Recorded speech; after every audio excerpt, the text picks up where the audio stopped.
Check, check, check. Could the translators do a quick 10 count, first on English, then on French, please? Thank you. 10, 9, 8, 7, 6, 5, 4, 3, 2, 1. Sound check, check, sound check. English channel.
Interprète en français, est-ce qu'on peut faire un décompte de 10, s'il vous plaît?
We'll get going in about 2 minutes, just 2 minutes.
One minute.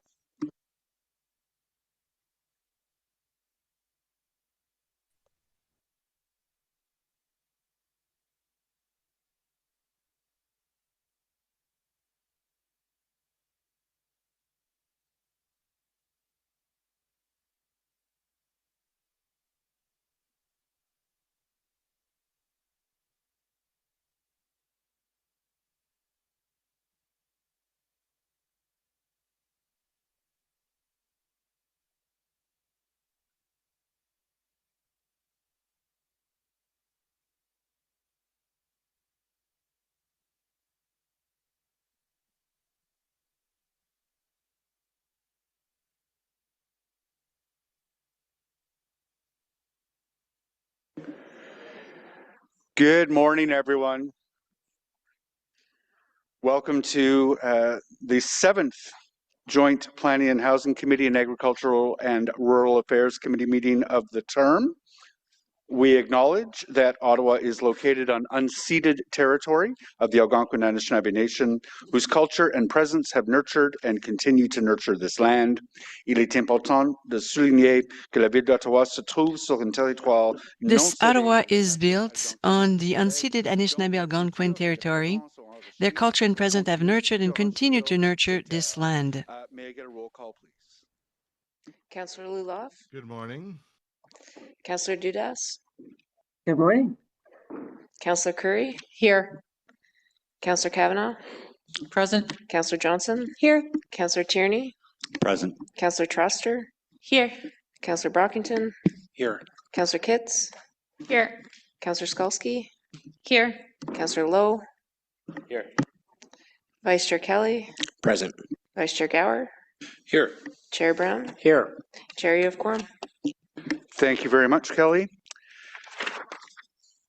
This is a public meeting to consider the proposed comprehensive zoning bylaw amendment listed as item 5.2 on today's agenda. For the item just mentioned, only those entitled to a right of appeal in the Planning Act who make oral submissions today or written submissions before the amendments are adopted may appeal the matter to the Ontario Land Tribunal. To submit written comments on these amendments prior to their consideration by City Council on January 28th, 2026, please email or call the committee or council coordinator. Are there any declarations of interest? Nope. Are the minutes of our joint meeting of June 18th, 2025 confirmed? Okay.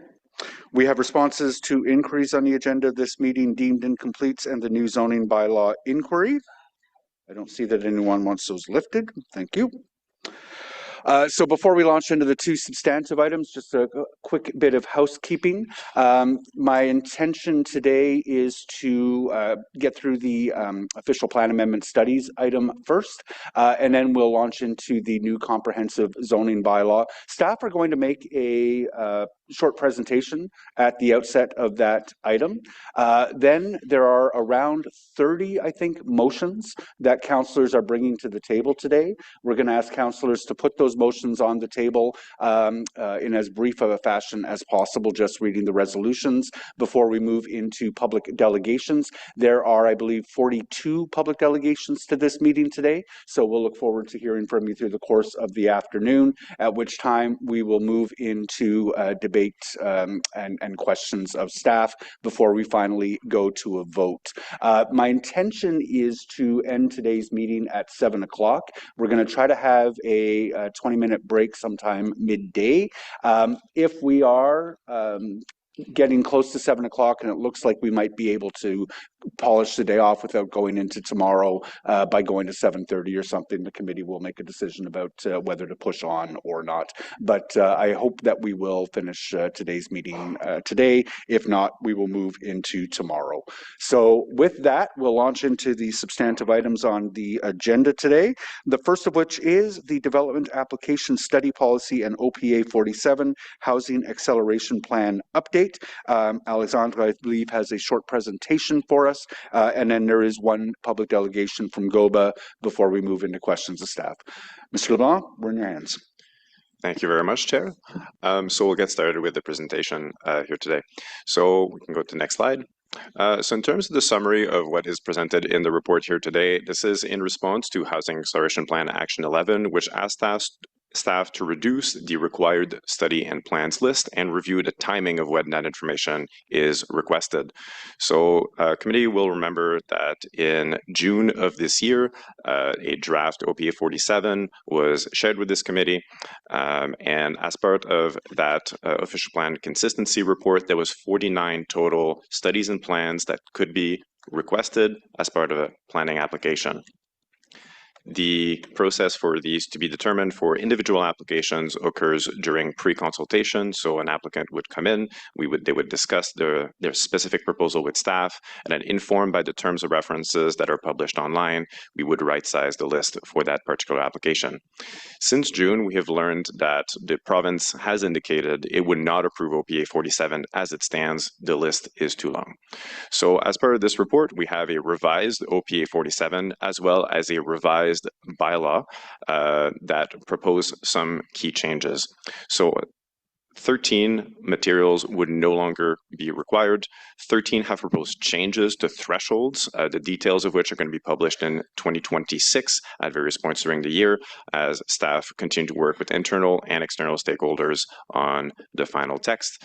And then it's also important to highlight that the Urban Design Brief and the Urban Design Review Panel report have a separate Housing Acceleration Plan Action number 5. So those are going to be handled through that separate project. And 23 have proposed changes. So as part of this report, more than half of the studies and plans have some form of changes.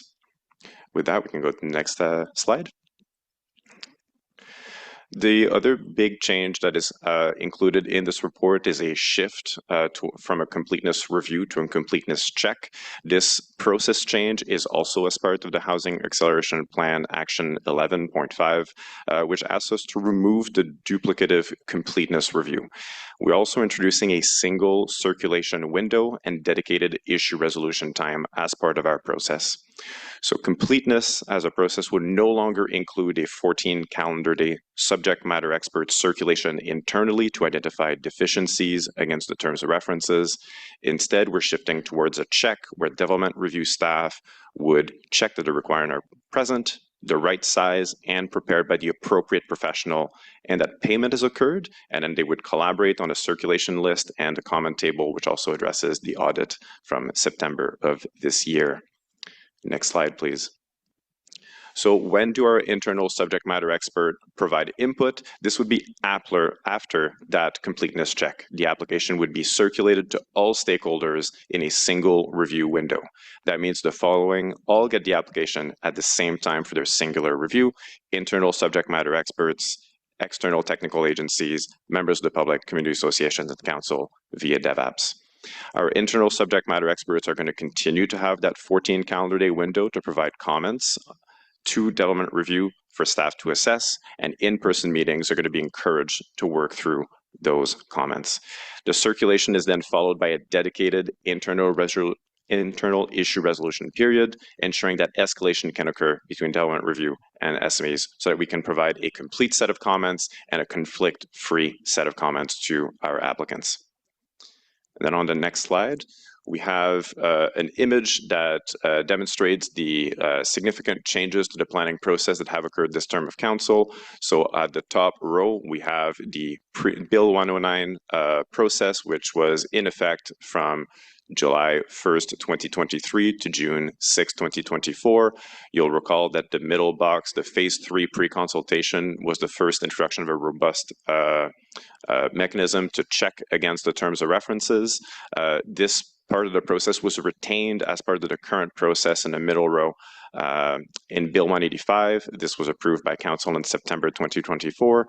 And now the last row, that's where we're going. We're going away from the nomenclature of completeness towards an intake. Completeness is only a portion of what we do to get started with a file, and a substantial portion of the work where we gather comments and provide that feedback to the applicant will take place during the circulation period.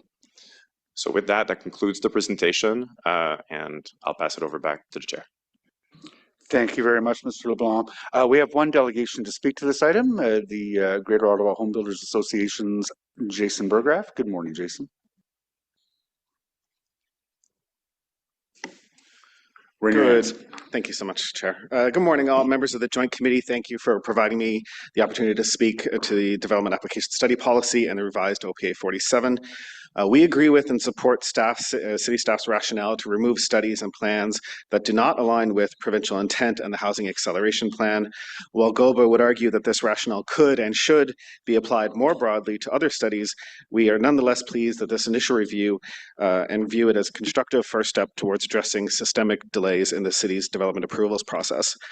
GOBA is encouraged to see a decisive reduction in the number of studies required for applications. As the Housing Innovation Task Force noted, lengthy and unnecessary studies add costs and delays that directly erode project viability, undermine pro formas, and ultimately affect the affordability of housing. GOBA also recognizes the shift from a completeness review to a completeness check as a meaningful procedural improvement. This change will reduce duplication, support faster application processing, and should contribute to more predictable and reliable review times. We do have a few concerns moving forward related to the work yet to be done and some of the studies that remain in place that we detail more in our written submission. GOBA will have to reserve its comments on the studies and plans proposed to have modified thresholds, particularly given the details are to be known at a later date. But to be consistent with provincial intent and the Housing Acceleration Plan, the terms of reference for these studies should become simpler, shorter, and more targeted, not more complex. But we look forward to working with staff to improve these studies. And then finally, as emphasized with the Urban and Village Boundary Expansion Plan discussions earlier the year, GOBA remains particularly concerned that we continued inclusion of the infrastructure capacity assessment and the land needs assessment with those.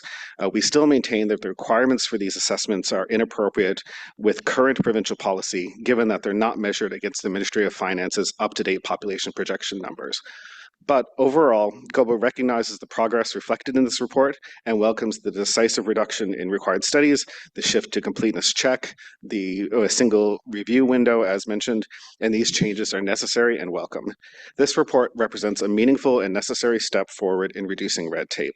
Consistent implementation across application types and review teams will be essential to ensure that these reforms deliver their intended benefits. GOBA remains committed to being a constructive and collaborative partner with the city in improving these studies, improving these processes in order to facilitate housing construction, shorten timelines, reduce costs, and ultimately improve affordability for prospective homeowners and renters. Our members look forward to seeing tangible improvements in the application process as these streamlined changes are implemented, and we look forward to further progress in the next tranche of work under the Housing Acceleration Plan. And with that, I'm happy to answer any questions. Jason, thank you very much. I'm taking a look to see if there's any hands up. It looks like there's one. Councillor Tierney. Thank you very much, Jason, for coming out today. Can you just expand a little bit on the population's projections? Because I've had very similar concerns. Sure. So essentially, the provincial planning statement says that you have to use the up-to-date Ministry of Finance projection numbers in decision-making as of the implementation of the PPS in and of itself. The process about the boundary expansions right now says you have to do a land needs assessment based on 400,000 people, which is what the official plan is based on. Our argument would be, no, you have to do a lands assessment based on 680,000 people, which is what the Ministry of Finance says the growth projections are going to be. So there's not an agreement to disagree necessarily, but we're saying you need to use those updated numbers, even though the OP has not been officially updated yet.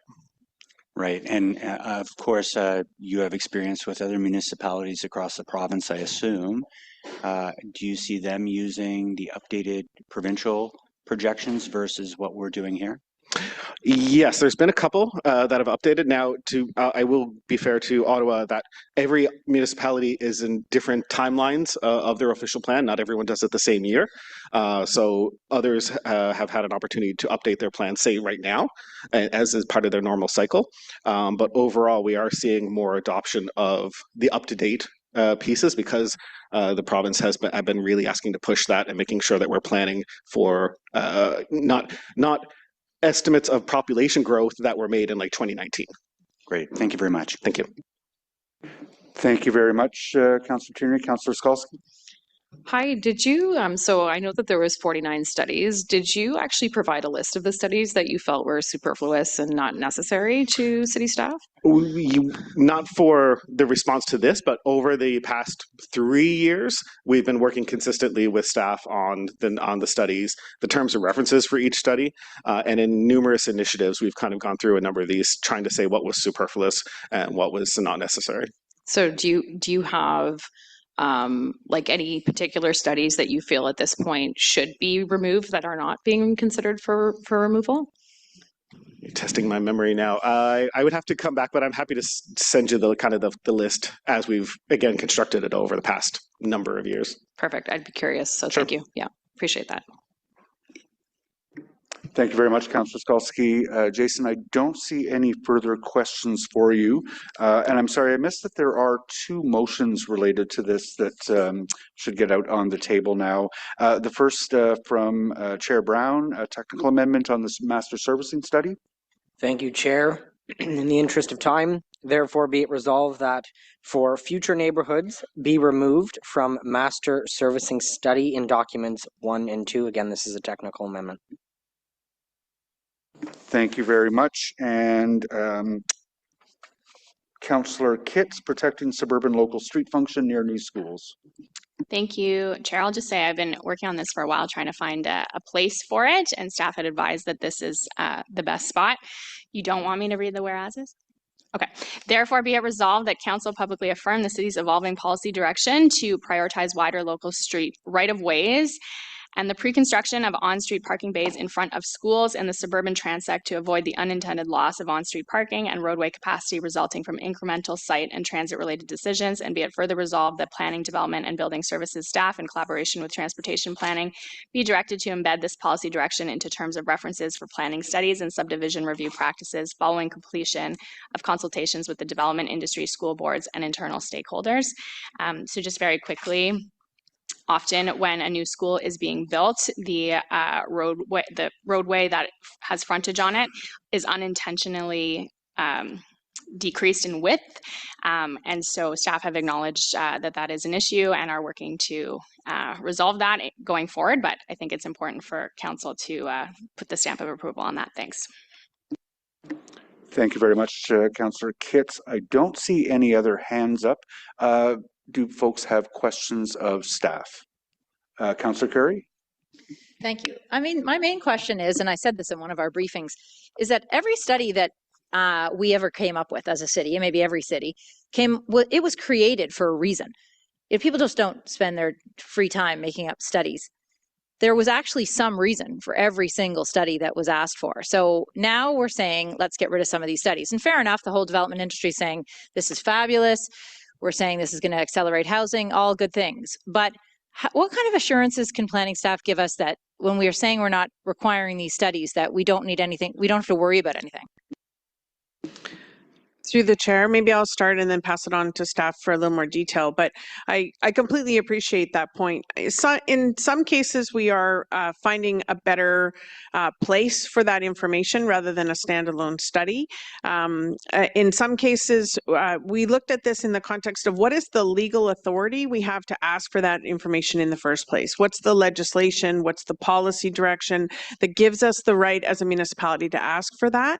And that is where some of these studies don't meet that test. Legislation has changed over the last few years, a bit of an understatement provincially. So there's been some explicit restrictions on what a municipality can ask for. So it was in that context. I would say that where we have issues that are things that we used to ask for and we won't be going forward, we are, as staff, looking to see, is there other ways to get the outcome? Is there things that are maybe more guidance driven, more voluntary, more encouraging rather than mandating as a condition of an approval when we don't have the legal authority or the policy authority from upper level government in order to do that in the first place? But I'll let staff explain how we worked on this across departments. So part of the work that fed into this report was a thorough internal investigation on what were the enabling legislation where the municipality had a responsibility to ask for these documents. And then also taking a look at like when that information was requested as part of the process. So the bylaw and the OPA list the documents that are required to be submitted as part of a complete application. It doesn't necessarily mean that the outcomes that we're looking for aren't going to be met. I think a brief example would be on the public consultation strategy. The majority of the public consultation pieces are done by the city. So this is in the context of a planning application where we have a public meeting, that's the planning committee meeting, and a notification. So we don't necessarily need the applicant to tell us what we're going to do. So that's a document that we can remove. Okay, thank you for that. And I just would say that before I'm going to vote in favor of this, obviously, but before I did, I talked to a number of people in the industry, and they did say that in terms of being worried about studies being taken out that are actually really critical, the integrity of the structure or the safety of the nearby residents or whatever it is, they indicated that the concept of this quality check that's now not going to happen, it's just going to be a check for completeness, not quality, doesn't mean that in the later stages there wouldn't be a check for quality. So I just wanted to make sure everybody understood that as well, because I was glad to hear that from people in the industry, not only from staff. Not that I don't trust, but getting both sides to agree is always a good thing. Anyway, thank you. I'll be voting in favor. Thank you, Councillor Curry. Vice Chair Gower. Thanks, Chair. So on the motion that Chair Brown has brought forward on the master servicing study, removing that requirement from future neighborhoods, that was not a recommendation in the report. So can staff comment on what removing that master servicing study requirement from future neighborhoods, what implications that would have? Thanks, Councillor. So we're actually removing the words "for future neighborhoods" so that an MSS can be requested not just for future neighborhoods. So there's a couple instances for like Lansdowne or Le Breton, for example, that are within the existing urban boundary where an MSS would have been required to align that development with our larger infrastructure pieces. So that's the clarification that we're seeking as part of this amendment. Okay, that clarifies it then. Yeah, And it broadens it. it broadens it rather than restricting. Okay, I had misread the implications of that. Okay, thanks very much. Thanks, Chair. Thanks, Vice Chair. Councillor Tierney. Great, thank you. Based on the questions to the delegation, do we ever intend on switching to the provincial stats versus what we have? So, Chair, we're undertaking an official plan amendment right now to update our growth projections based on Ministry of Finance population projections. We're aiming to bring that forward early in 2027 to update the official plan projections and then bring forward a growth management strategy to implement those projections. Most appreciated. Now, has there been any pressure from the province to speed that? 2027 is quite a while away. Have you spoken to the ministry in regards to what they want to see?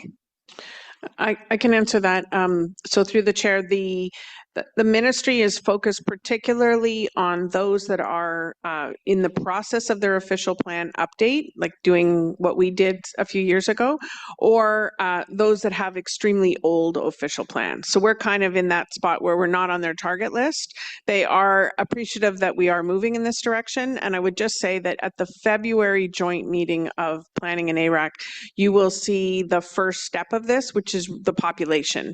Okay. And you're going to see those numbers coming forward and how that calculates into unit numbers. And so that conversation, so while 27 is a ways away, there's several steps to this. So there's in February, you'll see numbers. And then before the end of Q2, we're going to come back with some criteria that would inform possible urban expansions if necessary. And so there's a few steps to help us get to where we need to go by Q1 27. Wonderful, thank you. And that means a lot to me because I think it's important. I've taken on quite an amount of intensification in my area. You don't hear me coming here all the time when I have towers going. I think I have another 5 towers going in next month or so. So I just want to make sure that that's accurately reflected. I think that's very important because if you were to look at what my ward population is, it's not reflective at all of what the numbers really are. And I think that's, it all goes hand in hand. So we have a good, realistic presentation of how our city's building going forward. So thank you for that. Thank you very much, Councillor Tierney. Councillor Luloff. Thanks, Chair. I really appreciate the efforts to remove unnecessary studies. Can staff highlight which of the 13 studies proposed for removal have historically caused the most delay or added the least value, and how much time we expect to save by eliminating them?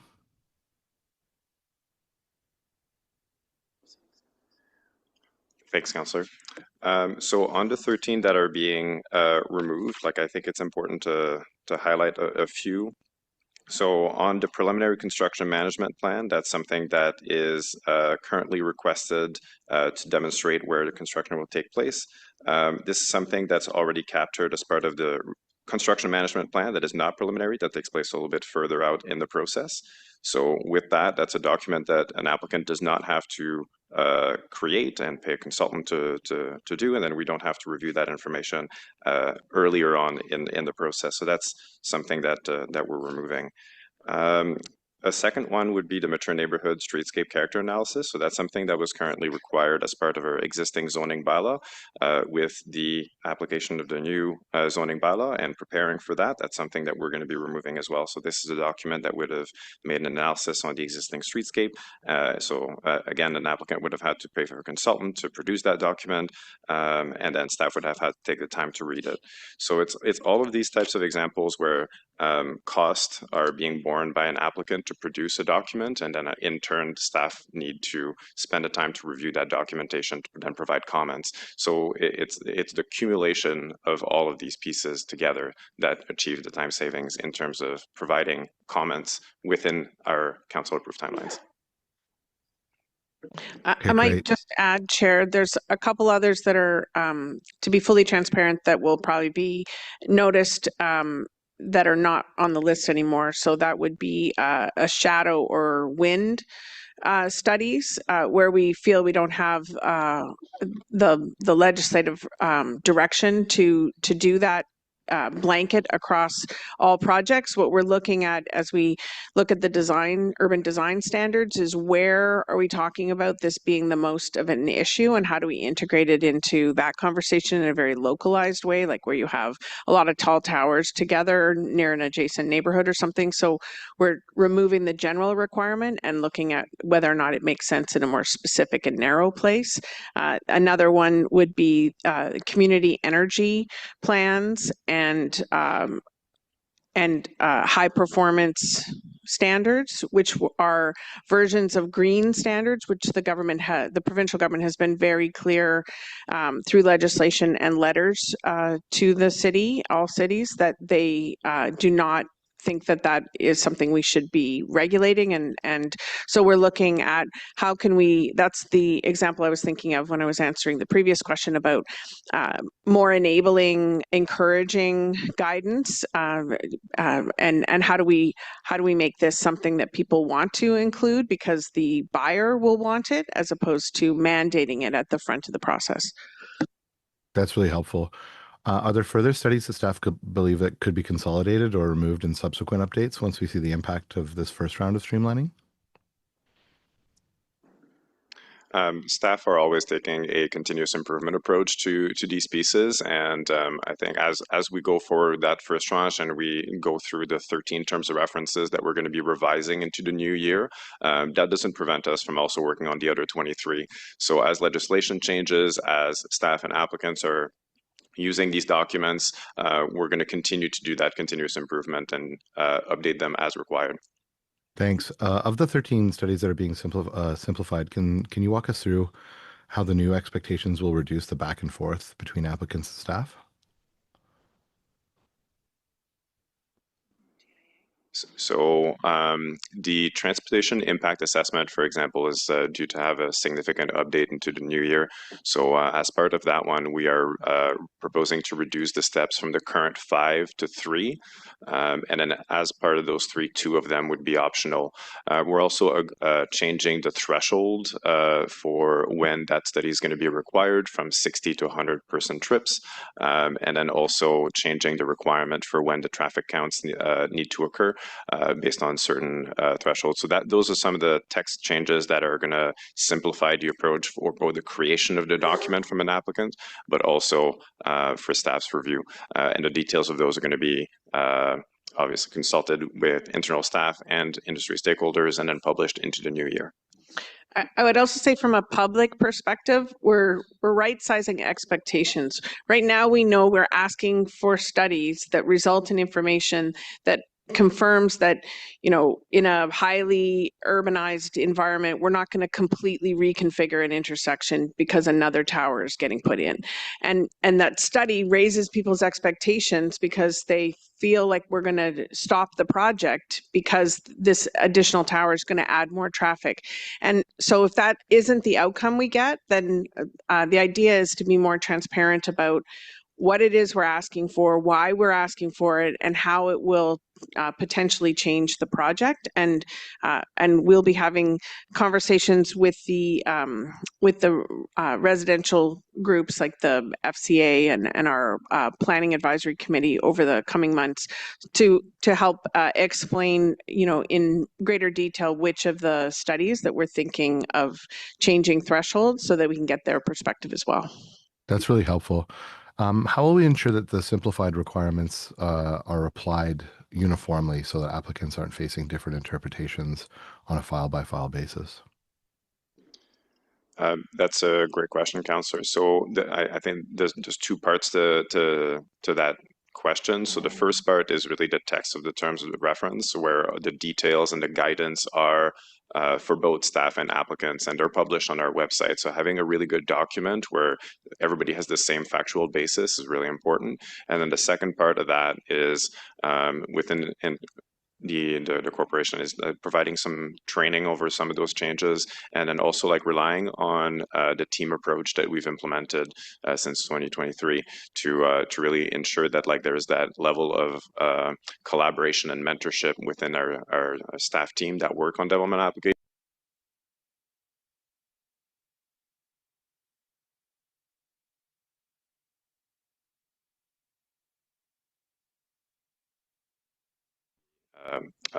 Launching a new way of tracking and logging comments and sharing those with applicants. And that is also meant to help with consistency, where we can take a look at the types of comments that we're sending and then like delineating some categories that help applicants sort through and go through the comments in a more systematic way. And it's going to help staff as well have the story of what has occurred on the file as opposed on a letter basis. That's great. Thank you. Can staff speak to how this new clarified list will support more predictable upfront costs for builders, especially small and mid-sized developers working on infill projects? The change of the bylaw that's currently in the report goes from a list to a table. And that's a significant change because it does provide that level of predictability. The table indicates whether a document is always required for an application type, whether there are site-specific thresholds in terms of references, or whether it's only in certain instances in a rural area. So having that upfront table helps an applicant right-size the application from the onset. And so that level of transparency we felt was really important to add in the bylaw so that there's that level of predictability for them in terms of planning for especially for the beginning parts of an application. So you'd say then that these changes will reduce the frequency of like late stage requests or additional studies, which often create frustration for applicants and residents? That is certainly the objective. Okay, wonderful. The shift from a detailed completeness review to a basic verification is a major improvement. How many applications each year do we estimate will now avoid being deemed incomplete under this new process? I don't want to be overly optimistic, but we would say the vast majority. Okay. Will staff commit to tracking these improvements so council can evaluate the real world impact? Yes, we will be tracking those improvements, and we will be building on the data that was shared with the deemed incomplete inquiry response. It's also on this agenda. Thank you. Chair, sorry to interrupt, Councillor. I would just also remind everyone that a faster way in the door, more transparent and clear, is going to be good for infill or any other kind of development, more predictable.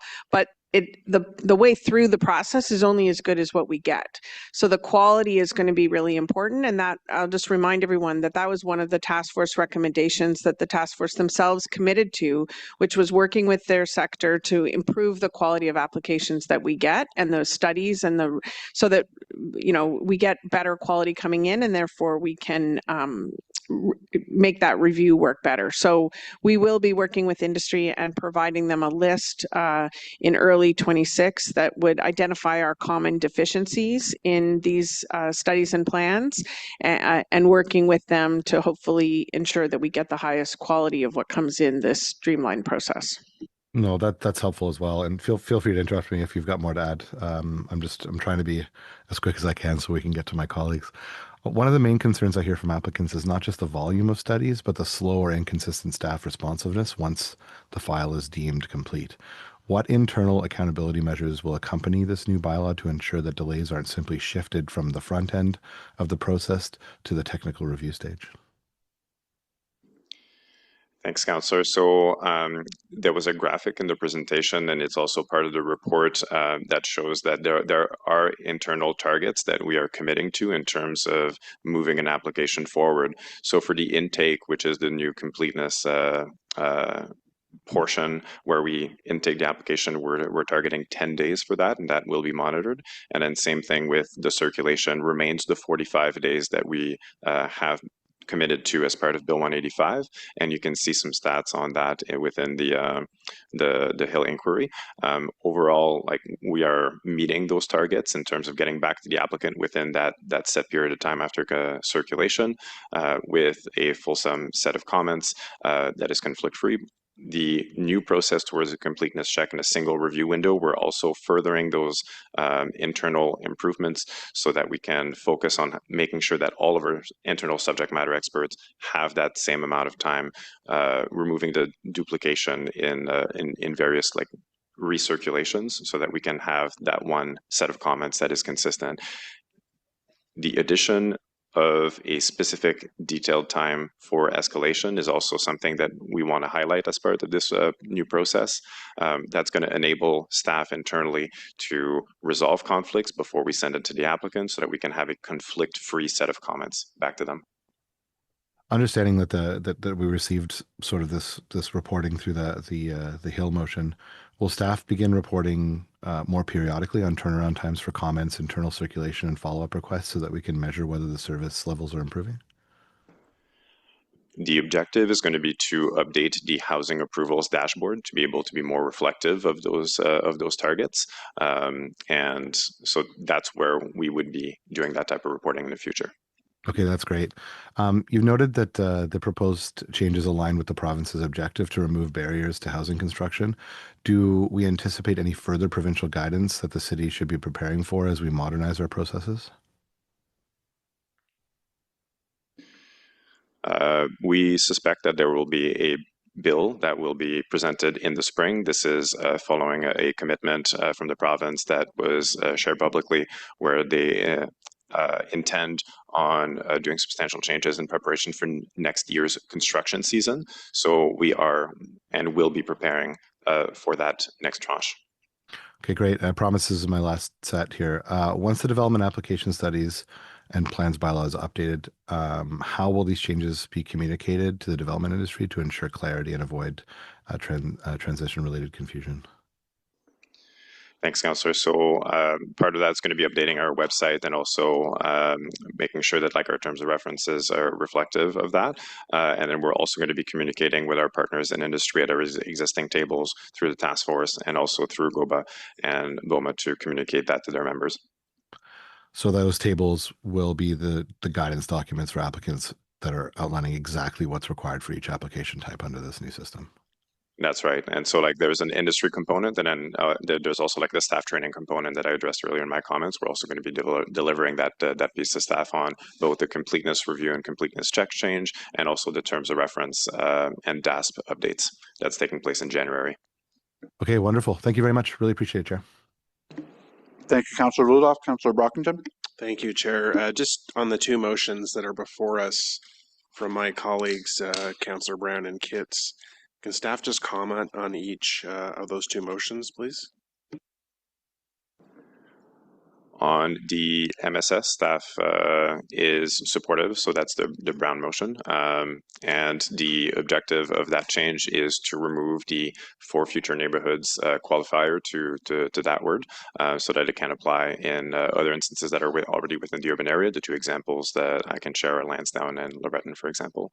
On the second motion, this is a motion that would enable us to work with our transportation partners to find the right location to be able to permit the widened right-of-way for bus bays at schools. Thank you for that. I'm certainly all in favor of consolidating the number of studies and reports that are required of anyone, to be honest. But the main concern that the public will have is that, the checks and balances that are required for a development process to go through, which ultimately protects the public, will still be upheld and maintained. So provide me with some relief today that despite the proposed reduction of some required reports or studies, that spirit will still be maintained. Councillor, I can say that absolutely that's our intent, and we are trying to ensure that we are doing everything we are responsible for as a municipality and have the ability to do under provincial legislation, and always looking for other ways to protect the public interest through things that might be less heavy-handed and regulatory through other tools. Thank you. And my last question is, one concern I've heard repeatedly from zoning bylaw applicants is they provide the requested studies or reports to staff, and having gone through that process at great expense, staff want more data or they want more information, and they have to go back to their consultants or their professionals that they've hired to do a second round study. How can we refine that process so it's clear to applicants the first time what information, data you're expecting, so that they, again, it doesn't prolong the whole process, but it doesn't add cost as well? Thank you, Councillor. So I think what is going to be very significant in the way the bylaw is drafted is the chart that Alex was talking about, because it will set out exactly, so if you're coming in for a zoning application or a site plan application, it will tell you all the studies that we have an ability to ask for, which means that we don't, we would have to have some pretty additional circumstances to justify why we would need something else. So it's intended to add some certainty both to the community and the proponent in terms of what will be looked at as it relates to this particular application. I also think the internal resolution process is going to be important, because some of what triggers the multiple rounds of commenting is conflict between different parts of the city where we're not speaking as a Team Ottawa perspective, and the consultants are trying to make one part of the city happy on an issue, and there's conflict between departments. So we're going to resolve that in-house. So, I mean, we have to see this process roll out, but we think it will be more transparent and more effective, both for the public interest, but also for the proponent. Very well, thanks very much. Thank you, Councillor Brockington. Councillor Dudas. Thank you, Chair.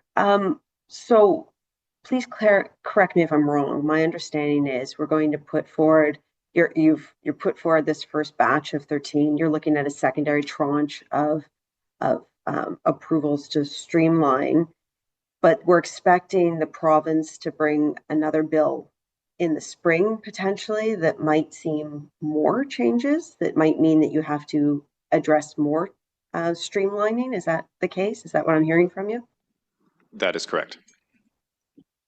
So my understanding right now is you were, maybe hoping is the wrong word. I don't mean to seem, glib by any means, but hoping that by making these streamline amendments now, that they would approve our OP. Where are we at with that? Is there any kind of confidence that with the changes you're proposing in this first batch, the second batch, that they're going to approve that? Or do we have to wait for the spring and cross our fingers and hope that they're going to not gut much more of what we already have?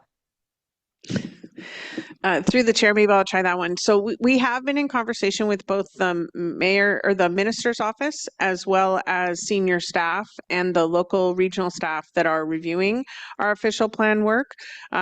We feel that this will be, we've been told that we're very in keeping with the intent of what the minister had. Obviously, it's the minister's decision whether or not to approve an official plan amendment, but we're, based on our conversations, it sounds like we're in line with what the expectations were.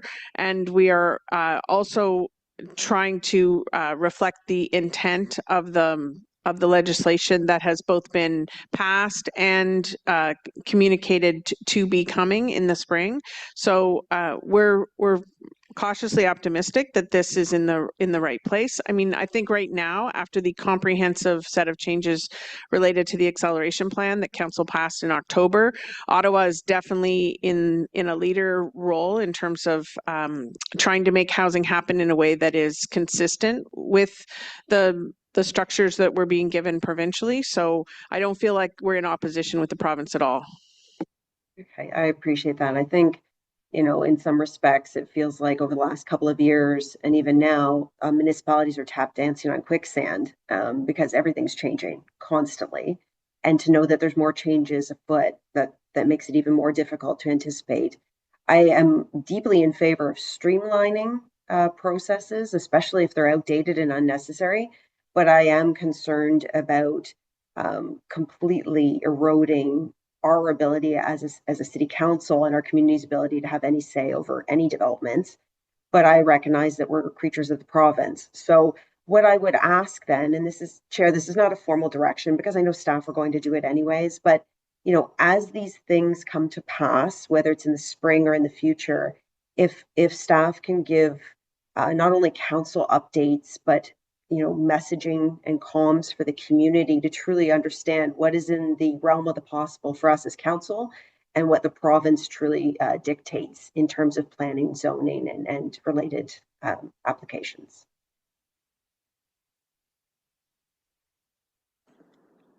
Thanks, Council. Yes, we will absolutely continue to inform Council via memorandums or IPDs as new bills get passed, and then we will also share the implementation of those bills as we figure out options on how to best move forward to align our process with Council priorities and provincial intent and legislation. Thank you. Thank you, Chair. Thank you very much, Councillor Dudas. Councillor Menard. Thank you very much, Chair. And I agree with Councillor Dudas's remarks as well. I have similar questions.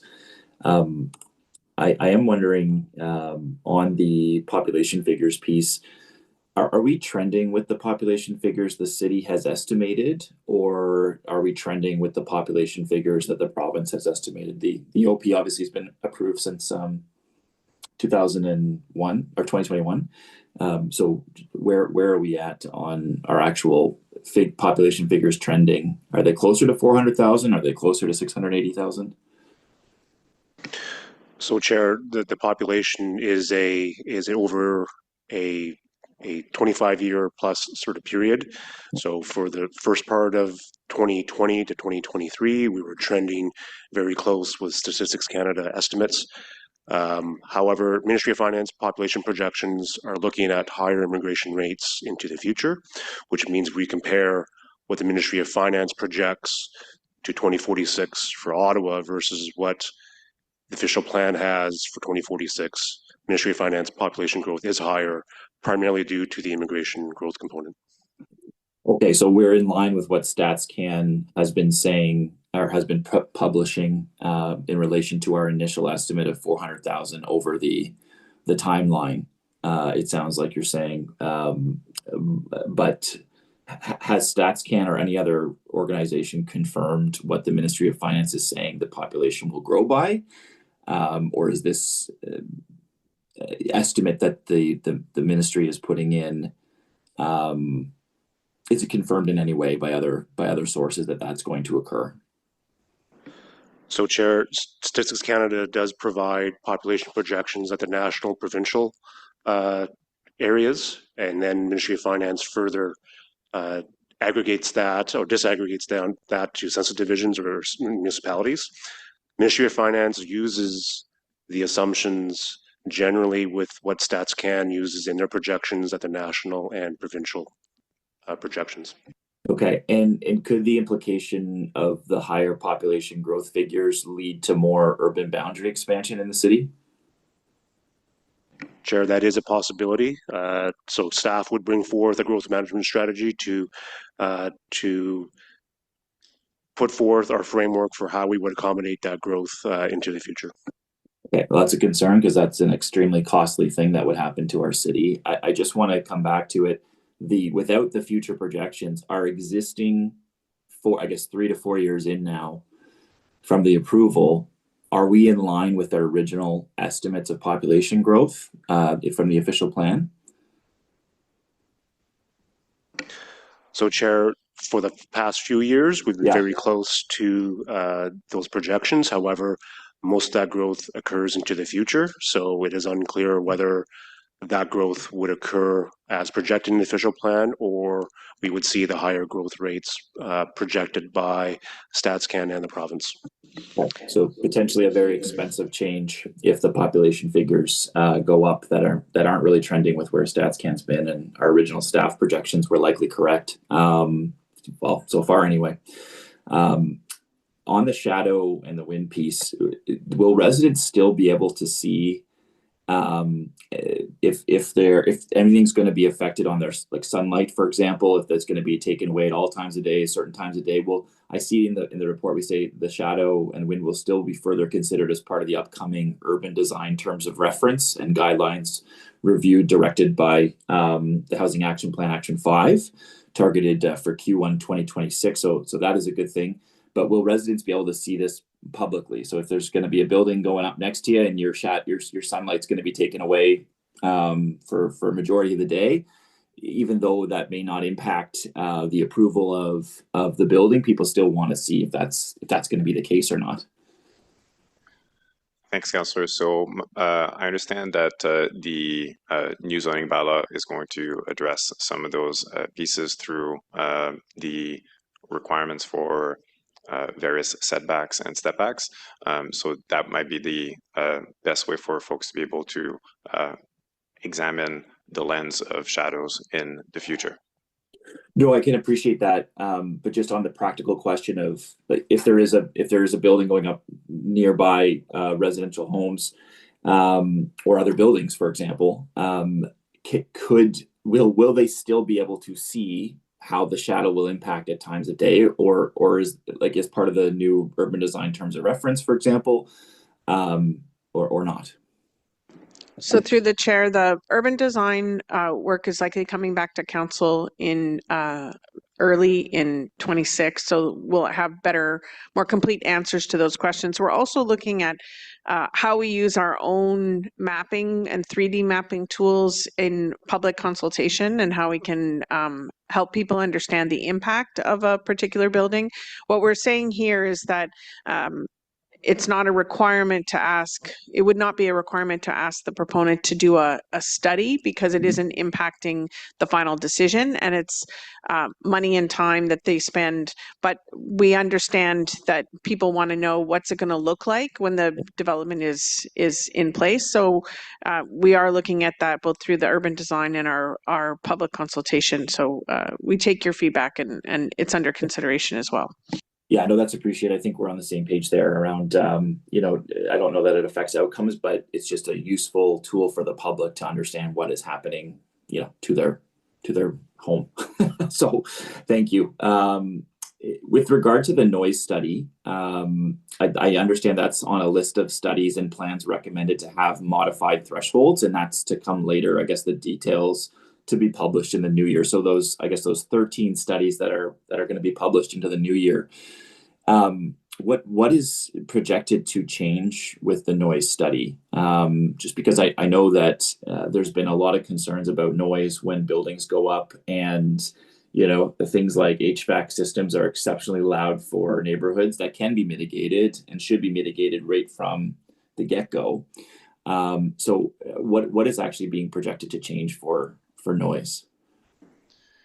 So at this time, the changes that have been explored and are not yet final, but those we'll be looking for higher level applications such as zoning and draft plan of subdivision to reduce the requirement for the study to be limited to instances where there is a sensitive use that is being developed in proximity to a stationary noise, or where there is a new stationary noise that is being generated. The current site plan control, more detailed application, and the requirement for that noise study at site plan would remain. Okay, thanks. I'll reiterate the concern that many neighborhoods across the city have experienced is some buildings go up and they're great. They've got mitigation in place, whether it be baffling or changes to some of the blades that exist. That's really helped with noise mitigation. But other buildings have gone up and not the same type of mitigation has gone in, and it's been a huge concern. So I just want to make sure that that's not going to be something that we're limiting in any way, shape, or form, both for existing residents and future residents with regard to that noise study. I appreciate the answers today. I do have some concerns about some of the suggested changes, and I have concerns about potentially new bills coming forward. We've seen the province basically, take over planning thresholds for cities across the Ontario, and impose their own rationale for what has normally been municipally based control. And unfortunately, what we're seeing is a lot higher costs for municipalities as a result. So the issue. Councillor, your time is up. Oh, okay. Well, thank you, Chair. The issue is a huge concern, and I think the way the province has kind of gone rogue on this is not helpful for cities. Thank you. Thank you very much, Councillor. Councillor Kavanagh. Thank you, Chair. I don't know if I missed it, but what is staff's interpretation of Councillor Kitt's motion? Were they supportive? Yes, we are supportive. This is something that we're going to be working with our transportation colleagues and try to find the right space to indicate that we will be looking for the right space by schools to enable bays. Well, if it's for buses, I can understand, but I'm sort of feeling a little bit concerned if it's a Papudo type situation where drop off, because it's going to encourage people to drop off kids, and we're trying to make 15-minute neighborhoods. We're trying to get more kids to walk to school. So it's going to create more parents driving their kids to school, which isn't great. So I just want to know, is the intention for buses, or is it for parents dropping their kids off? The interpretation that we would have is that it would be for both, for all of the traffic around the schools and parking, not just for buses, but for parent pickup and drop off, as well as parking around the schools. Okay. I mean, I'm in an older area. I'm not in we don't get many new schools. We only had one. Well, it's not even in my area, but most of them do have street parking. But anyway, that was my concern, and I just trying to figure out how that fits in with the transportation master plan. Thank you. Thank you very much, Councillor Kavanagh. Councillor Kitts. I can just give a comment. So one example, in my ward, new school was going in. The bus lay-by was going to remove parking on one side, which is fine. The width of the road would not allow for a school bus, an OC Transpo bus, and then the parking on the other side of the street to remain. It was too tight. We had to make the road wider, but that was a manual process that I sort of flagged and triggered, and I want that to sort of be baked in, that there's an acknowledgement that when you're adding a bus lay-by, that the width of the road needs to be increased a little bit. That's all this is. Thanks. Thank you very much, Councillor Kitts. Are there any further questions of staff? No? So on this item, there was the Brown technical amendment with respect to the master servicing study. Is that carried? There's the Kitts motion on protecting suburban local street function near new schools. Is that carried? Thank you very much. And is the item as recommended from staff and amended carried? Thank you very much, colleagues. So we'll move on to the main event today, which is the new comprehensive zoning bylaw.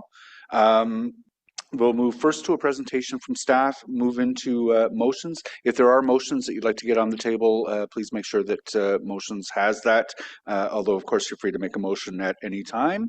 And I will just make a note, something was I thought of during the conversation in the last item.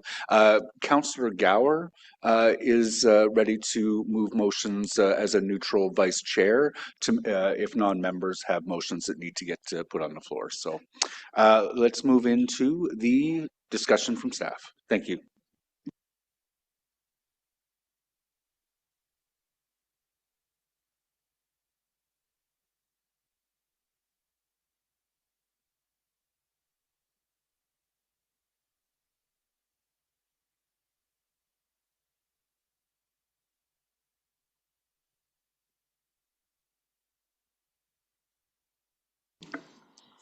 Oh, wonderful. Okay, thank you, everybody. We're very happy to be here today to bring you the final draft of the new zoning bylaw after 3 years of talking, a lot of talking, and a lot of hopefully what we hoped are productive consultations with the public and with yourselves. So could I have next slide, please?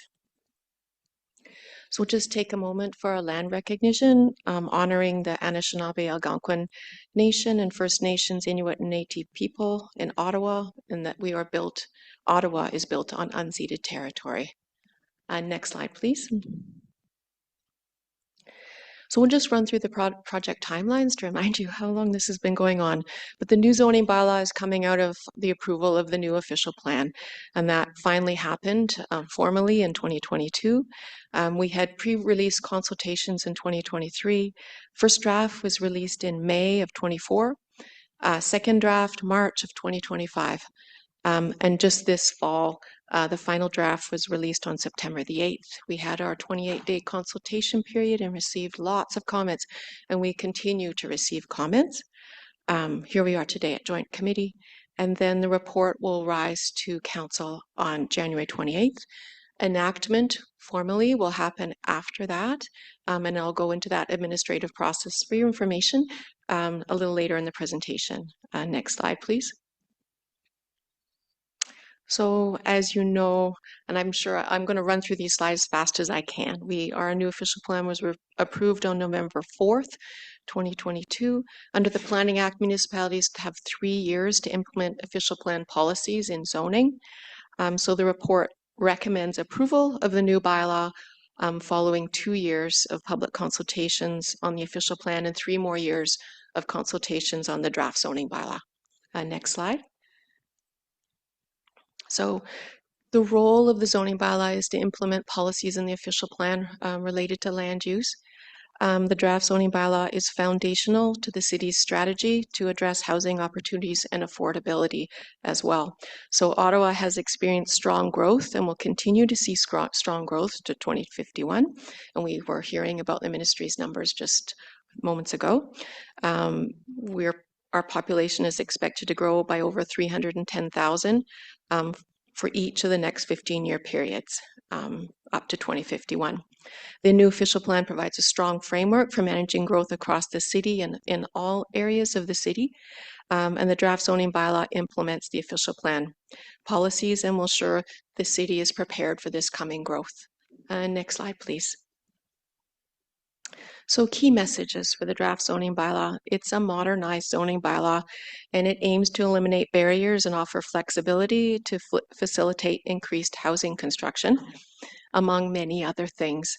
But key elements include expanded opportunities for housing and housing options, simpler and easier to use zoning provisions, straightforward permissions for mid and high-rise development close to transit, flexibility on parking to reflect market need, streamlined rules to achieve dental density, and we've eased some of those frictions that make it hard for businesses to get going and find locations in the city. Next slide, please. So further to economic development opportunities that are supported in the new zoning bylaw, we've simplified the framework and expanded lists of permitted uses in commercial zones to reduce those regulatory frictions that have been frustrating for businesses. And many of you may be familiar with our current general mixed use zone. There are over 30 subzones, and in some cases, those subzones only permit 5 or 6 uses. And really, there's no official plan or policy reason why that uses should be restricted in those locations. So we've cleaned up, done a lot of cleaning up to increase those permissions in accordance with the official plan. There are new opportunities for housing and simpler provisions to support the housing construction sector, and we're hoping that this gives Ottawa a competitive advantage over other cities as we start to see more and a broader ranges of housing choices in Ottawa as compared to other cities in Ontario that don't have these types of zoning provisions. We've expanded permissions for home-based businesses. We've implemented the minor corridor zone in over 80 corridors in the city to give more opportunities for new business and mixed use. And there are these new provisions to open the door to small and large-scale food production in the city where we don't currently have permissions for this new type of technology. Next slide, please. So in terms of the Housing Acceleration Plan, we'll just run over quickly. There were a number of items in the plan that the zoning bylaw was given direction to implement. So I'm just confirming with this slide that we have implemented those directions. So item 1, we have expanded opportunities for housing. We have simpler zoning and flexibility on parking to reflect market need. We've permitted residential uses in conjunction with institutional uses. So a place of worship could have an affordable housing project if they wished without a zoning bylaw application. We've eliminated barriers to modular construction. So we've added those new provisions that are focused on forms of modular construction that have double floors. We've added a permission that gives them an extra ½ meter per floor, plus an additional provision that restricts them and says, well, you can have that extra ½ meter to accommodate that form of construction, but you can't exceed the number of stories in the zone. Item 47, increase the potential for dental density. We've had that in the bylaw from the very beginning, and that is a key direction in the official plan. And then item 52, increase maximum heights to support intensification in strategic areas of the city, such as hubs and along main streets. And we've been working on that throughout the process. We have some very complex secondary plans that we've been trying to get through and ensure that the heights are there where they are permitted as of right. But as you're probably aware, our secondary plan framework often permits height on a conditional basis. So we were limited to the extent that we can implement those heights, but we're doing the best we can, and we are going to continue to do that, follow through in that work through our review of exceptions and schedules as outlined in our work plan. In one of our supporting documents, I believe document 8 for a review of exceptions and schedules following approval of the new zoning bylaw. The Housing Acceleration Plan report also included a specific recommendation with regard to opportunities for housing for seniors, and there is a full page in the report before you today that outlines the opportunities for housing for seniors that are provided in this new zoning bylaw. Next slide, please. So the site plan control update. So council did approve a motion as a part of the Housing Acceleration Task Force report directing that site plan control be amended to increase the exemption to a maximum of 12 dwelling units. So that amendment has not happened yet. And so the new zoning bylaw has not been modified to respond to that amendment. If there is a desire or a direction to do that in the future coming out of a report that sees to these amendments to site plan control bylaw, then that will happen. That will be taken on by the zoning team, and we would make those modifications if directed. Next slide, please. In terms of minor zoning bylaw amendments, so implementing the new zoning bylaw will broaden the category of minor zoning bylaw amendment applications delegated to staff. And this is because currently, for example, in neighborhood zones, in order to get a permission, say, for instance, for a semi-detached dwelling in an N1 zone, you'd need to do a zoning bylaw amendment to do that. But under the new zoning framework, and really as a result of changes to the Planning Act, where we now have 3 units permitted as of right, that whole typology basis for regulating land use has been is changed. In the new zoning bylaw, we regulate on the maximum number of units that are permitted in a building and on a lot. And so a minor zoning bylaw amendment could be applied for to increase that number. But there will always be subject to the policies in the official plan with regard to increasing building height beyond what is permitted in the official plan.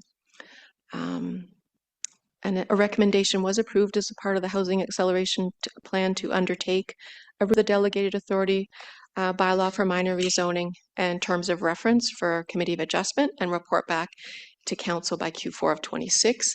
So that work will happen, and we'll see what comes out of that. Next slide, please. So we've done a lot of consultations over the course of the last 5 or 6 years with the public about our new official plan and zoning. So these next slides just run over the activities and events that we've all been very busy with for the last number of years. So I'm not going to run through every single one of them. I think we have a very busy day, but we'll just click through these slides. Could I have next slide, please?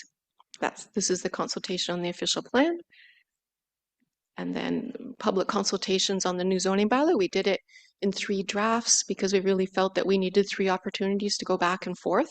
And I've been very happy to have those opportunities because we continue to need to respond to issues that are brought to us from the public even after the end of our consultation period in October. So this is an iterative process. We need every opportunity we can to respond to comments, and that is what we've been doing since draft 1. Next slide, please. We've used a lot of all the opportunities possible that we could in the time available with the resources available. And this slide just goes over all of the activities that the team in the city and the team supporting the zoning team has been busy with presenting to the public. I'll just go on to the next slide, please, because I know it's a very long day. We had pre-release consultation started in 2022. In March, we had discussion papers. In August, we had another neighborhood form and function paper come out.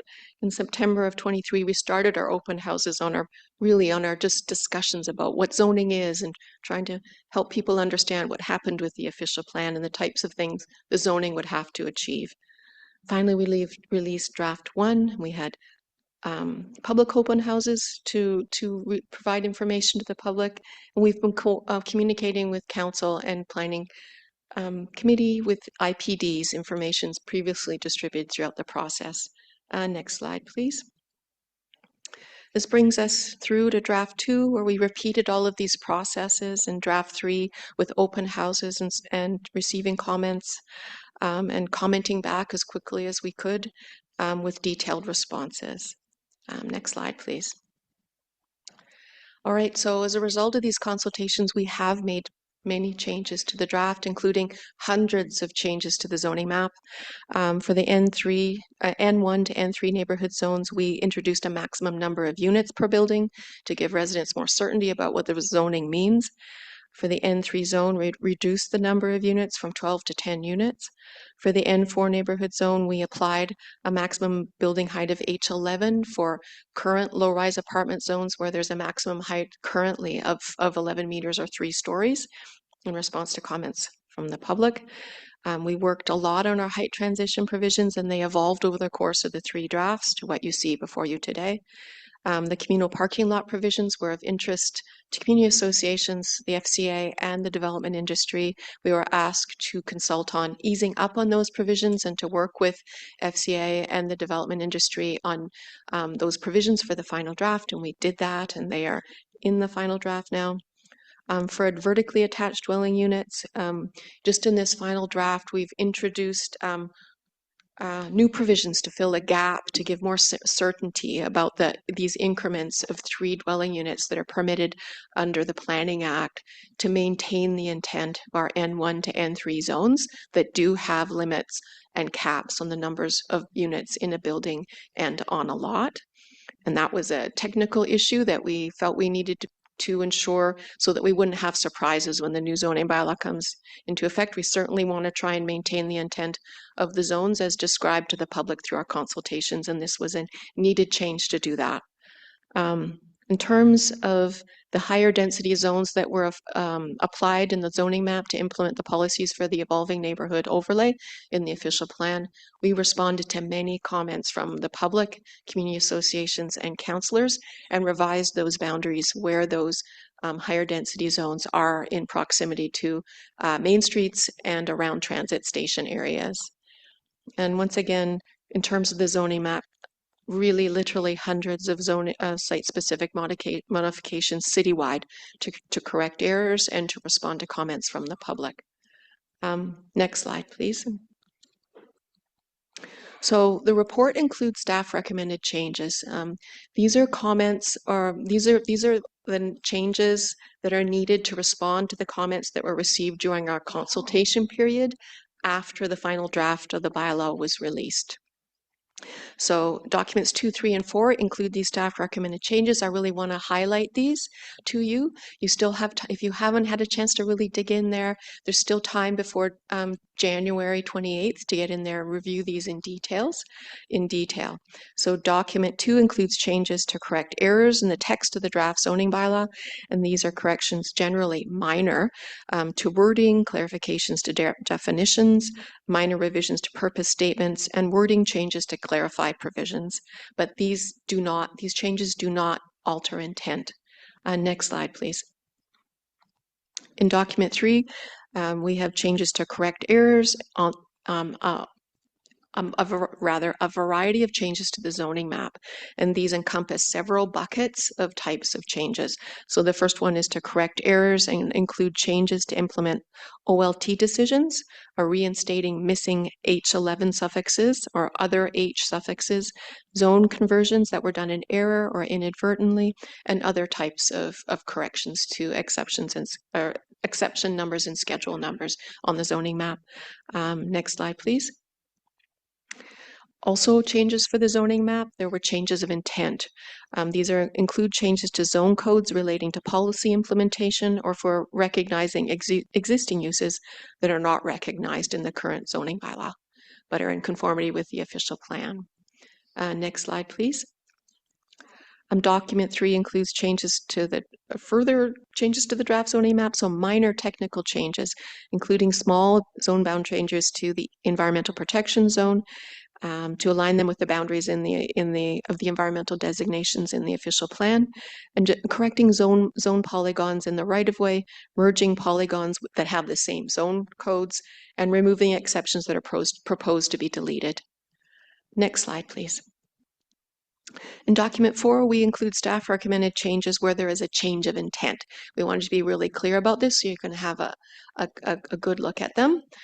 So there are modifications to section 110, which are our continuation provisions for in-process applications.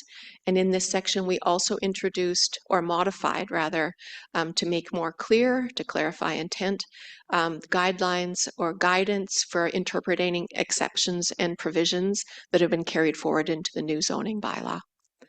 There was a change to the neighborhood zone provisions affecting vertically attached dwellings to limit the number of vertically attached units. I've already spoken to that, but this was to maintain the intent that we feel was understood by the public, and that is the intent of our neighborhood 1, 2, and 3 zones. Next slide, please. So staff recommended changes in appendices to documents 2 and 3 and 4. So we had a report deadline, and we had to cut off the staff recommended changes at a certain point so that we could get the report before you published, translated, and ready for today.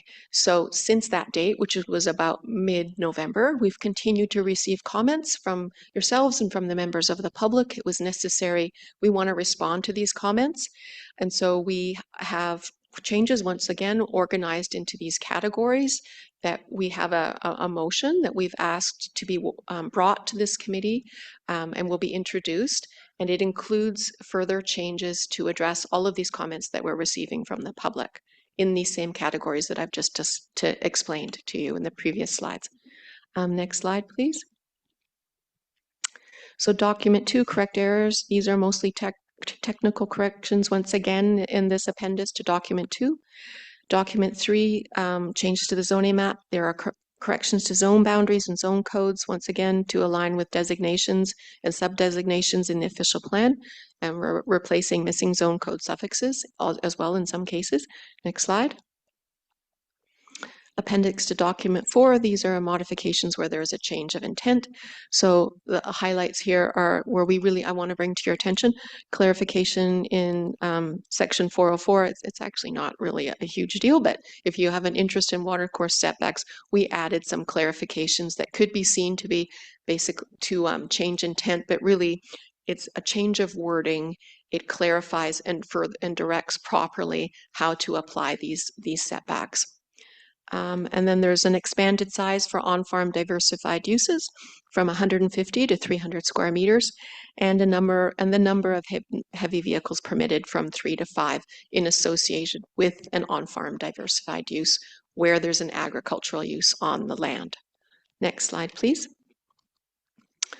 Further changes in the neighborhood zones, the rear yard setback in the suburban transect was reduced to 6 meters to reflect current setbacks in effect, and the front yard setback in subzone Z is proposed to be increased to 4.5 meters from 3 meters, except in the suburban transect, and this and that's because in the suburban transect generally there's already a 3-meter setback, and we don't want to diverge too much from what is currently permitted. And this is aimed at making a little bit more room in the front yard for trees, and it affects only one subzone. The maximum height in the Canada North Economic District was increased from 25 to 30 stories to match heights permitted in Main Street zones. So as we modified heights in the Main Street zones from draft 2 to draft 3, we overlooked checking the height for Canada North, and we want to make it consistent with the Main Street heights. It's also consistent with what's permitted in the official plan policies for Canada North. So we gave that extra permission in Canada North as it was given in other parts of the city. Next slide, please. So some administrative details. So on January 28th, hopefully we will see a new zoning bylaw approved by council. There will be, as you know, quite a number of motions brought to council, both to this committee and council. When those motions are approved, we're going to need some time to incorporate all of those directions in that draft zoning bylaw. We're anticipating that those text changes and changes to the zoning map will take about 6 weeks.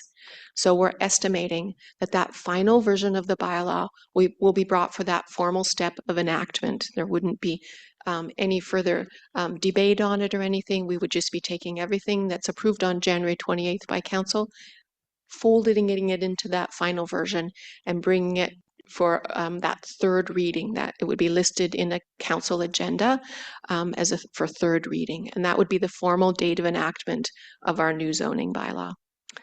And then as of that date, we go into the beginning of the appeal period. And the appeal period generally takes about 30 days. We send out notice of passing within 10 to 14 days of the date of enactment, and then the appeal period is 20 days. And so we're estimating our appeal period will end in mid-April. And then as of that date in mid-April, we'd start to understand what was appealed and what would be brought into effect eventually.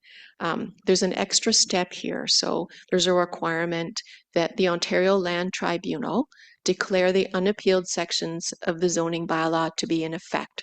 So we'll be waiting for an Ontario Land Tribunal hearing to be scheduled, and we'll be asking, and Mr. Mark will be able to provide more details on this to confirm if you have questions, but we'll be asking them to bring the unappealed sections into effect. So all to say, as of March, as of the date of enactment and the beginning of that appeal period, we will be having to refer to 2 zoning bylaws. And the most restrictive provisions from both bylaws will be in effect until we get that first Ontario Land Tribunal decision declaring the unappealed sections of our bylaw to be in effect. And we're estimating that could be as late as September of next year. It could be earlier, depending on when that Ontario Land Tribunal hearing is scheduled. And then once that tribunal decision is issued, stating that the unappealed portions of the bylaw are in effect, then those provisions will be in full force and effect, and only the provisions that are under appeal, it's in those situations where we will have to continue to refer to 2 zoning bylaws, and the most restrictive provisions will prevail until the appeals are dealt with by the tribunal. Next slide, please. So we'll just go over here in these next couple of slides, our continuation and transition provisions. These are for in-process and complete applications under Zoning Bylaw 2008-250. These are for Planning Act applications that were commenced under the current zoning bylaw. And the principle here is that if you start a planning process under the current zoning bylaw, you should be able to take it to completion and receive a building permit under those zoning provisions that you started your process in. If we didn't have transition and continuation provisions for completed applications and in-process applications that the new zoning, at the time the new zoning bylaw is enacted, people who've initiated these applications those applications would would sort of disappear with the new zoning bylaw. So we have these continuation and transition provisions to bridge people so that they can finish their Planning Act processes and obtain a building permit using the zoning provisions in effect at the time that they applied. So in-process applications at the time of enactment of the new zoning bylaw will have 5 years to obtain a building permit. Applications that have been completed under the new zoning bylaw will have 3 years to use those Planning Act permissions under zoning bylaw 2008-250 to obtain a building permit. Next slide, please. So there's really 2 slides here. The first deal with in-process applications and the final for completed applications. And there's just, as I mentioned, the difference is that there are 2 time periods. If you have completed your application, you have 3 years. If you are in process, you get extra time, you have 5 years. And these provisions are, I'm not sure how many of you were around in 2008 and were using the zoning bylaw at the time it was approved, but there were transition provisions with that bylaw. The time period was 2 years. We did not, there was no need to extend them longer. Planning Act applications were able to proceed to issuance of building permit adequately within that time period, but we've given a bit of extra time this time around just in case it's needed. Next slide, please.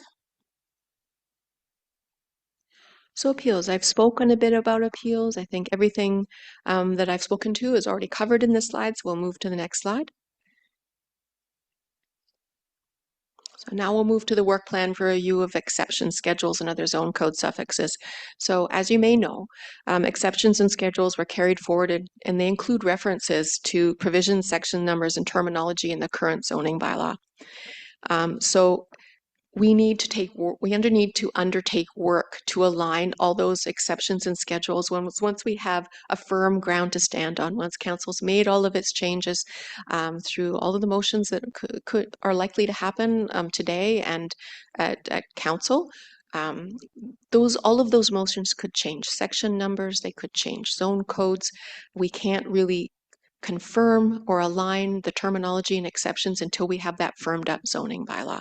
So there is a work plan proposed in supporting document 8, I believe it is, of this report that outlines the rules or the directions that we would like to have from council approved so that we have clear direction on how to review those exceptions and schedules.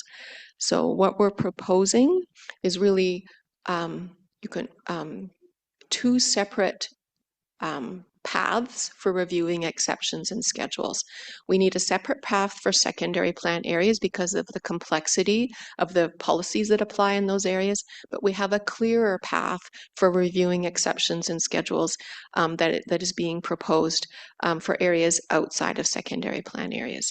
So for areas inside secondary plan areas, until the exceptions and schedules can be reviewed and the review is completed, the most restrictive provisions are going to apply in those exceptions and schedules. For areas outside of secondary plan areas, the most permissive provisions would apply, and certain provisions would not apply, such as, for instance, minimum parking requirements. So there are detailed explanations of what's proposed in the work plan for your review. There are also provisions in section 110 that follow these same principles in terms of interpreting exceptions and schedules from the moment of enactment in this year going forward. So in section 110, the guidance given for interpreting exceptions and schedules and other zone code suffixes for areas inside secondary plan areas is that the most restrictive applies. For areas outside secondary plan areas, the guidance given is the more restrictive provisions apply. And this is to try and bring those 60 years of accumulated zone code provisions that have been applied and in many instances carried forward from zoning bylaws that date back 60 years and have continued to be carried forward in our current zoning bylaw. This is our opportunity to clean up those limitations on development that are no longer related to official plan policies. And just to clarify, there are guardrails in these guidelines in both Section 110 and our work plan to ensure that policies in the official plan, in our current official plan, are conformed with in terms of interpreting exceptions and schedules. So there are carve outs for certain types of zones where there are official plan policies that need to remain in effect. Next slide, please. So I've just gone over these details and we can go on to the next slide. So we want to confirm that there will be a mechanism going forward in 2026 and 2027 if there are issues that arise with, and I'm sure that there will be, further corrections or clarifications needed to the new zoning bylaw, that there is a process that we will have in place for expediently making corrections to the bylaw. And so we will be undertaking omnibus zoning reports as issues are found or there are gaps in the zoning bylaw or it's not operating as intended or where we need to correct errors. We will be bringing reports forward to respond to those needs on a priority basis in the next couple of years. Next slide, please. So further work items in the report recommendations, there are a number of them. So we are committing to monitoring electric vehicle car ownership and reporting back to council or reporting back to determine whether we need to increase those rates for EV-ready parking spaces. And this is to try and calibrate with EV ownership specifically in Ottawa, those rates in Ottawa. So we'll be working with other teams to keep track of those rates and respond accordingly. We are going to monitor development under the new zoning bylaw and report back to council in 2028 concerning the impact on building permits issued for new dwelling units by designation and transect, analyze the types of development approvals under the Planning Act that have been requested under the new zoning bylaw, identify and make recommendations regarding changes that may be needed to the new bylaw to maintain the intent of the official plan and support the construction of housing in the city. There is also a further work item in relation to a study for land use impacts of data centers. We need to do some work to understand what those impacts are and to identify appropriate locations in the city where they can be permitted. We've also have a direction to evaluate permissions for small-scale neighborhood commercial uses in the bylaw and determine if enough has been done to support these uses and return to council in Q2 of 2027 with recommendations. And I think this would be really something we want to have a conversation about. I know that there was a lot of interest, and some of it positive and some of it negative, geographically in different parts of the city. So we want to have a conversation about where there is further interest for these types of 15-minute neighborhood uses for services and goods in proximity to where people live, and then respond to that with some new strategies or some new approaches for in certain parts of the city where there's a need or there's an interest in 2027. Next slide, please. So now that completes the presentation, and I'd just like to thank councillors for engaging with us throughout this process. We're really grateful for all the conversations that we've had with you. We've tried to respond in a meaningful way. I'd also like my gratitude for people in the room that we've had conversations with, community associations and residents. We've really tried to genuinely respond to their concerns in a balanced way and also tread that line where we're implementing the official plan. So, and responding to the challenges of our city as we grow. So that concludes the presentation. Thank you. Ms. Reddy, thank you very much. Before we get into everything, I don't want to wait until the end of this to say thank you for the efforts that you've undertaken. I think the fact that there aren't 300 delegates to this meeting is a testament to the persistent work that you have been doing to collaborate with the community. We haven't always agreed with the community, haven't always agreed with councillors, but you know, we've arrived at a really good place. And despite the fact that there were all sorts of amendments that were proposed in the published report, there are more amendments that are being proposed today in response to feedback that you've been getting. I appreciate your work on those. And of course, councillors have amendments that they want to bring as well today.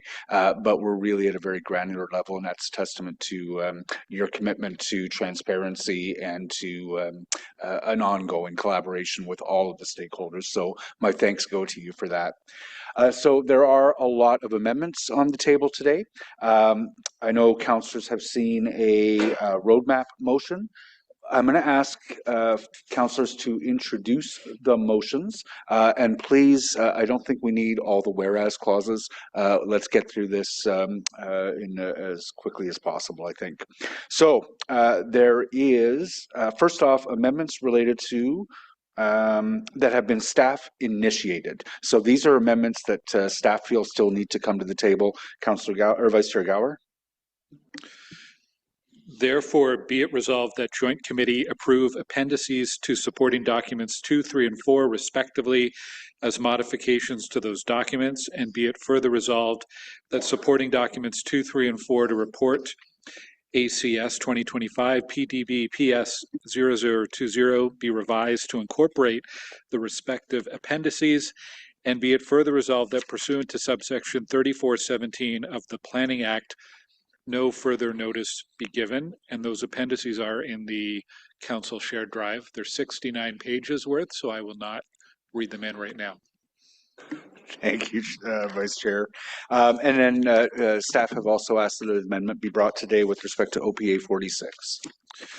Okay, therefore be it resolved that council approve the changes to the zoning bylaw necessary to enact the amendments made to the official plan and secondary plans only if the Minister of Municipal Affairs and Housing approves OPA 46 prior to council passing of the final reading of the new zoning bylaw. And be it further resolved that if the minister's decision is not provided in time for staff to prepare the new zoning bylaw for final reading, staff be directed to replace provisions that implement OPA 46, such as but not limited to residential density increases at Trim, Orleans, TC, Jeanne d'Arc, Pleasant Park, Westboro, Kitchissibee, Sherburne, and New Orchard MTSAs, residential building height increases in Alta Vista, Faircrest Heights, Riverview Park, Carlton Heights, Central and East Downtown Core, Old Ottawa East, Richmond Road, Westboro, Rockcliffe Park, Sherburne and New Orchard, and Stittsville Main Street secondary plans, with provisions that conform to the in effect official plan, and that council approve these changes in the new zoning bylaw during final reading, and that the full extent of the changes made being provided to council prior to the enactment of the new zoning bylaw. And be it further resolved that if provisions that implement OPA 46 are replaced and passed after final reading, staff be directed to inform the Ministry of Municipal Affairs and Housing, including an estimated timeline of when zoning that implements OPA 46 can be brought forward for council consideration. And be it further resolved that pursuant to the Planning Act subsection 3417, no further notice be given. Thank you very much, Vice Chair. Next, we're going to have a number of motions that are initiated by councillors in response to the feedback that they've been receiving from their various different stakeholders, and that we feel are generally supportable by staff, or that we have indication are consistent with the proposed zoning framework. Councillor Brockington, with respect to McCarthy Woods. Thank you, Chair. So the motion is NCC parcels in McCarthy Woods and the Southern Corridor.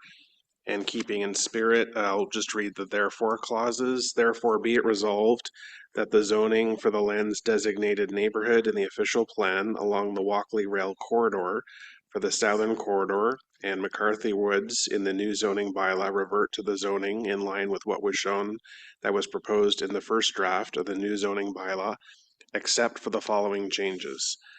Lands currently zoned IL, light industrial, in zoning bylaw 2008-250 will be zoned NMU4, neighborhood mixed use subzone 4, instead of GRN, green space. The land zoned FAC1, open space facility subzone 1 in the first draft of the new zoning bylaw will be zoned FAC4, open space facility subzone 4, and exception 310 and the holding symbol H will not be included in the zone codes, as shown on the map in document 1 attached to this motion and on file with the city clerk.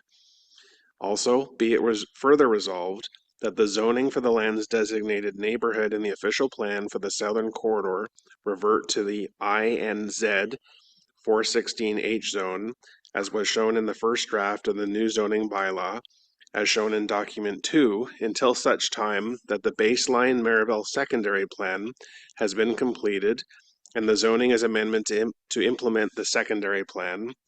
And lastly, be it further resolved that pursuant to subsection 3417 of the Planning Act, no further notice be given. Thank you very much, Councillor Brockington. I have a motion with respect to Ruskin Park to GRN that I'll ask staff to put up on the screen. And I should just note for the benefit of everybody, as chair, I can't chair the meeting while putting forward a motion. Chair Brown and I agree that it's not necessarily helpful to keep getting back up in there, back up and down. But if there are any procedural rulings to be made during the course of the debate on my motions, Chair Brown will make those. So therefore be it resolved that the principal zone code for these lands on Ruskin be amended from Rec 1, Recreation Subzone 1 to GRN, Green Space Zone, and be it further resolved that pursuant to subsection 3417 of the Planning Act, no further notice be given. And then I have another motion with respect to minimum bicycle parking rate. Therefore, be it resolved that section 613 of the new zoning bylaw be amended to increase the minimum rate for bicycle parking spaces from 0.75 per unit to 1 per unit for 5 to 12 residential units, and be it further resolved that pursuant to subsection 3417 of the Planning Act, no further notice be given. Councillor Johnson has a motion with respect to Centrepoint Park. Therefore, be it resolved that Centrepoint Park zone code in the new zoning bylaw be amended from Rec 1 Recreation Subzone to GRN Green Space Zone, and be it further resolved that pursuant to subsection 3417 of the Planning Act, no further notice be given. Thank you, Councillor Johnson. Vice Chair Gower has one with respect to 612 and recreation vehicles. Therefore, be it resolved that table 612A, column C, row 1 be amended by substituting the following text. Permitted in area A, downtown transect, in area B, inner urban transect, provided the following. And it's up on the screen, so I won't read the whole text. And permitted in area C, outer urban transect, and area D, suburban transect, provided the following. Again, it's on the screen. And be it further resolved that pursuant to subsection 3417 of the Planning Act, no further notice be given. Thank you very much, Vice Chair. Councillor Kavanagh has a motion with respect to Woodruff North of Richmond. Yep, thank you, Chair. I won't read the whole thing, but thank you to staff who've worked closely with us and to residents who brought this to our attention. Therefore, be it resolved that the proposed zoning in the N3B zoned areas located near Woodruff Avenue, north of Richmond Road, be changed to N3C as detailed in the map attached to this motion and on the file with the city clerk, and be further resolved that pursuant to subsection 3417 of the Planning Act, no further notice be given. Thank you, Councillor. And you also have a motion with respect to specific properties, Compton and Flower. Yes, thank you. And again, thanks to all involved. Therefore, be it resolved that the zoning for the following properties as detailed in the map attached to this motion and on file with the city clerk be amended from N4B and N4C to N3B, and be further resolved that pursuant to subsection 3417 of the Planning Act, no further notice be given. Thank you. Thank you, Councillor. Councillor Dudas, you have a motion with respect to monitoring EV ownership. I do. I'm just waiting for it to come on the screen. This is just to hasten staff reviewing whether or not to implement more EV charging facilities within developments, because the EV will be resolved that recommendation 5 to report be amended by deleting the year 2031 and substituting with the year 2029. And be it further resolved that staff report back to the Environment and Climate Change Committee with the update on electric vehicle ownership within the City of Ottawa Be it further resolved that should amendments be required, staff bring recommendations to the Planning and Housing Committee to amend Section 611 of the zoning bylaw. Thank you, Councillor. Councillor Plant, so that'll go through, I presume, Vice Chair Gower. Limit on amplified sound systems for patios above grade. Therefore, be resolved that Section 311.3 of the draft zoning bylaw be amended to state the following: where an outdoor commercial patio is within 30 meters of a residential zone, or where an outdoor commercial patio is located above the first story of a building, it is not permitted to be served by an amplified system, directly or indirectly, for music or entertainment purposes. And be it further resolved that pursuant to subsection 3417 of the Planning Act, no further notice be given. Thank you, Vice Chair. Councillor Devine has a motion with respect to west side of Birchwood.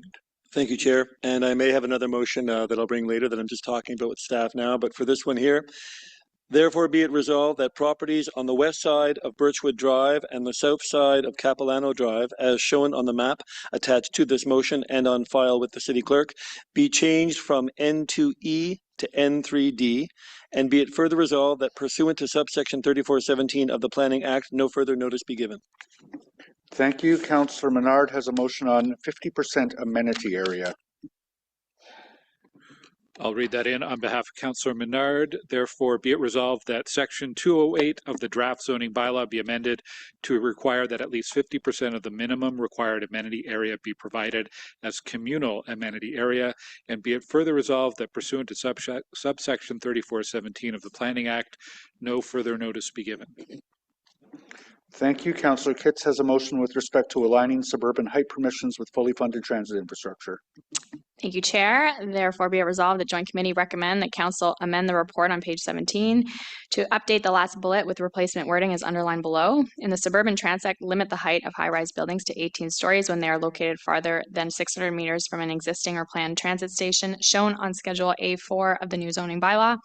And be it further resolved that staff undertake a review of the corridors identified for higher density, giving consideration to updated growth projections slated to be tabled in Q1 2026, the development charge rate structure review identified in the Housing Acceleration Plan, as well as any potential funding from upper levels of government to assist in funding Transportation Master Plan priority projects. And be it further resolved that staff consider the review alongside fully funded TMP projects and report back to the Planning and Housing Committee with an updated Schedule A4 to inform permitted building heights in the zoning bylaw.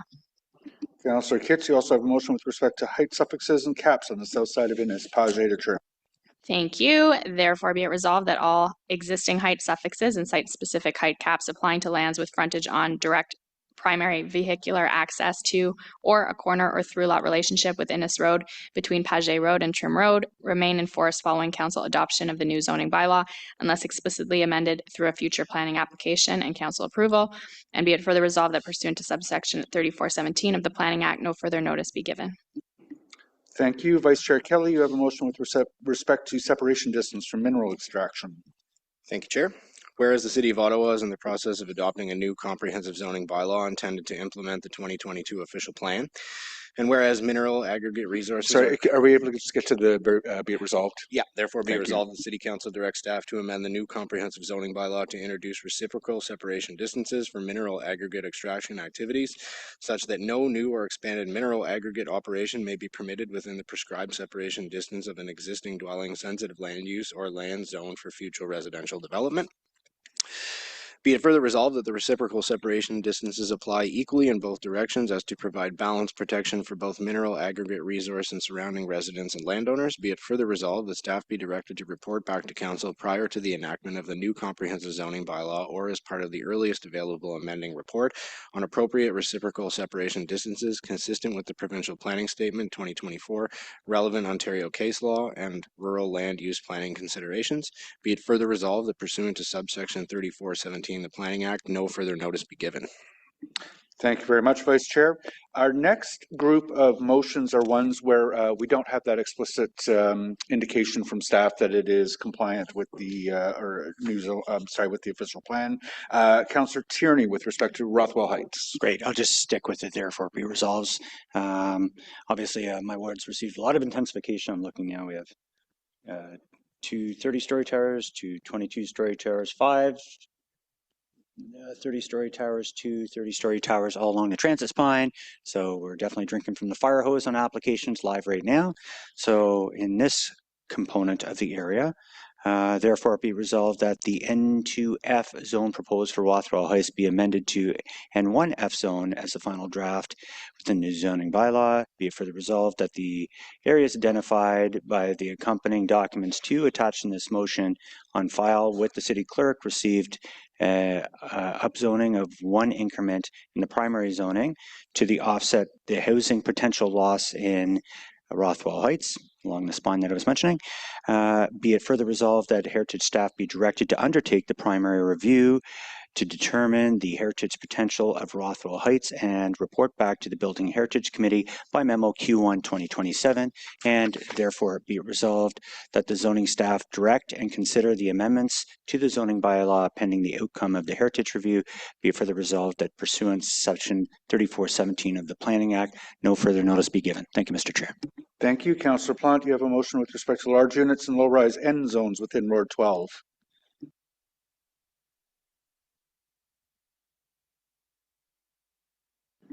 I can read it in on behalf of I think Councillor Plant's got it. She's got it. If you've got it, Yeah. Councillor Plant, go for it. Thank you. And I have a very sore throat, so I apologize for the raspy voice. I'll just read the last whereas the existing lot pattern in many neighborhoods within the inner urban transect, particularly Vanier, are generally comprised of lots that are smaller than 450 square meters, with lots as small as 300 square meters being commonly encountered. Therefore, be it resolved that subsection 708(2) be amended so that it applies in the case of low-rise residential use buildings on a lot of 360 square meters or greater within the N1, N2, N3, N4, N5, N6, and CM1 zones located in the downtown and urban transect. And be it further resolved that staff monitor the impacts of these changes and report back to Planning and Housing Committee within the next term of council. And be it further resolved that pursuant to subsection 3417 of the Planning Act, no further notice be given. And I want to thank Councillor Gower for moving this on my behalf. I appreciate it. Thank you. Thank you, Councillor Plant. I have a motion with respect to building height in neighborhood zones.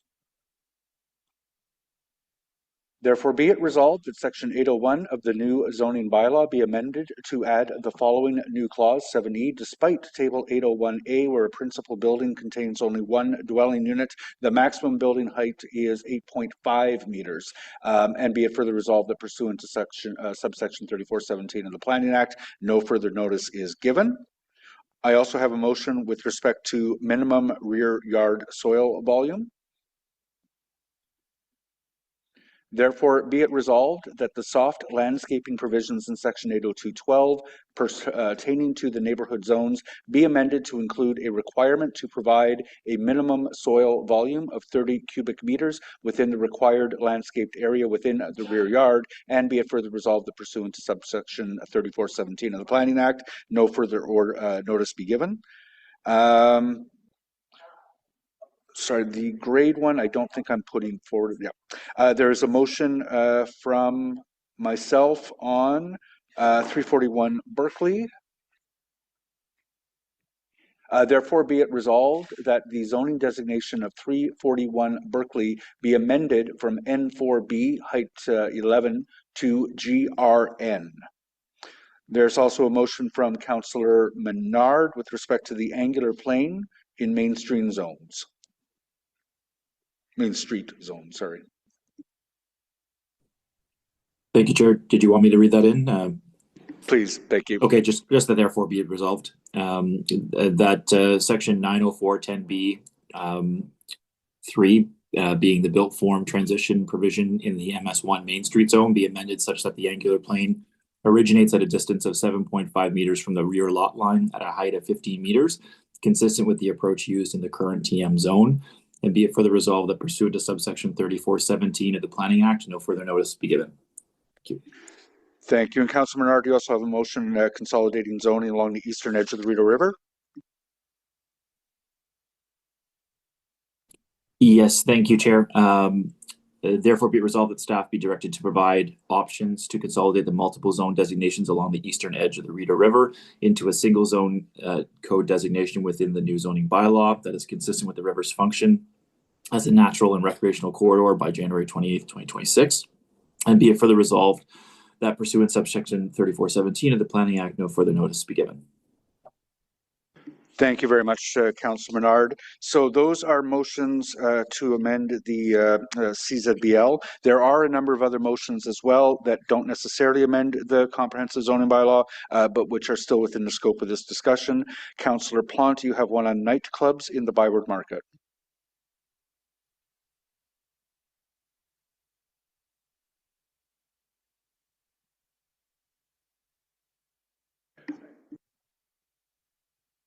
Appreciate it. Thank you. Therefore, be it resolved that with respect to ACS 2025 PDB PS 0020, the Planning, Development, and Building Services Department are directed to recommend council amendments for the zoning of nightclubs in the Byward Market within 6 months of the adoption of the definitions for a food premise and expanded activities for a nightclub in Schedule 5 and 7 of the Licensing Bylaw 2002-189 by council. And I again apologize for the voice. Thank you so much, Chair. Thank you very much. Councillor Menard, you have one on property standards and property maintenance pilot. Yes, thank you, Chair. And I understand this may be referred to another committee, and that's fine if that occurs. But I wanted to make sure to get it out just because it relates to the further zoning. So therefore be it resolved that staff review the program for potential application in Heron Park and other student-friendly communities in proximity to post-secondary schools for consideration as part of the next term of council's bylaw review working plan, subject to council approval, and therefore be it further resolved that pursuant to subsection 3417 of the Planning Act, no further notice be given. Councillor Kitts, you'll be asking staff to undertake direction. Put that on the table now. Yeah, it's a direction that I believe staff are comfortable with, so maybe we can just deal with it now. Yep. That Building Code Services staff be directed to implement a ward councillor notification system that makes monthly residential building permit activity available to councillors, including permits issued for as-of-right residential infill development using existing technology systems such as Open Ottawa, Open Data, where possible, and in a manner that respects privacy and data protection requirements. Thank you very much. That seems like a really good idea. Are staff willing to undertake that as direction? Yes, we are. Wonderful. Thank you very much. And then Councillor Kitts, you got one I'm very fascinated about, supporting small business plazas through intensification. Great, thank you. Therefore, be it resolved that planning staff, in consultation with staff from economic development, be directed to study the impact of intensification on small business plazas citywide and to report back with potential support and tools, including but not limited to facade improvement programs, relocation assistance, tax or financial incentives, and business retention strategies, drawing on best practices from other municipalities. And be it further resolved that the report include how plazas in particular could benefit from a different approach that may build on the small business action plan and provide recommended next steps for council's consideration. Thanks. Thank you very much, Councillor Kitts. I'll point to it just the once, but kitchissippiward.ca has got a great blog post on that. And then, I guess I'm asking, so with respect to the minimum soil volume, we'll leave that one off the table for now and probably ask staff to undertake that as direction after a bit of dialogue. So those are the motions that are on the table right now. Is there another one, Councillor Brockington? Not another motion, but I'm wondering if I could ask a question of clarification about a motion that's been moved by Councillor Menard. Sure. Is it quick? Yes. Okay. Motion at C8 on the roadmap, consolidate zoning along the eastern edge of the Rideau River. I've read the motion. The motion does not specify if it's in Capital Ward or all wards in the city of Ottawa that abut the Rideau River. Given that Rideau or River Ward and 5 or 6 other wards abut the Rideau, I'm seeking clarification whether this motion is just Capital Ward specific or all wards. Thank you. Thank you. Councillor Menard, do you have a quick answer to that? Yeah, that's a fair comment, Councillor. I'm open if others wanted included. The intent was for my own ward, for Capital Ward, but if others are interested in that discussion, happy to have that open up. But the intent was for Capital Ward. Let's leave it at that and deal with that once we get to debate. So those are the motions that are on the table. And I know I thanked Carol profusely, but I want to thank Caitlin Salter McDonald's team, Chris, Kelly for the incredible work that Clerks is doing with BSS. to keep track of all these motions. It's quite complex. So we will move into now the public delegations. And I would ask folks, there are a lot of public delegations. You've heard about the motions that enjoy both sort of councillor and staff support. We don't need to take the full 5 minutes if something is going to pass that satisfies your concern. But of course, you are able to take the full 5 minutes should you so desire. We'll begin with Rob Attrell, who I believe is online and who has a presentation for us. Rob, whenever you're ready, you have 5 minutes to make a presentation to the Joint Committee. All right, great. Thank you. So, good morning, Chair and members of the Joint Committees. My name is Rob Attrell. I'm here as a resident of Orleans who wants to live in a convenient and sustainable community. When I use the term village today, as I will, I'm talking about a place that you want to live rather than just a place where your house is. And so a village here is full of safe streets and accessible amenities. My daily experience living in one of the least dense suburban communities in the city is that large parts of Ottawa are lacking in density and transportation options and are completely missing public amenities. Next slide, please. So the image here shows what the next 20 years of N1 zoning will look like, according to city projections. This zoning update barely moves the needle on the status quo where I live. This is a land use model that we know for certain does not generate enough tax revenue to replace the roads, pipes, and sewers that serve it. So by locking so much of our city's land into this extremely rigid form, we're only digging deeper holes in future budgets. The proposed zoning bylaws definitely help, but don't go far enough. It loosens the belt by a notch or maybe two when what we really need is a better way to hold our pants up. Next slide, please. So this is about flexibility. Denser N3 zoning, for example, allows the setbacks and built forms necessary to fit things like modern family apartments or multi-generational housing into existing neighborhoods. Transit-oriented development and denser main streets are really great for people who end up living there, but they don't help older suburban communities unlock their potential. Next slide, please. So here's my proposal. 2 changes to set our city on the path to a prosperous future.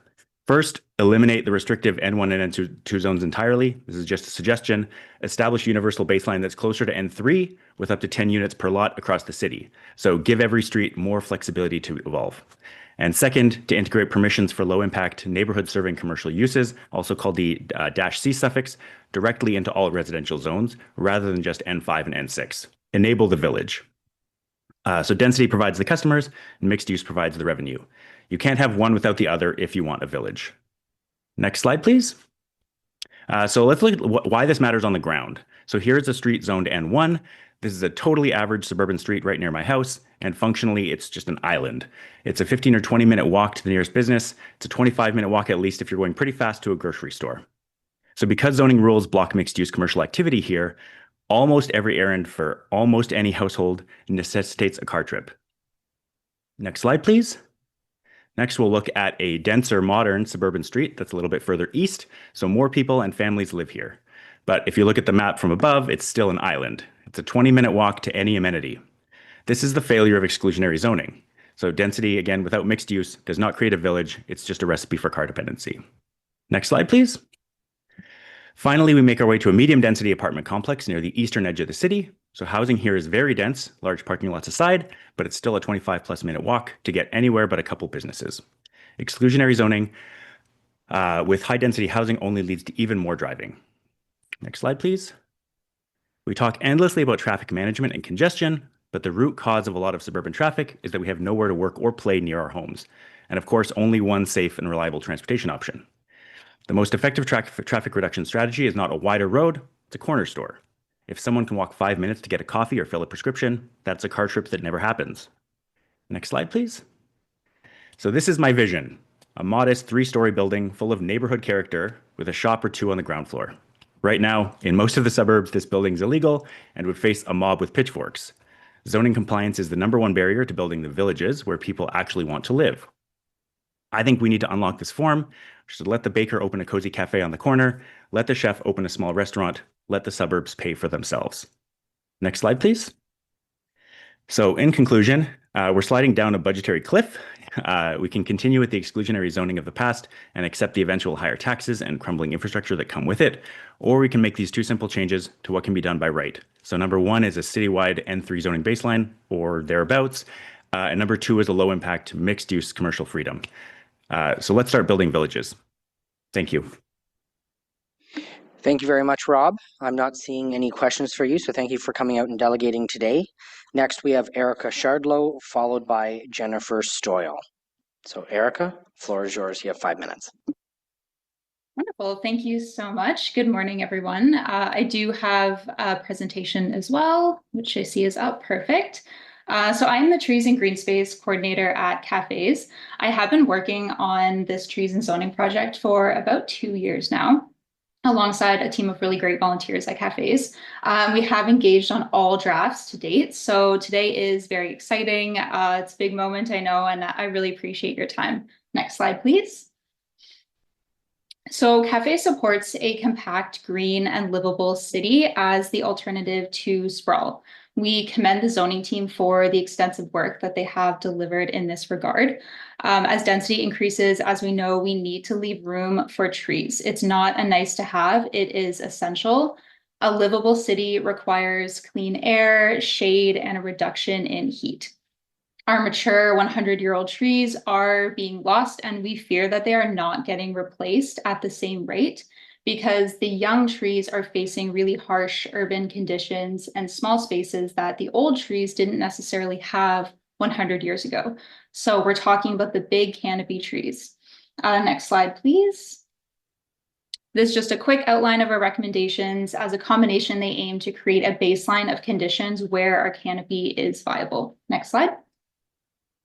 So we have taken a metrics-based approach. We have researched how much soil trees require.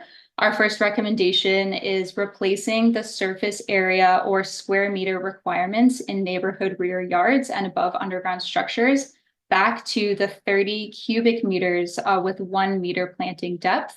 We do understand that staff have said that regulating the depth may fall beyond their authority. But we are thinking that if there are other regulations that have depth dimensions like underground utilities, when we're dealing with green infrastructure, can we still find a way to deal with the biological facts that this is what trees need? And we can't ignore this science. So we will also note that the soil volume measurements are supported by the FCA as well. Next slide, please. Second, we believe that front yard soft landscaping minimums should be increased, ideally 50% of the front yard in neighborhood zones, again, to make sure that we have space for a big tree. In rear yards, again, at least 30 cubic meters, or if we go by percentage, 50% of the rear yards in all transects, we think should be soft landscaped in a contiguous area with a minimum width, to ensure that we're not getting this landscaping in really thin, narrow strips that are basically useless for a tree. Next slide. Our third objective is for front yard setbacks. We feel that front yard setbacks should be at least 4.5 meters in transects A and B. Ideally 6 meters where possible. We have been pushing for this, but we know it is difficult and unlikely. Where setbacks are already small and non-existent, can we ensure that there is a total space of 30 cubic meters between the setback and the right-of-way combined? In busy areas like main streets, canopy trees on the front lots are so essential. These are some photos of examples of what we really can't afford to have. Small to no setback, fully paved, no tree, and likely very, very hot, at least in the summer. Next slide. So we also recommend deferring the rezoning of the NCC Southern Corridor lands that got changed to developmental reserve. We feel the city should not be pre-zoning. These changes were made after the first draft. So I know many residents had no idea. And these green spaces are highly valued, both ecologically and by the public. And so there really needs to be full transparency. There needs to be public engagement and a proper development process. Next slide, please. So to provide some background on where our recommendations have come from, in 2024, Cafes formed a working group of very experienced volunteers. We wrote a research-based position paper with many cited sources. We put a lot of work into this, and we have submitted detailed recommendations on all drafts of the bylaw to date. Next slide. 30 seconds. Thank you. I'll just quickly mention that at Cafes, we are a membership-based network. We represent all wards spanning the urban, suburban, and rural areas. And so The recommendations that we have put forward really aim to reflect the concerns of our widespread network as a whole. So I will end it there. That's all I have for you this morning. Thank you very much for your time. Thank you very much. Councillor Menard. Thank you very much, Chair. Thank you, Erica, for presenting. I just wanted to make sure you were aware, because some changes came in the appendices and the documents, and you had recommended a front yard setback as one of the potential changes that you were seeking. And one of the changes that staff have proactively made is the change to 4.5 meter setbacks for both the B and C subzones. They're proactively recommending that after some discussions around tree growth and front yard provision. So I wanted to make sure you were aware of that. That's a recent change. And I appreciate your advocacy on the other items you raised, which I know other motions are also looking at. Yes, thank you. Yeah, I was aware of that. We do support that. Really, in this case, any increased space for trees is beneficial, and it just means the bigger tree that we get in that space, which is what we want to see. Thank you very much. Thank you, Chair. Thank you very much for your delegation. Next, we have Jennifer Stoyle, followed by Patrick Bickerton. Thank you, Chair. My name is Jennifer Stoyle. I am representing the Centrepoint Community Association and a member of their executive. We are requesting that Centrepoint Park be rezoned as green space as per the motion put forward by our City Councillor Elaine Johnson. Acknowledge and appreciate that this motion enjoys Councillor and staff support, so I will abridge my comments accordingly. Next slide. As just a quick introduction to the Centrepoint neighborhood, we are located in College Ward. We have a population just shy of 7,000 residents per the 2021 census. The neighborhood, as you can see, is bordered by major transportation infrastructure. You got the bus corridor along Baseline Road to our north, light rail along Woodruff to our east, and heavy rail along the south. These are natural barriers that mean that in terms of walkable, livable neighborhoods, getting to parkland would be within the community itself. Next slide. This next slide shows the zoning for Centrepoint as proposed in the zoning bylaw. Algonquin Station is within our community, within that red zone, and we are going to experience significant intensification. The starting point is N2 with a maximum of 10 dwellings per building, and our lot sizes would actually permit that. Sorry, N2 is 6 units per building, and our lot sizes would actually permit that maximum number. City staff have described that the proposed Recreation Zone 1 was a simple continuation of previous zoning. However, given the changes in the zoning, for example, N2 with 6 units cannot be described as continuation of the current R1, which is a single family detached dwelling. I believe it's important to relook at all the zones to ensure that it fits the current planning context. Next slide. The zoning bylaw does provide a definition of park to mean places where amenities are provided, and it lists some of those amenities such as playgrounds, sports fields. These are the amenities that you currently find within Centrepoint Park. Next slide. Section 215 of the zoning bylaw describes that parks are permitted within all zones with the exception of industrial and the industrial zones and the mineral extraction zones. The Parks and Recreation Facility Master Plan sets a target of 2 hectares of parkland per 1,000 residents, and it also has some maps that show that our area already falls short of those targets. And as you can see, our population will grow significantly over the next several years. The point of that is that as a mature neighborhood that is now being intensified, parkland is a scarce resource, and we very much want to protect that parkland, particularly given since that we're already short. Next slide. So recreational zone has a list of permitted uses, many of which are buildings, and those buildings, first off, we would not want built in the park, but moreover, those types of permitted uses are already found within our area, i.e. we do not necessarily need them, and we need parkland. So we would not give up parkland in order to build these permitted uses. Acknowledging, Councillor Johnson, the amendment that you did already achieve to ensure that if there is a recreational facility built in a park, housing would not go above that without council approval. Next slide. I think I will largely skip over this slide because I think the city already knows and very much wants to have parkland. I will only say that the types of amenities and Centrepoint Park in particular is a big driver of why people want to live in this neighborhood. So if developers want assurance that there will be demand for their projects, Centrepoint Park and all the amenities it has, including Centrepoint Park, is very much a desirable neighborhood that people will want to move to. So final slide is basically the request that we be rezoned as, the Centrepoint Park be rezoned as green space. The purpose of green space is to permit conditional uses that contribute towards parks. One would expect that those amenities are the ones that were listed in the definition of park, which is what we have in Centrepoint Park.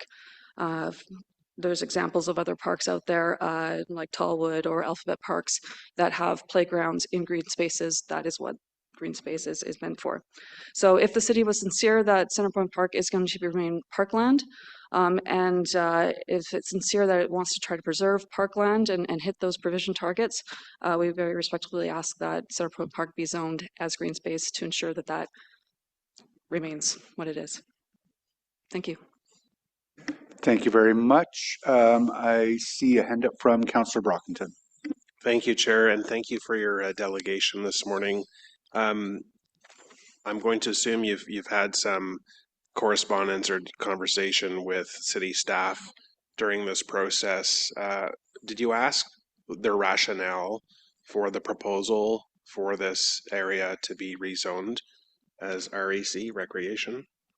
As mentioned, they described it as a continuation of the previous zoning, meaning that they did not particularly evaluate the zoning, but rather a previous zone was carried forward as a new zoning as part of that consolidation of zoning. So there was not particular thought process in putting forward Recreation 1 other than it was continuation. Okay, so there wasn't really any disclosure that there's a plan to build any of those permitted or listed amenities that you provided in one of your slides. Rather, this was about zoning consolidation in the immediate area. Is that correct? I would agree, and I think your underlying point there is that if there's no intent to build it, why are you concerned? My counter to that would be, if there's no intent to build it, why not green space then? Because green space is meant to permit parks. Yeah, I will say agree, there's a bit of a trust deficit perhaps, but the counter argument is there. If you're not intending to build, then this is a non-issue. Fair enough. No, I agree with the amendment that your councillor has moved, but thank you for your delegation. Thanks. Thank you very much, Councillor Johnson. Thank you very much for being here. I really appreciate your time and your energy on this file, and you've done a great job organizing the community around this issue and bringing attention to the zoning bylaw in a way that many other communities have not had the fortune to be so stimulated. So I appreciate that. I was just wondering if you could let us know what assurances the change of the zoning that you're requesting would offer the community moving forward in the Centrepoint area. I think for us, the Centrepoint Park is very much the heart of our community. It's a gem. People absolutely love it, and I think that was demonstrated when there was a petition to essentially protect it, which generated over 1,000 signatures in a very short period of time. Admittedly, we're laymen coming into a process that can be complicated. What the green space zoning provides us as assurance is those permitted uses are a park, is that's what green space says. The permitted uses in rec zone are much more lengthy, and I guess there's a concern that if ever you wanted to build there, if our understanding of the planning process is if the zoning permits it, consultations are not required. If the zoning does not permit it, there can be an application to build something, and that would force a consultation period. So I think overall, the green space is permitted uses, the planning process, if ever there was an argument to build a building in a park, that is the assurance that green space provides us. Thank you very much for those comments today, and thanks for making time to be here.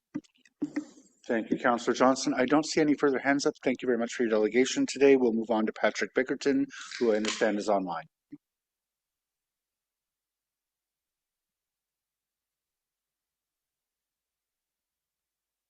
Hi, just do a comms check. Good morning, Patrick. Comms check, can you guys hear me okay? We can hear you. Whenever you're ready, you have 5 minutes to make a presentation to the committee. Wonderful. Good morning, everyone. My name is Patrick Bickerton. I live in Leslie Park in College Ward, and I'm generally supportive of the new zoning bylaw, but I would like to make 3 recommendations. First, complexity. Excluding overlays, schedules, exemptions, and other special modifiers, Ottawa's current zoning bylaw has 446 primary zones and subclasses. That's 18 times more than Toronto. Next slide. The new zoning bylaw that's before you today cuts this number in half, but we still have over 200. Why? Toronto has 25. Complexity isn't just a trivial zoning quirk. It has real implications, drives up costs, stifles innovation, and favors large developers who can afford to hire zoning experts to navigate this bureaucracy. My first recommendation is that the city should further consolidate with the ultimate goal of less than 50. Next slide.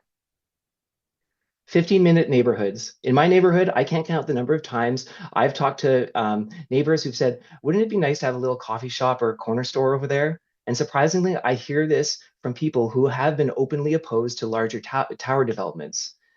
So from my perspective, people want this in their backyard.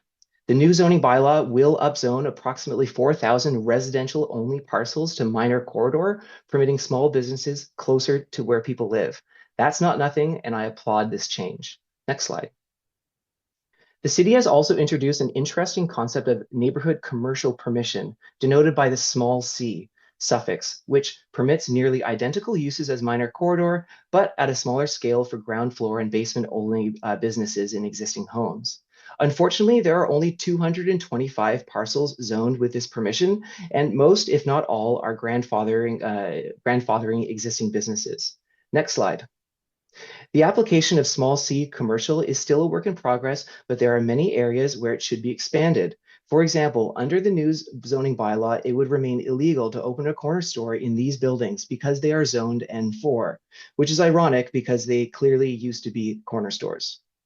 My second recommendation is that the city should aggressively expand the use of neighborhood commercial permissions in N4 and lower zones.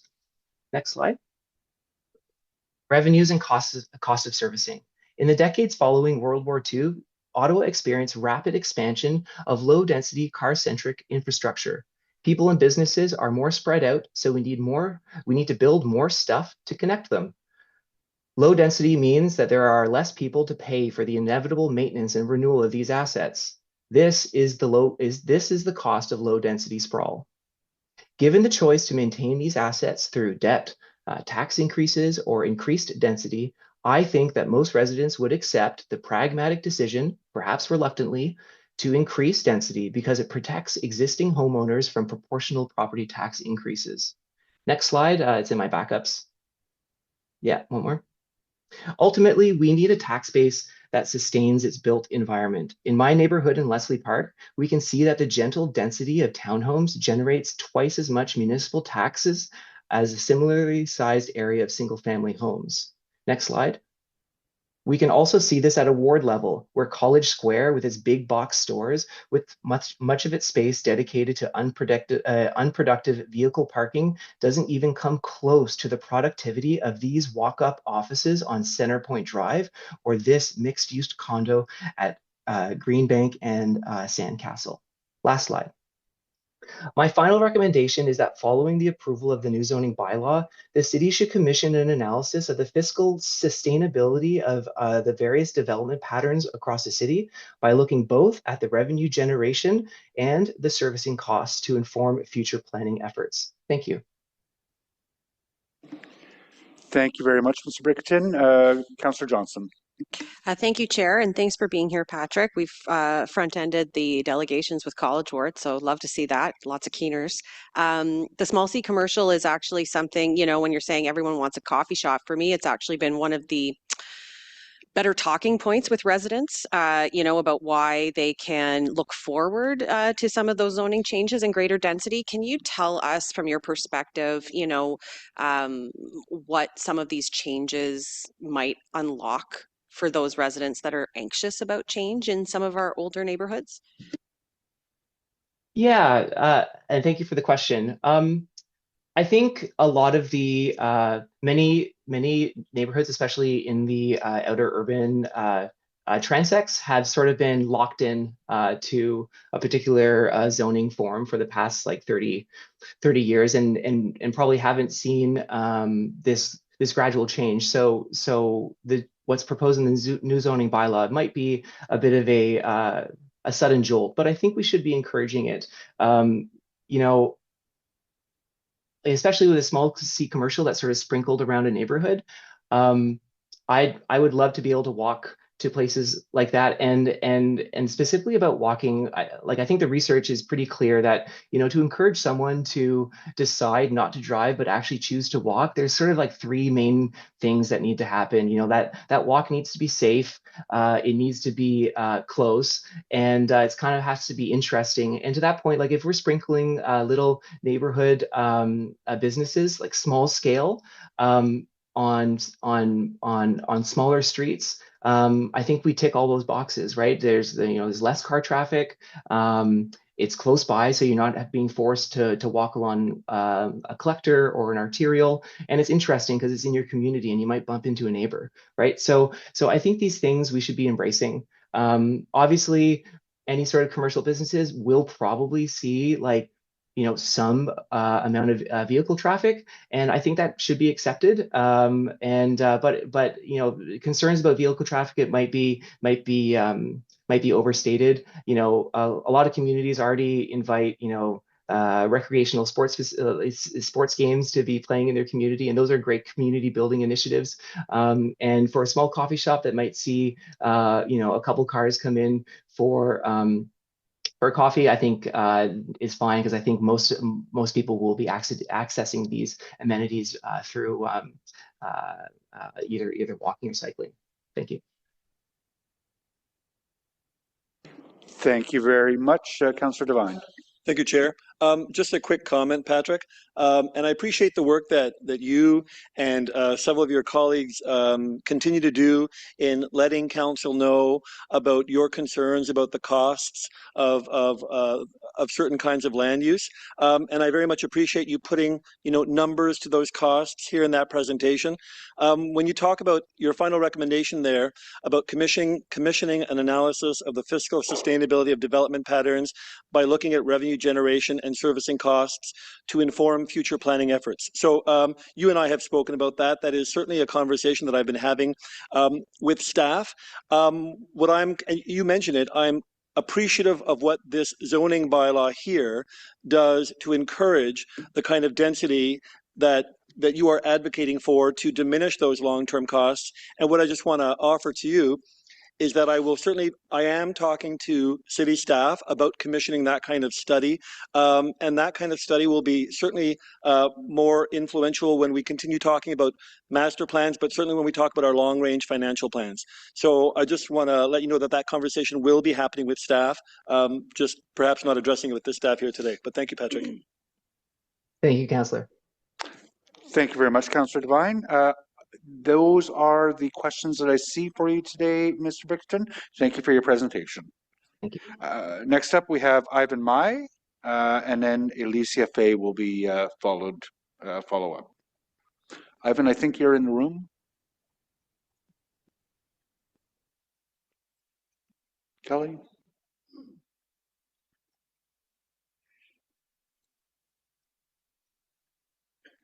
Okay, we're going to move on. If Mr. Mai comes later on, we'll let him back in. Alicia Fay? Alicia?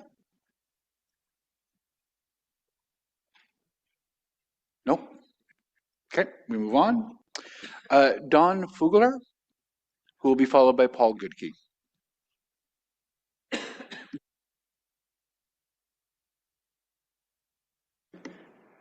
Hi, my name is Don Fugler. I'm a resident of Ottawa East.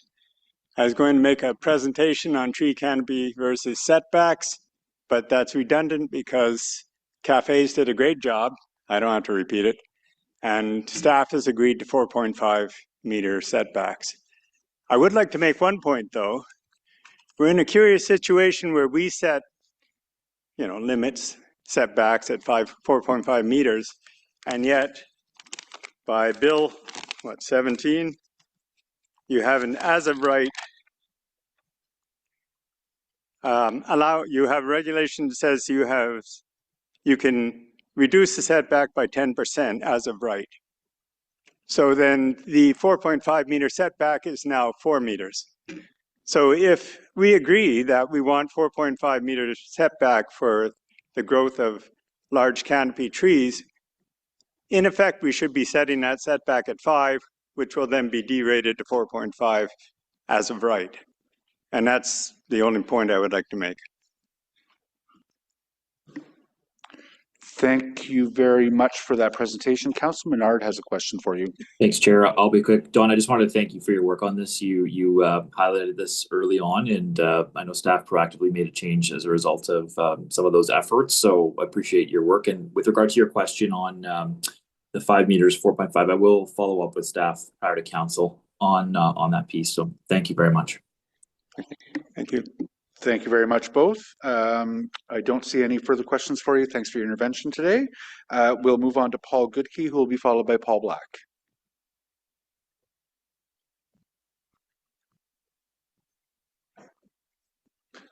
Okay. Paul is online. We're just getting him in. There he is. Good afternoon, Paul. Whenever you're ready, you have 5 minutes to make a presentation to the committee. Great, thank you. I'm Paul Goodkey, a resident of Old Ottawa East.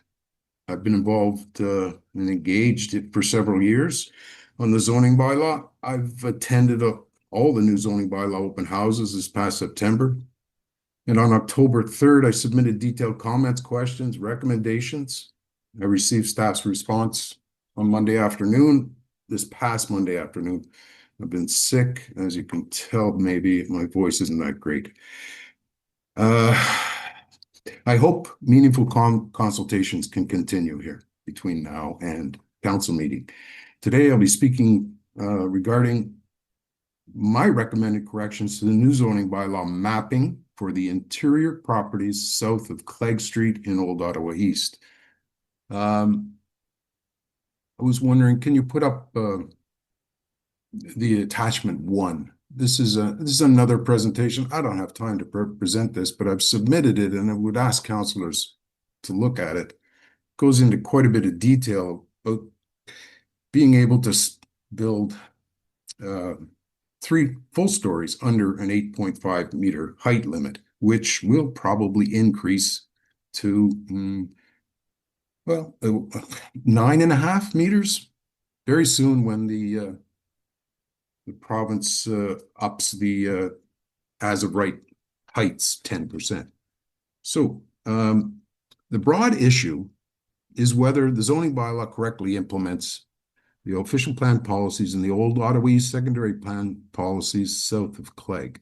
I suggest they do not, and I respectfully request that the council support a motion to the effect of correct the zoning for Old Ottawa East properties south of Clegg Street from N3B to N2B and add an 8.5 meter suffix on the zoning maps for all current draft zoned N2B properties and the corrected N2B zoning for the interior properties south of Clegg, and or reinstate the 8.5 meter height limit as shown in draft 2 on the new zoning bylaw table 801 row II column 2. This is to ensure that the zoning bylaw faithfully implements the council adopted official plan policies. Slide 2, please. Oh no, this is slide 2. So the other one is a slide showing Old Ottawa East secondary plan Schedule A. And on Schedule A, along Main Street south of Clegg, the designation is neighborhood low rise. Properties south of Clegg are all designated neighborhood low rise as indicated on the Schedule A. While Schedule B2 of the official plan designates the entire length of Main Street as a corridor Main Street, staff have confirmed that this is a functional designation at the parent official plan level intended to support transportation, transit continuity, and active transportation. Staff have further confirmed that the Old Ottawa East Secondary Plan designations prevail for land use and zoning purposes.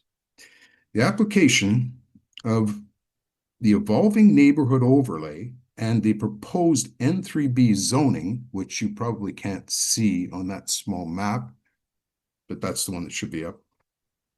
Sorry, I lost my track. So for the properties along Main Street, south of Clegg, along the street, zoning is N4. 1 minute. Okay. There is not a Main Street designation nor a Main Street boundary on Main Street south of Clegg from which to establish an evolving neighborhood overlay. Therefore, the properties south of Clegg are all in an interior neighborhood area where the existing built form and function context is intended. The does not apply to any of the properties south of Clegg Street. It's important to note 3-story flat roof buildings can and have been constructed under an 8.5 meter height limit. However, 99% of the current interior south of Clegg Street exhibits a built form 2.5 stories or less. 2.5 story built form is the intention of the 8.5 meter height limit. We went through this in infill too. Staff form and function report speaks to partial. Paul, I'm sorry, your time is up, but I know Councilor Menard has some questions for you. Thanks very much, Chair. Thanks, Paul, for your presentation and your work on the comprehensive zoning bylaw on all 3 drafts. My intent is to take what you've submitted on this piece, ask, and I know staff have responded to another document that you've sent in, but on this specific item, I know there's a different context of Clegg South on Main versus the northern portion from Clegg, just given its context, its businesses. And I know we went through an exercise around the secondary plan and where there was some increase in heights. So I'll follow up on this specifically with staff prior to council to see if there's an options here based on what you've put forward on this specific issue. And I appreciate all your time. Thank you very much. Yeah, we've got a 15. Thank you very much, Councilor Menard. So we'll look forward to hearing that at council, I guess. I don't see any further hands up. Thank you very much for your intervention today, Paul. And we'll move on to Paul Black, who I believe I saw in the room. There he is. Thank you, Mr. Chair. Yes, my name is Paul Black. I'm a principal planner at FO10 Planning Design. I'm here this morning on behalf of Morgard Corporation and Morgard Investments Limited. So we did submit some written correspondence, and I do appreciate the back and forth with staff over the past couple of days, but also over the past couple of years as we've worked with them on the bylaw on behalf of several clients. I do want to thank them for their efforts. I wanted to just highlight 2 properties for Morgard this morning. The first is 365 March Road, which there is within the Canada North Economic District, and so the appendix motions from staff this morning did address one concern with regards to height of the property at 365 March. So I'll leave that one and appreciate staff's motion on that. The second is just about an exception and restriction on certain uses that applies to the property. What I would contend is incorrectly, and so we've been in touch with staff on that one as well, and I do hope it will be looked at ahead of council. Essentially, it's a buffer from an adjacent property that limits uses on 365 March, but the buffer doesn't in fact touch 365 March. So I wanted to highlight those uses those 2 points for 365 March. On 500 Coventry, which is a second property, this is a property adjacent to St. Laurent Shopping Centre, which is owned by Morguard, and we do have active development applications on the property. There's currently a holding symbol on the lands related to the realignment of Coventry Road. And staff have acknowledged, and I fully appreciate that exceptions, which includes the holding symbol, are to be reviewed over the course of 2026. However, the holding zone here is related, like I say, to the relocation of Coventry. We've worked with staff in 2024 and 25 on an environmental assessment for that realignment, which was ultimately terminated by staff and deemed unnecessary. So that work is not proceeding. And at this point, the realignment of Coventry is not needed for Morguard to proceed with redevelopment of their lands in proximity to Saint Laurent Station, but it is a holding symbol. So essentially, they're having to look at relocating the road to unlock any potential development on the parcel at 500 Coventry. And so we are asking for that holding symbol to be removed. At this point, if it is to be relocated, it would be at Morguard's request, and so they would look to do that as part of any future development application, but it should not hold up the ability to proceed with some TOD development on the lands in the interim. So those are the 2 points I wish to highlight. They are in the letter submitted on behalf of Morguard as well, but happy to answer any questions if there are any. Thank you. I think Councillor Kavanagh has a question. Thank you very much. You didn't mention it right now, but in your letter you talk about Lincoln Fields. And that was part of the secondary plan for the Lincoln Fields secondary plan. It was meant to be the center point of development. It's very concerning and disappointing that you're now, contrary to what we're trying to do here of bringing in more housing, more residential places, you're saying you want to stay a shopping mall. And if there's any room, we need that residential, and it's an ideal location. Residents in the area are very enthusiastic about it. So is this being reconsidered?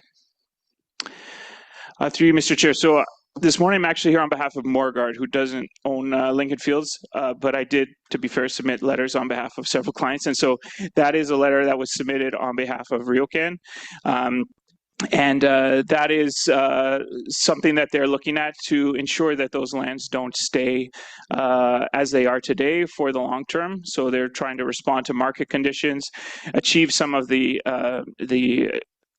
objectives that we're hearing about from other people in terms of commercial and proximity to where people live, while also protecting for the future intensification and growth of that area into the TOD area that everyone expects it to be ultimately. So it's not to say that they don't intend to continue with the mixed use program that was defined previously for Lincoln Fields, but they are looking for some flexibility in the interim to permit some development. But I do just want to be very clear that I'm here this morning on behalf of Morguard, and Morguard does not own Lincoln Fields. So, okay, your name was on it, so yeah, no, fair enough. Saw you on the list. I did submit it. Submit it. Thank you. Okay, thank you, and I'm sure we'll be having future conversations. For sure. Thank you, Councillor Kavanagh. Councillor Curry? Yeah, thank you. So, Paul, thanks a lot. Thanks for the emails back and forth. So you heard what Councillor Gower put forward. You're okay with that? Yes, in terms of the height aspect, it does resolve the concern with the height suffix for 365 March Road. There's the secondary point, which we were emailing with staff on the exception and the buffer, and I think we have clarity on that one as well. So I do hope it'll be cleaned up before council. But yes, the motion from Councillor Gower does satisfy the concerns for 365. Okay, and then as you follow the CPP process, if there's anything else, then you'll work with all Yes, of us. absolutely. We're engaged in that and looking for updates as they come. Okay, super, thanks. Thank you very much, Councillor. I don't see any further questions. Thank you very much, Paul. Thank you. We're going to hear from Anthony Leaning, who will be followed by Carolyn McKenzie.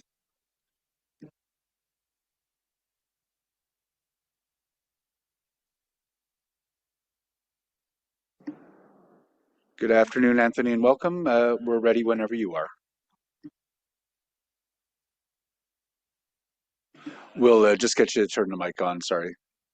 There should be a button on the podium. Thank you. As an architect, I've been doing infill housing for 45 years. But I'm here today as chair of the planning committee for Old Ottawa East.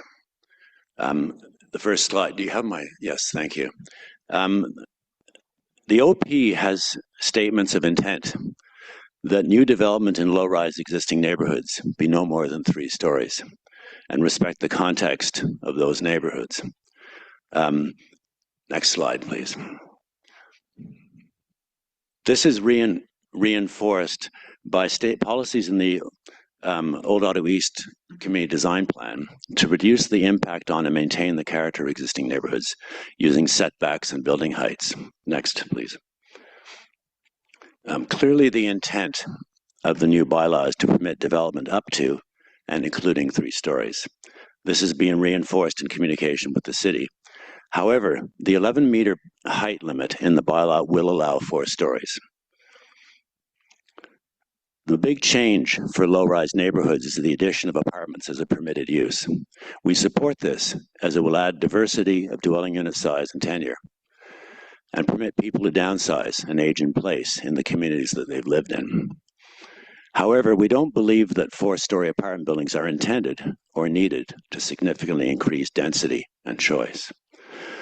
I was the architect for the building illustrated here, which demonstrates that 11 meters building height equals 4 stories, all with standard 8-foot ceilings. As well, the proposed bylaw has redefined how average grade is calculated, which means that the raised landscaping around the building can gain an extra couple of feet. And I may have the bill number wrong, but if the 10% as of right increase in the new Ontario bill is applied to building height, it would mean 11 meters is actually 12.1 meters. 4-story apartment buildings in existing low-rise neighborhoods is a guaranteed result of the proposed bylaw. We believe this to be an unintended anomaly that should be amended. And in some cases, reducing it to the existing height of 8.5 meters. Next slide, please. The proposed N2 and N3 zones respectively permit 5 and 6 apartments on a typical 40 by 100-foot lot, and obviously more on wider lots. A 4-story apartment building on a 40-foot lot will have enough gross floor area to potentially house 20 to 25 people on a lot occupied by a single-family home. Using 3 and 4 bedroom apartments. With land assembly of 2 lots or wider, or on wider lots of 75 or 100 feet, this could double the possible number of people. If the objective is to support diversity in household size in these neighborhoods, the proposed building volume is excessive for the number of apartments permitted on the lot. However, going back to a 3-story limit will still significantly increase density with less impact on the existing character of 1- and 2-story neighborhoods. We urge you to correct this anomaly. The next slide, please.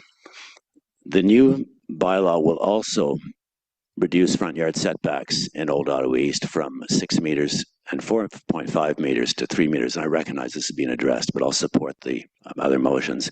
With 3 meters, some shrubs are possible and maybe a small tree.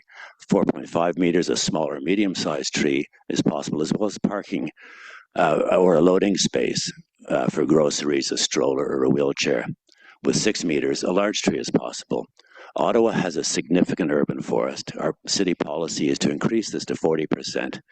Under the proposed bylaw, we're going to the opposite direction, and we will see trees, the loss of trees that provide valuable shade to outdoor spaces, and this helps mitigate the impacts of heating climate and their health and ecological benefits, as well as part of the solution to mitigating flood risk.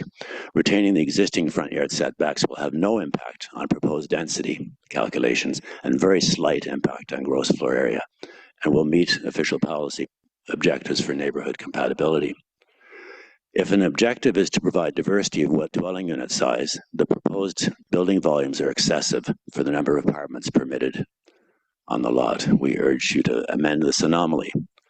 Next slide, please. The councillor brought this up as well. The new bylaw will will also change the angled setback plane behind Main Street buildings that abut residential zones and to effectively add 7.5 meters, or about 2.5 stories, to building height. The greatest impact of this is on residential streets that are parallel to main streets with abutting rear yards. This affects only 2 blocks. Anthony, you're out of time. Okay, thank you. But I see that Councillor Menard has questions for you. Thanks, Chair, and I'll be quick. Thank you very much, Anthony, for coming out and your work on this, on those 3 issues in particular. I just wanted to get your thoughts because Councillor Leeper has a motion around, I think, trying to address the issue of we're increasing the total building height to 11 meters, but oftentimes what we're seeing is one giant single unit home coming in, box form, no extra units, no extra density, just one giant single unit home coming in. And I think that's what his motion is trying to address in any event.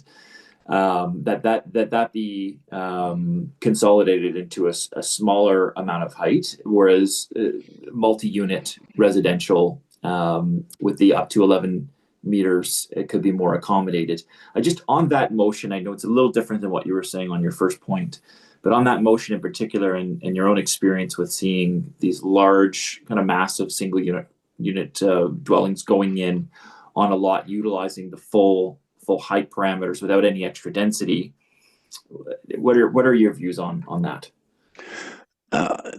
Those neighborhoods that we're talking about currently allow ground-related housing, and I don't believe the 11 meters height limit is being tested. I'm not aware of many 4-story ground-related houses being built. They're large houses, but typically 3 stories is the max. Yeah, and I think in this case, that's the concern here is the potentially, as you said, up to the 4 stories, single unit home potential with an 11 meter allowance for height, which I know Councillor Leeper's motion is looking to, I think, to address. I'll talk to the chair some more, but look, I appreciate your comments here today, and certainly some of them have been addressed by some staff changes, and we've got some other discussions and debates to come. So thank you. Thank you very much, Councillor Menard. Thank you very much, Mr. Leaning. I don't see any further questions for you, so we can move on to Carolyn McKenzie, who will be followed by Jackie Houston.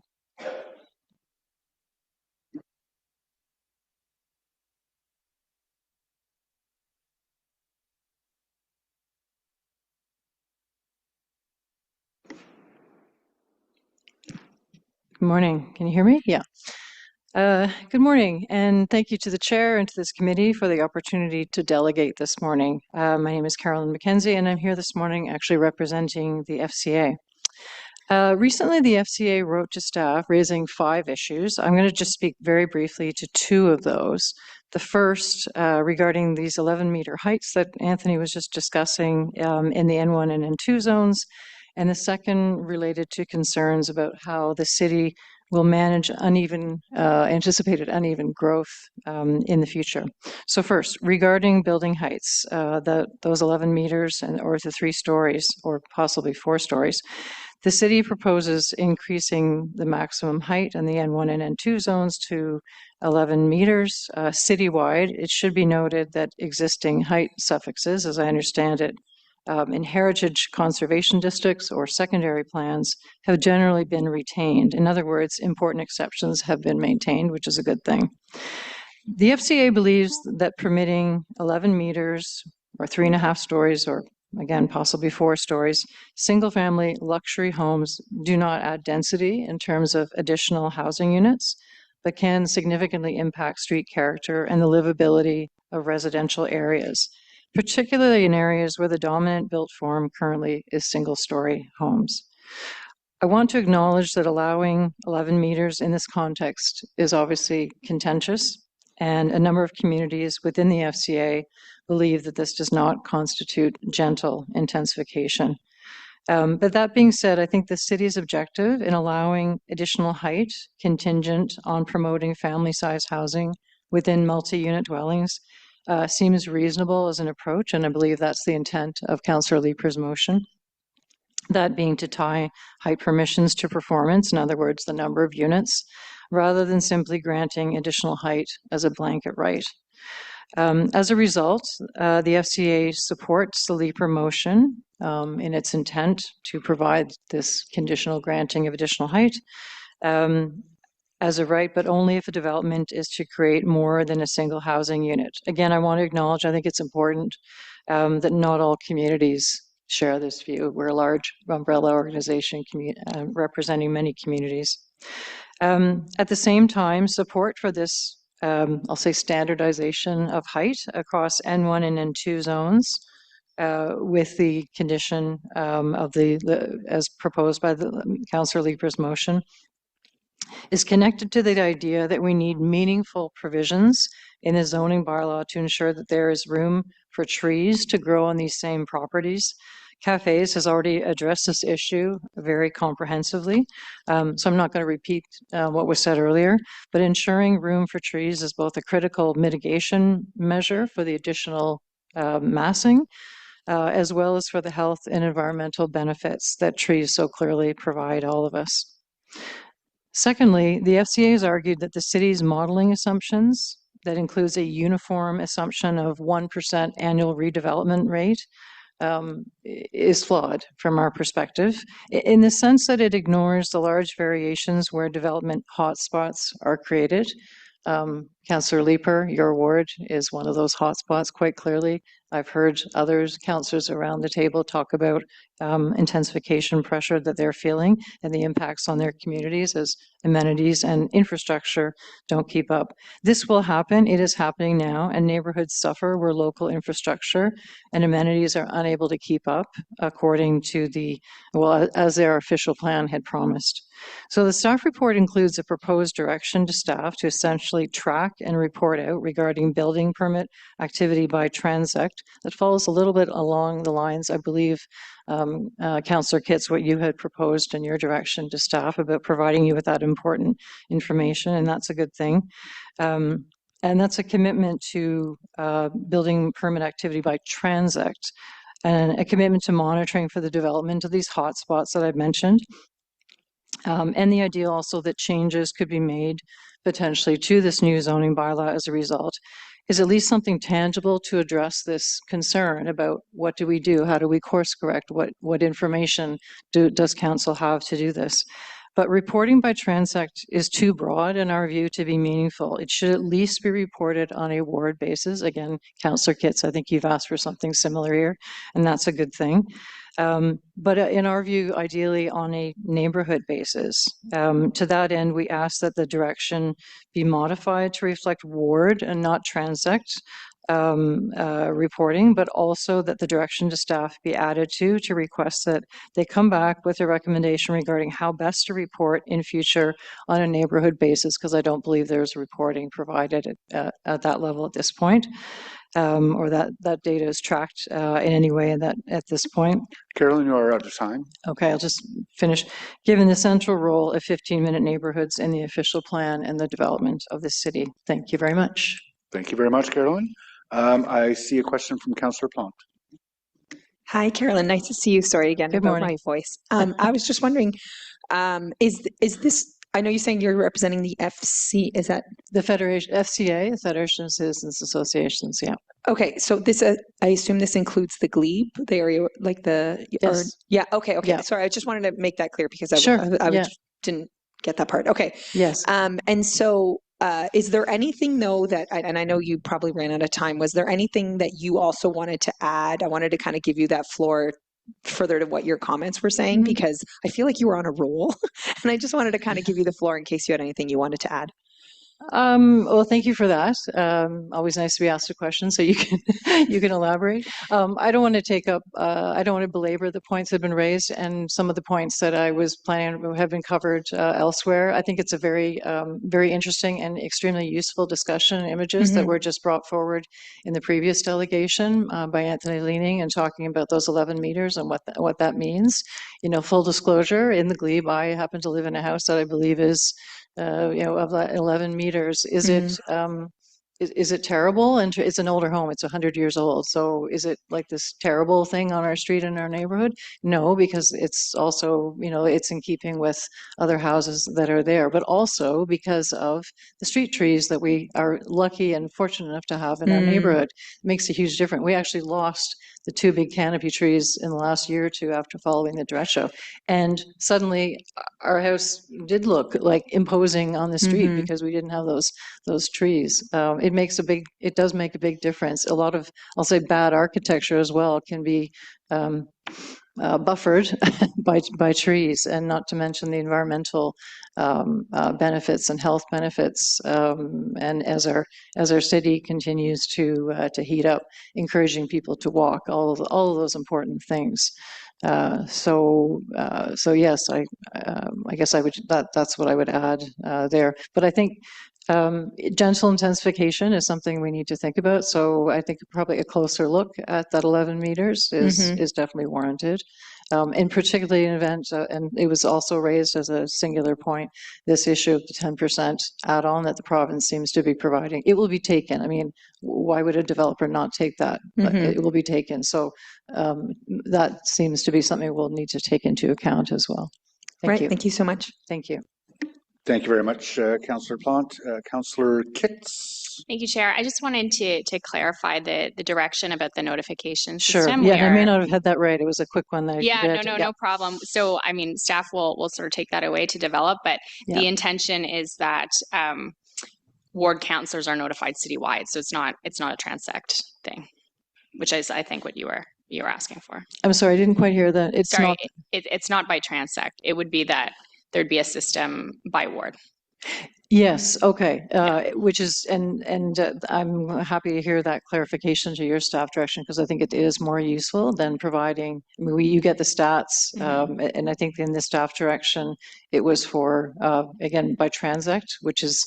So that's why I'm clarifying that the direction doesn't say by transect. By transect, yeah. And I would think, I mean, I'm aware that it is going to be the more granular the reporting, the more onerous on staff.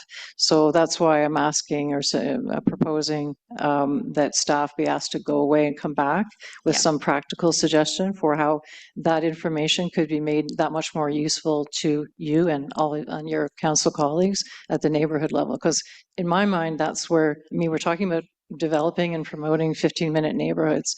It's that neighborhood level and saying how is the density and really people population and how that is keeping up with the amenities, park space, green space, transit, all of those things that are important to your communities, all of our communities. Yeah. Yeah, absolutely. I think we're on the same page. So yeah. Thank you again for your delegation today. Yeah. Thank you. Thank you very much. Staff have already undertaken to accept Councillor Kitts' direction, but do they share Councillor Kitts' clarified understanding of what's been asked? Marcia?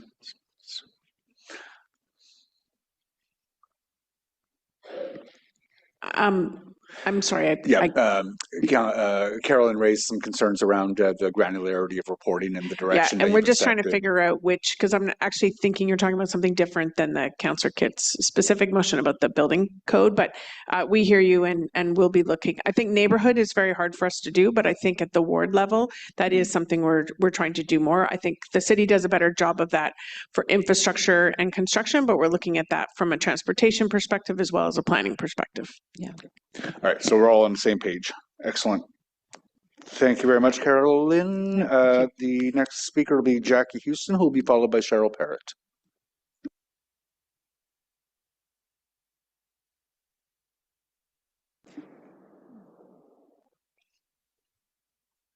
Saw Jackie listed as being in person, but I don't think is in the room. So we'll move on to Cheryl, who will be followed by Roddy. Bolivar, sorry. Okay, good morning, everyone. This has been an interesting committee meeting to listen to, and there were a lot of amendments coming, so it was a little hard to keep track of them. The Hindenburg Community Associations worked very diligently on this new zoning bylaw, and certainly we hope you will support some of the amendments that have come through. And there are some amendments that didn't come through that I'm told will be coming to council in January that we hope you'll also support. So the ones that affect us in particular are a staff recommended change to the zoning map. The zoning map was good until we got to draft 3, and then it kind of fell apart, it seemed. So there are some changes that staff have recommended to restore the H11 height limit to the area formerly rezoned as R4U. And there were 2 that covered most of the area, but there was 1 that was missed out. And we're told that that will come to council in January. And so that's the area between Wellington and Gladstone and Parkdale and Breeze Hill that wasn't part of the staff recommended changes. We very much support the amendments to have soil volume added back in to the bylaw. Without the soil volume, what we see trees planted in, it's questionable that they will survive, because they're all on, about 10 feet of crushed rock, it seems, with a little bit of soil added at the top. And so hard to believe the trees will grow very large or survive. We very much support the amendment for bicycle parking spaces. In Hintonburg, there's hardly a development that comes that has any parking with it. So everything is built without parking, any vehicle parking. And so bicycle parking spaces are really vitally important. And in draft 1, you had it as a 1-to-1 ratio. And then when we got to draft 3, it went down to 0.75. So we're very pleased to see the amendment bringing it back up to a 1-to-1 ratio for those developments between 5 and 12 units, and hope you will support that. The other one that I would just like to highlight that we understand will be coming again from staff to council is in the 802 neighborhood zone form and function soft landscaping. In the R4U changes that happened about 8 years ago, the rear yard soft landscaping, we were able to win a 35-meter square area back there, but there was a part that said that there had to be a minimum aggregated rectangular area as part of that. And so we really need to see that come back. Otherwise, what we end up with is a little perimeter all around the around the back of the yard with nothing that will support tree growth. So what we hope that comes back from staff is that in the interurban and downtown area, that in all cases must comprise at least one aggregated rectangular area of at least 25 meters square, and whose longer dimension is not more than twice its shorter dimension for the purposes of tree planting. So a rectangle that a tree might survive in. And I remember back in the R4U changes that was, forestry said that was what was needed for a tree to survive. So thank you, and hope you support all of the amendments.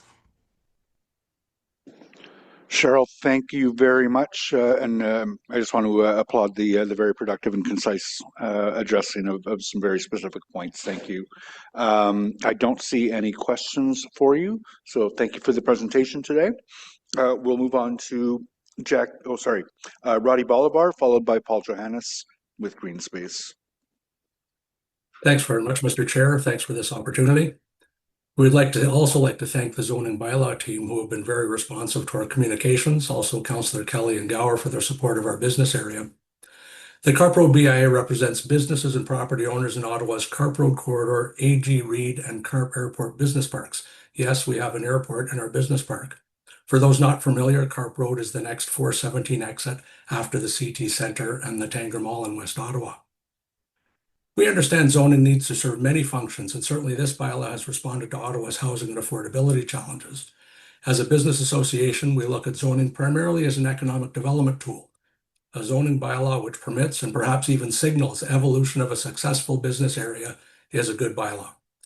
We heard earlier from Carol that the bylaw has undergone many changes since the first draft. One item which was not mentioned in detail was a provincial policy change to the definition of employment area, which occurred between draft 1 and draft 2 of the zoning bylaw. As a result, the changes brought forward in draft 2 were more direction from the province than the good work of the zoning team. In general, provincial direction had the effect of reducing the number of permitted uses in Ottawa's employment areas. When we presented at a previous committee meeting, we asked that the city undertake an economic impact analysis of the provincial position on uses in employment areas. What we can say is the new zoning permissions are not very reflective of the current business makeup of the corridor, a business makeup that has evolved organically to reflect local and regional opportunities for economic development. I am here today to again ask that the provincial position on uses in employment lands be considered within Ottawa's economy. Does the province's expectations for employment areas across Ontario fit Ottawa? I see in the committee report recommendations, including recommendation 8 to look at small business, to review performance of the bylaw and report back on changes that may be needed. I would ask committee and staff to consider a similar action, that the performance of the provincial mandate for employment areas be reviewed, and if needed, changes be made to help ensure Ottawa's employment areas will continue to build and provide jobs and not stall a result of uses which do not fit into the demand for new and growing businesses in Ottawa. Thank you. Roddy, thank you very much. Councillor Kelly, or Vice Chair Kelly has some questions for you. Thank you very much, Mr. Chair. Thank you for being here today, Roddy. As usual, you don't miss too many meetings and delegations, and I know that you put a lot of work and effort into reviewing these things and coming up with your presentations. And I know that Councillor Gower and I have questions for staff later that are reflective of some of the conversations we've had and that you've had recently. But if you could just explain specifically, so if everything was to go through as is and the employment area definitions were to remain the same, what are your concerns in terms of the effect that it would have on the corridor generally? One of our first concerns is that some businesses will become non-conforming uses, and certainly there are provisions in the city's work that recognize that non-conforming uses can continue. In the area, the proportion of non-conforming uses might be quite high in the corridor, and so our members have expressed concerns, for instance, if they want to expand their business on their existing site, or possibly when they come to sell their business. So that's a concern. We also have a broad concern that the provincial view doesn't quite fit the Ottawa economy. So when I look at the corridor and I look at the existing makeup, I ask myself, is the future of the corridor kind of what we see today, or is it something different? And certainly Ottawa's benefited from large footprint Amazon facilities. We have a few large footprint developments in our area, but generally we feel that the provincial direction was possibly more suited to municipalities that have very large manufacturing sectors, not necessarily Ottawa's economy in our area. A little bit small, certainly small manufacturers, Camcor, Laurier Kitchens, these are world-class companies, but they operate in a very small footprint. So those are the two. And then what I would further comment on is when we saw draft 1 of the bylaw, it more or less reflected what we had in the corridor already. And we started to work on actually promoting expanded uses, a more dynamic business park, not a monolithic business park. And we see a little bit of opportunity for more retail, certainly some opportunity. The corridor employment population is about 3,000 employees. Services more locally right within the corridor. We are the biggest employment area in Ottawa, 700 hectares. It's a big area. So we see a couple concerns. And then also simply, Councillor, the lack of time the city and we had to consider these changes. This change came, as I said, between version 1 and version 2 of the bylaw. I think it's appropriate to take a step back and ask, and maybe the answer will be, it's not bad, it's not good, but I think there's certainly room to think about it a little bit. So that's our request today, that possibly not having time to look too closely within the long drawn out process of the zoning bylaw, that once it's approved, take the time to look at what the province has told Ottawa to do and ask ourselves, is this right for Ottawa? And if it's not, how can we wiggle around the province and get something that will really work for Ottawa and really work for the corridor? And I will remind the committee that this will apply to all of Ottawa's employment areas, not just the corridor. Thank you. Well, thank you very much for your time today, Roddy. And I know, again, Councillor Gower and I will have questions for staff in regards to this when the time is right. Thank you, Chair. Thanks, Vice Chair. Roddy, I don't see any further questions for you. Thank you very much for your intervention today. We're going to move on to Paul Johannes, who will be followed by Jane Moore.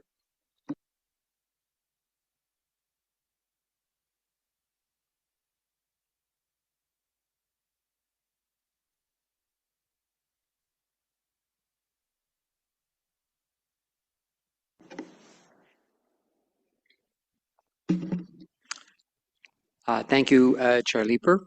I'm here on behalf of the Green Space Alliance today, and we're here specifically to ask that, like way down in the details of the zoning bylaw, that the development reserve zoning that's shown in the final draft of the comprehensive zoning bylaw for two parcels that are actively used and prized as green spaces, the Woodruff-Merivale corridor in the west and the McCarthy Meadow-McCarthy Woods corridor in the east. Both of these have been addressed in the motion that was read in this morning by Councillor Brockington and Councillor Johnson. We were concerned about these changes. One, really from the point of view of process in the first place, there's a process for applying for zoning changes. There's notification to be provided. There's engagement consultation required. And none of these things happened in this particular case. It was just introduced without notice, really, in the last draft of the zoning bylaw. It was, more or less buried in literally thousands of conversions, very difficult to detect. In the end, we did detect them, but our view is that the conversion process from current to new zoning is not the proper forum for introducing completely new zoning for specific parcels. Also concerns us that the proposed development reserve zoning covers every square meter of these subject parcels, so potentially squeezing out or extinguishing other legitimate and necessary land uses. Also gives the impression and maybe the reality that the proponent, in this case the NCC, is sort of getting the ball, at the 1 yard line, when maybe they have to play the full game to get there. So. Our proposal would be to convert the zoning of these parcels on a like-for-like basis, as was done in the vast majority of cases through this algorithm that was operated to do the conversion. In other words, carry over the status quo land use of the land to the new zoning system. So in the case of the Woodruff-Merivale corridor, it's currently zoned minor institutional in the current bylaw. Now, it can be converted to an analogous zone in the new bylaw. So no change, it's just a new code, basically. This also, like this particular example, Woodruff-Merivale corridor, illustrates as well that development reserve isn't the only new zoning that is consistent with the underlying neighborhood designation of that piece of property. The official plan makes clear that other zoning can be applicable in the neighborhood designation, such as minor institutional zoning, also such as parks, open spaces, natural linkages. All of these are legitimate zoning codes inside a or on a neighborhood designation piece of land. So the same logic applies to the McCarthy corridor. You find analogous codes in the new system, and it's a bit more complicated because there's a light industrial there, but the motion that was put forward, I think, addresses that situation well. Now, both these parcels have their intrinsic value, and you'll hear about that from other speakers, but they're not isolated. They're connected to a network of green spaces that span the outer urban transect. The Woodruff-Merivale corridor is connected to the Pinecrest Creek corridor to the west, to the Nepean Creek corridor to the east. Across the Rideau River, the McCarthy corridor connects to the Sawmill Creek corridor. And you can turn north and across green spaces and green corridors that dot Alta Vista, such as Grasshopper Hill, Pleasant Park Forest, Linda Lane Park, Coronation Woods, all the way up to the back to the shore of the Rideau River, back to the Ottawa River. So this is a vast green asset that should be recognized, preserved and enhanced, especially in the context of the increased densification of the adjoining neighborhoods, which we 100% support. So this is not a housing versus green space debate or situation. This is a situation of more and denser housing increasing the demand for and the value of green space, and the fulfillment of the policies of the official plan that aim to guarantee equitable access to green space and tree canopy for all residents of Ottawa. So we're happy to support the motion that was brought forward this morning on this question. However, we would ask that in the case of the eastern part of the McCarthy corridor, that a hold exception be placed on it as well, which already exists on the Maribel-Woodruff corridor. And these are pending the completion of planning studies. In the case of the Woodruff-Maribel, there's a secondary plan. The baseline. You're out of time. Thank you. I'll stop here. No worries. Thank you. I don't say sorry. I don't want to get into a debate with delegates, which I'm not allowed to do. But I guess I would just ask: do you believe that if we put some sort of an institutional zoning on the Woodruff-Maribel corridor, do you really believe that that would respect the official plan? Well, in every bit as much as the institutional zoning that's there now respects the official plan. There'd be no reason not to place some minor institutional services there that service that neighborhood, that vast neighborhood that goes from there all the way down to Baseline Road. Yeah, it would be in fulfillment of the official plan, and then explicitly in the official plan in 3.6.1.4 E actually. That's really impressive. That. Yeah. Okay. I'll take you at face value and leave it there. Thank you for your time.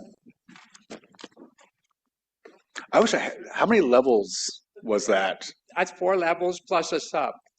That's impressive. And the F provides green space and wildlife corridors and parks.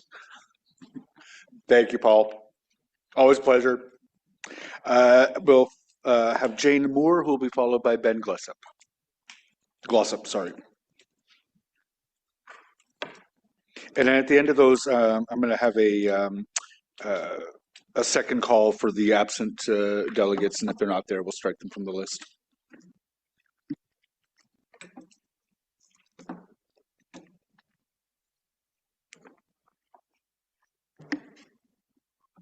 Good afternoon, Jane. Whenever you're ready, you'll have 5 minutes to make a presentation to the committee. I'll just move these. They're going to fall. Thank you. Hi, everyone. I push this. Am I on? Yep, you're on. Okay, sorry. Hi, everyone. As chair, I'm speaking of the Poets Pathway that runs through Ottawa's green space and pretty well all the green space you just heard about. What we're asking of you is to refuse the request of the NCC for redesignation of the zoning of these lands, to make any changes in due course in consultation with the people and groups who use this land. Our Poets Pathway has huge national and cultural significance, especially to Ottawa. Between the first plaque at Britannia Beach with the bronze plaque on a beautiful rock and where it ends in Beechwood Cemetery on Poets Hill, there are 12 more monuments or rocks with poems that all reflect Ottawa and are specific to the sites where they are, all by our national poets who lived in Ottawa.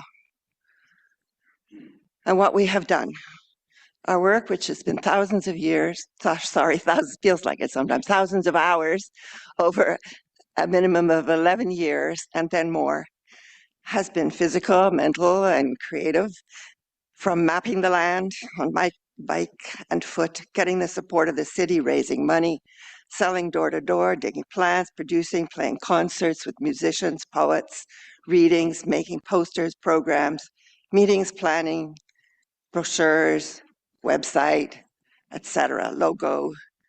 He placed the plaques so that we had the first three in the beginning at Hunt Club, the beginning at Britannia, the middle at Hunt Club, and the end at Britannia, and then put the rest in year by year, east and west, to make our necklace on the land. Lots of work involved with the plaques, which included, of course, the hard thing of finding appropriate sites and poems by our poets to represent the land, getting approval from the city, particularly parks, heritage, and planning departments, from ward councillors, from community associations, and then the work of getting the plaques actually made, finding the perfect boulders, getting everything shipped back to us, meeting, setting it up, arranging and installing arranging and holding the unveilings, each with prearranged speakers, poets, historians, councillors, communities, audiences, celebrations. Other work through all this, we held events, walks, long and short, bike rides, poetry competitions, poetry readings, sessions at schools or community associations, Jane's walks, contributing to community events such as the Britannia Winter Fair, writing newsletters, writing for the website, attending meetings, working with poets in the community, new and established, and general people who contacted us quite often about their poems. Altogether, we needed thousands of hours, many volunteers, working with city personnel and passion, and we had all that. Why? Because of our cultural and heritage goals and our fervent belief in the lasting value of our work. So about the land and the poets, every step, every discovery on the computer has been for the land. Our poets are our national poets. They come from Ottawa. They're the Confederation poets. You probably studied them. They're close colleagues also. All wrote of the land in an original, brand new Canadian voice, adding to the literature and the voice of the world. Poets growing up in a brand new country born just before the country was born. The Confederation poets were rock stars of their times, esteemed, published in well-known journals known in the States, France, and England. They lived and played here, worked in the outside, canoed, camped, trekked forests, wrote of the land, the hardships, the beauty, the details, the ones you'll go outside and see.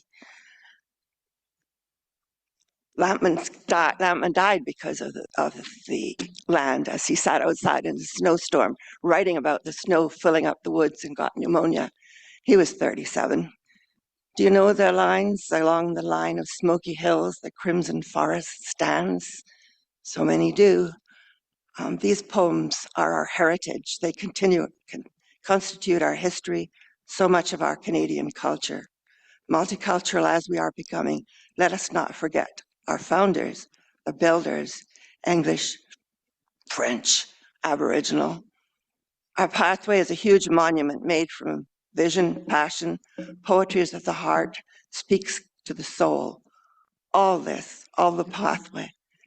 The poetry is to, about, and of the land of Ottawa. It's of Ottawa's land. These are Jane, you are out of time. Okay, I just want to say that it began, with the city, Clive Doucette, the councillor, helping us. The city has supported us monetarily and with advice and help all the way along. I hope it continues. Thank you very much. Ben, are you making a second presentation? I am, yes. Okay, so if you want to make that second presentation, then we can go to questions. I see that Councillor Johnson has one for you. Should I sit here? Yeah, you should be able to just turn that mic on and go. That's fine.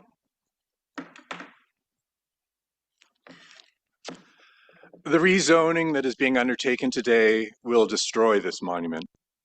It is a monument to our Canadian heritage that begins with the voice of an Indigenous woman, Tekahaya Nawake, starting at the water's edge in Britannia with the poem, When My Paddle Sings, and then goes on to the voice of our father of Confederation, Thomas D'Arcy McGee, speaking about the hardships of creating this great country, almost prescient in his assassination caused by this noble work, and ending in our national cemetery where our fathers of our national voice were honored to be buried, Today, you are considering to smash this monument. The Poets Pathway is a jeweled necklace inside the Greenbelt, a remarkably well-preserved, well-connected green space across our whole city where people can go for a walk and feel, smell, see, and sense what it is like to be in our vast country, full of nature, even in our crowded metropolis. City councillors attended every unveiling of the Poets Pathway's 14 plaques. They supported a vision to celebrate the poets, some of which were brought here by Sir John A. Macdonald to our fair city to create our national voice. These are our Confederation poets that we studied in school when we memorized poems as part of our education. So often their art was about the wondrous nature that abounds in Canada, and nature is what each poem found on the Poets Pathway is about, the land. And always about the specific land where the poem is found to entice folks to slow down and be less caught up in their minds, worrying about what's past and what's to come.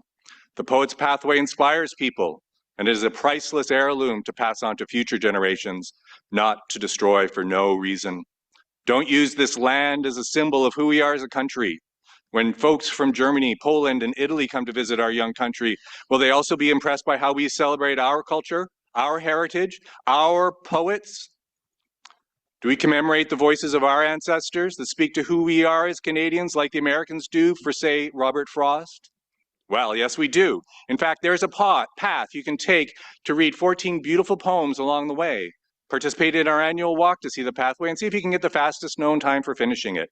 But you better do it soon because today Ottawa decides whether to destroy the Poets Pathway with an extreme lack of foresight. The wondrously artistic part of the monument are these three big jewels that you wish to smash. But this rezoning will also cut the strands that hold this necklace together. The connectivity that exists upon this southern corridor is essential for the flora and fauna that exists there, but is also essential for the people who use it as well. Both the McCarthy Woods Meadow and the Woodruff-Merivale corridor are maintained and beautified by the local citizenry. The city and the NCC are but small players in the care of this land. It is a testament to the foresight of past city planners and councillors that these lands have for so long been protected by their sensible zoning. Not just Maria McRae, who supported the vision of Archibald Lampman strolling through McCarthy Meadow, seeing the Peace Tower and being struck to compose Winter Uplands, the poem that now graces the entrance to these woods at the community centre. But also local politicians like Jim Watson, who unveiled the Poets Pathway's last poem during our country's 150th birthday at the City Archives. Also at Coronation Woods, when a wood lyric was unveiled, a poem by our first national poet laureate. I sang the lyric in this building as protest as well, outside of his home as the chainsaws rang out, destroying his 3-acre estate just 3 years ago due to a lack of vision and respect. These woods at the edge of Coronation Park, where the poem stands, are also up for demolition today, as smaller gems are being smashed as well. And if you feel that a few poets is a small problem, think of how Stuart McLean taught us to celebrate the small, because it is the little things that matter. Yes, the details, but we are a small country whose ideals and image of ourselves matters. What does it say to those that visit that we paved paradise? Paved over the very paradise we profess to cherish, to quote another Canadian whose words we care about.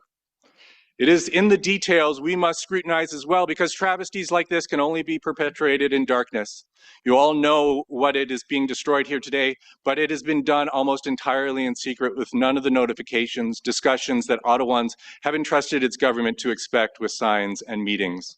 But for a monument of national significance to be destroyed by the city that helped to create it, so that the NCC, the National Capital Commission, entrusted with maintaining the vision of its creators, which is being possibly destroyed here as well today.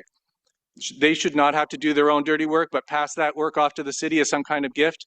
Don't let the NCC make them do their dirty work for them.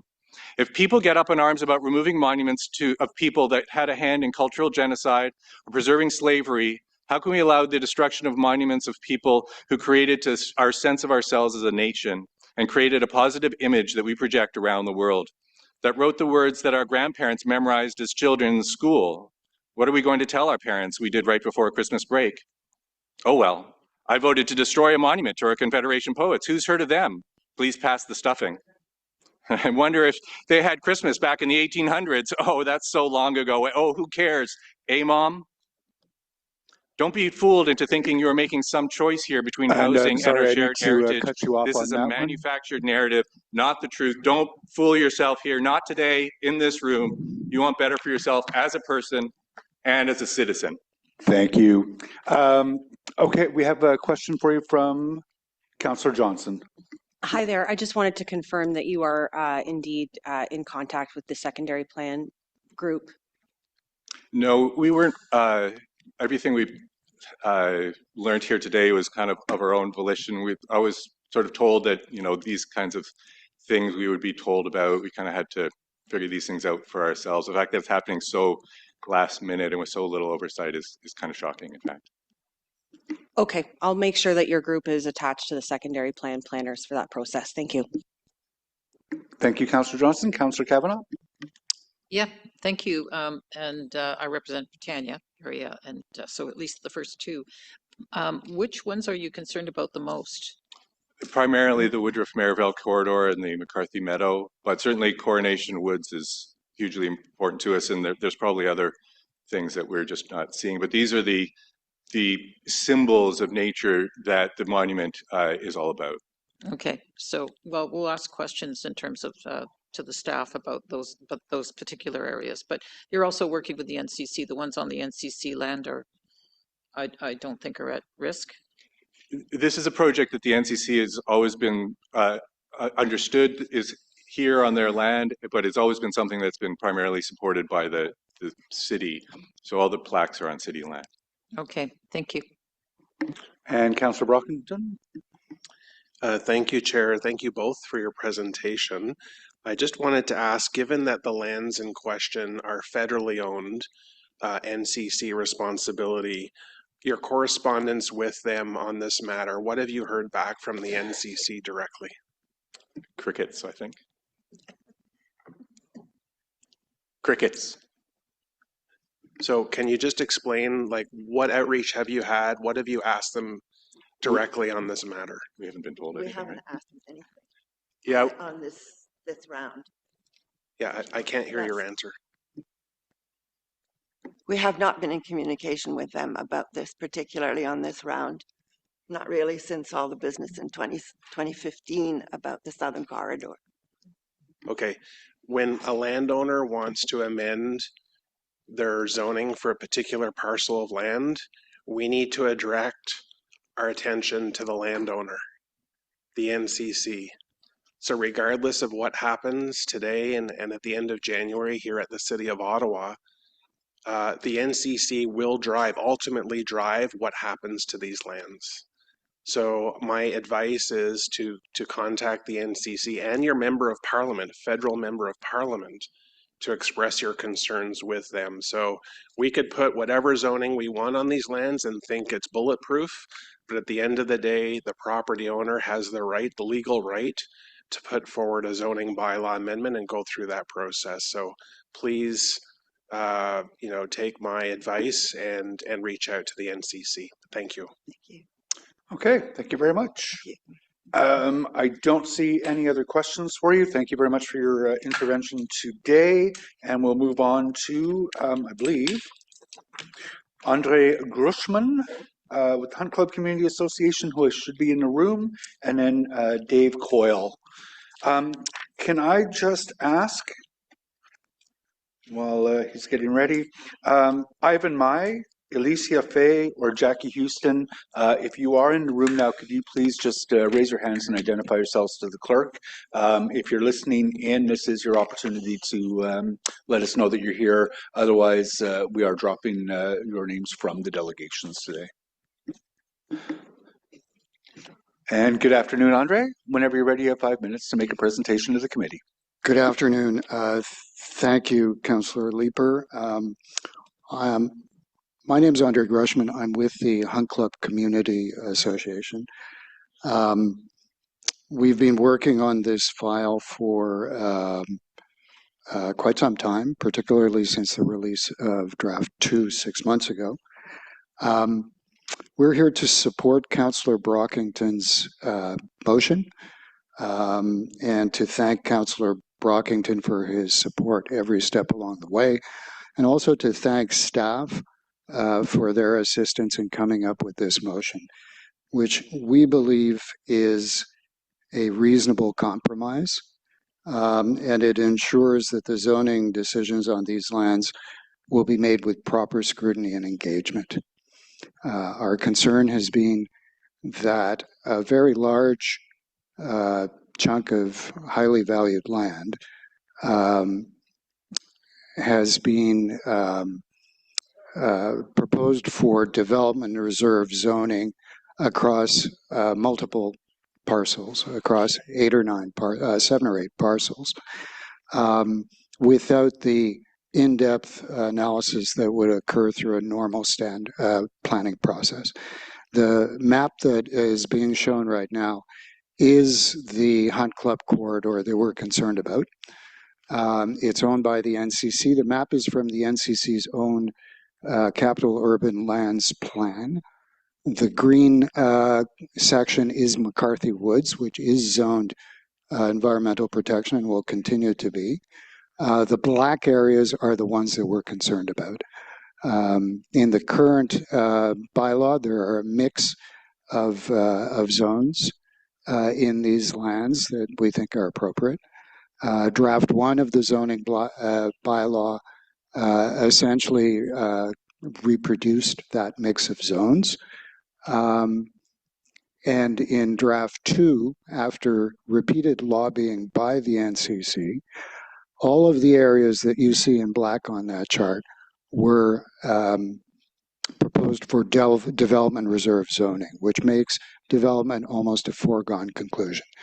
It is a large swath of land. It is by far the largest development reserve in the city.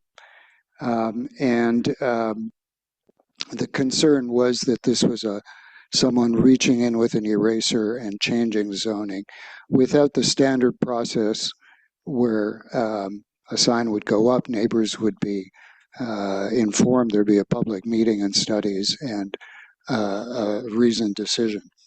So the issue today is not trees versus housing or trees versus green space, as Paul Johannes said.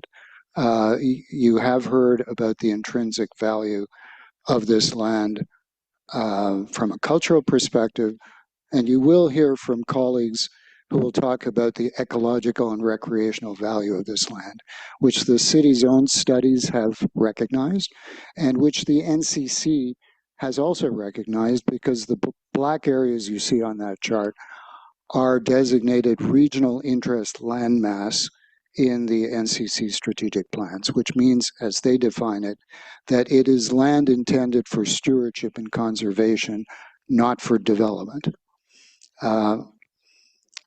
The proposed development reserve zoning would turn that upside down. If we can move to the second map, which is the map attached to Councillor Brockington's motion. I'm afraid you can't see it very well on the slide, but what staff are supporting is a compromise that breaks up that big swath of land into 7 or 8 parcels, analogous to the current bylaw. 6 of the 8 parcels revert to zoning similar to what is currently available. So it's a mix of recreation and open space along the Rideau River, where the NCC really doesn't have an interest in developing, and with a recreational belt near the housing along McCarthy Meadows, and a little sliver of green space along housing near the Airport Parkway. And the 2 biggest chunks, 2 out of the 6 of them, are simply converted from light industrial to effectively light industrial in the new zoning bylaw. That is the neighborhood mixed use subzone 4, 908-4, which is, staff assures us, is the closest analogous zone. And it is the zone that's being applied in a framework. Sorry, Andre, across the you city. are out of time. You are out of time. So thank you very much. No, I see Councillor Brockington has some questions for you, though. Yeah. Thank you, Chair, and thank you, Mr. Grushman, for coming in today. Sincerely appreciate your delegation. With such a significant change in zoning proposed between version 1 and version 2 that happened, as one delegate said, overnight, the NCC must have reached out to the Hunt Club Community Association. They must have reached out to Riverside Park. They must have reached out to Ocean to talk about this. Can you just elaborate the proactive outreach that the NCC took on this matter? No, they have not. We sent our first request at the beginning of the summer. It took 3 months to get a reply. They declined to meet with us. We had a paragraph or two to say that they're reviewing their options, which we totally understand. There is a housing crisis. I'm chair of the Affordable Housing Committee at the HCCA. We came to this committee 3 months ago in June to support a large development by Taggart Corporation in our community, 660 units. So we're not saying we're against development. We're asking that the process be consultative, and the NCC has in no way consulted with us, engaged with us, responded substantively. Thank you. And just to piggyback on your statement about supporting the Taggart Developments, which is a shoreline property just south of part of the lands we're talking about now, your community association has supported the Taggart Developments housing development. You've recognized the need for housing as part of the Tudor Hall redevelopment project, and you've supported historically the Shearwater OCH expansion, and you've expanded the Ashgrove OCH expansion, all within Hunt Club communities, not fought against social housing, not fought against the need for additional housing. You've supported it. Lastly, when we met with MP McGuinty's staff, can you just confirm that even the local member of parliament was not aware of the scope of the challenge that we're addressing today? That's right. We had an hour with Mr. McGuinty's executive assistant, and she confirmed that she and the minister were not aware, and that they support the principle that there should be a proper process, and that we should not throw the baby out with the bathwater. We want development, but we want the proper process to weigh the issues appropriately. Thank you very much for your delegation and all your work on this file. Many months, if not years, on behalf of the association. Thank you. Thank you. Thank you very much. We'll listen to one more delegate, Dave Coyle with the Riverside Park Community Association, and then we'll take a 15 or 20-minute break.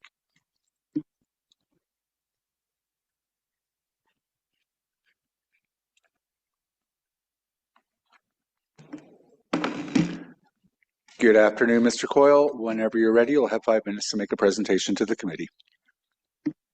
Good afternoon, Chair. Thank you, and committee members.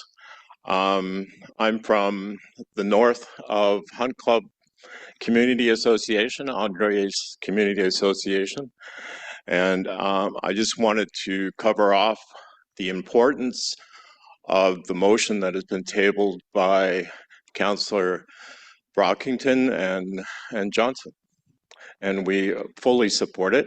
And so I can only tell you how important that is to us as a community. So on the slide, you'll see context. We're kind of on a little peninsula. At the top of it is Carleton University. They have like 31,000 students. It's kind of like an emitter site. They come, they go. They create transportation issues along the parkway. They have 4,000 beds. The north, which is Confederation Heights, was at the tip, is planning a similar number of, but that's 31,000 beds. So population is increasing. The middle part, which is bounded by the river beach and a transportation ravine, which is basically the Sawmill Creek, so you can't get out of town without a bridge. It represents a group that is taken on the commercial mixed along its 2 minor corridors, and I'm looking forward to developing that. And then we come down to our southern borders, which we've been talking about over several discussions. And it's basically a high voltage tower right away, heavy rail right away, No one really talks about it. By the time this space is finished, there's not too much left over to develop that complies with the OP. So what we have in our community is that we're sort of trying to understand how the official plan compliance works, and we'd like to see it approved and closed. So as I said, the community is a large younger adult group. We have very low to no equity in this group. We are ranked indexed at poverty, and our employment growth is high, similar to Canada, believe it or not, except we haven't increased our population as Canada has. So it's got to be this collegial population, university, high school group that we're looking forward to highly develop the Carney agenda of high-tech industries. So basically, this is collegial density is very important. The environment attracts families or young people that ultimately turn into families. The regional park, the all-season park, the festivals are key in the summer and the winter now, like the Toboggan Hill, the beach are very important to everyone in the city. The green space, so it comes down to the south. And comparing these two gives us a bit of a contrast. Like one, if you just use land, one's 120, the other's 190 hectares. But what we're really asking is that we go back to draft one. It respected the green space.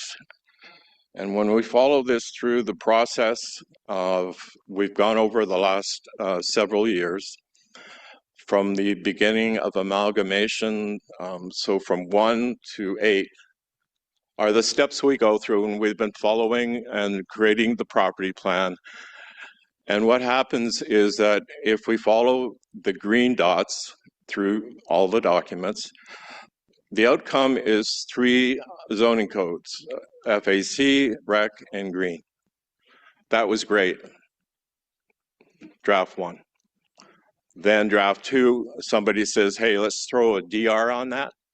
And so if you go forward through the decision process, you come out green space. If you 30 seconds. If you work backwards, it doesn't comply.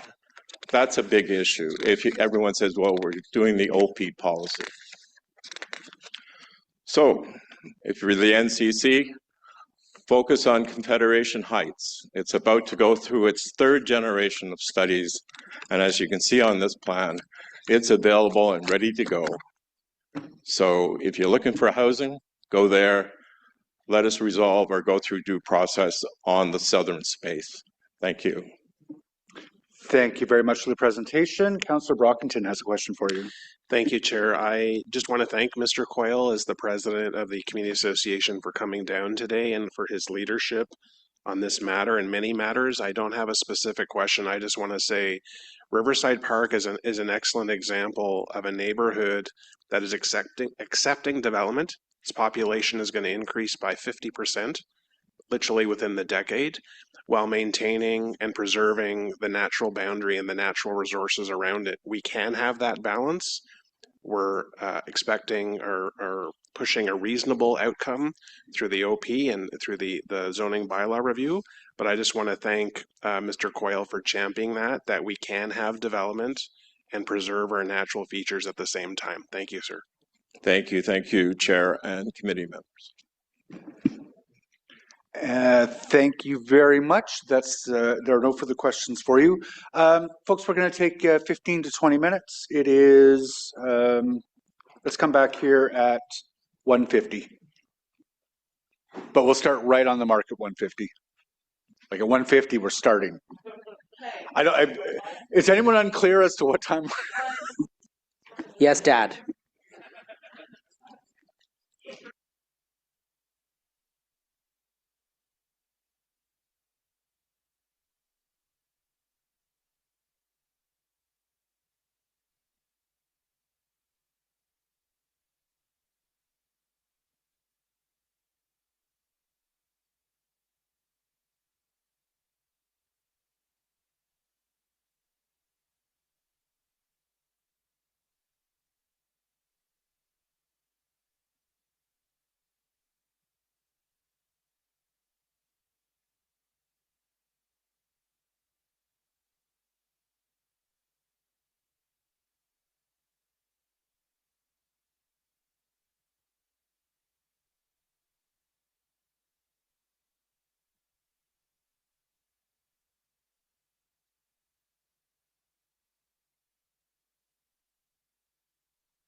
30 seconds.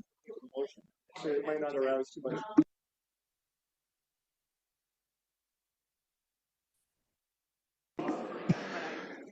And when we get underway, we're going to start with Lynn Patnode, who will be followed by Mireille Tent. For those councillors who are in the room, if you could take your seat, please.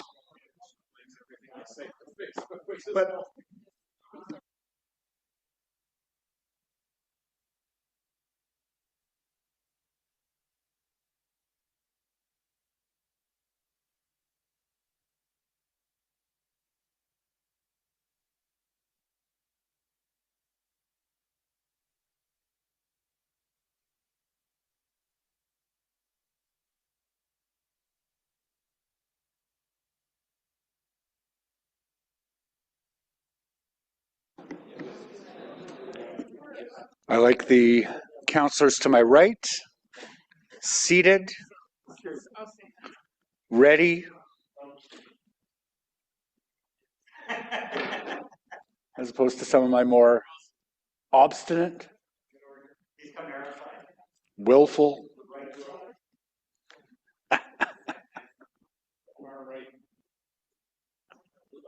All right. Thank you very much for rejoining us. And we're going to resume the public delegations with Lynn Patnode, who I believe is in the room. Hi, Lynn.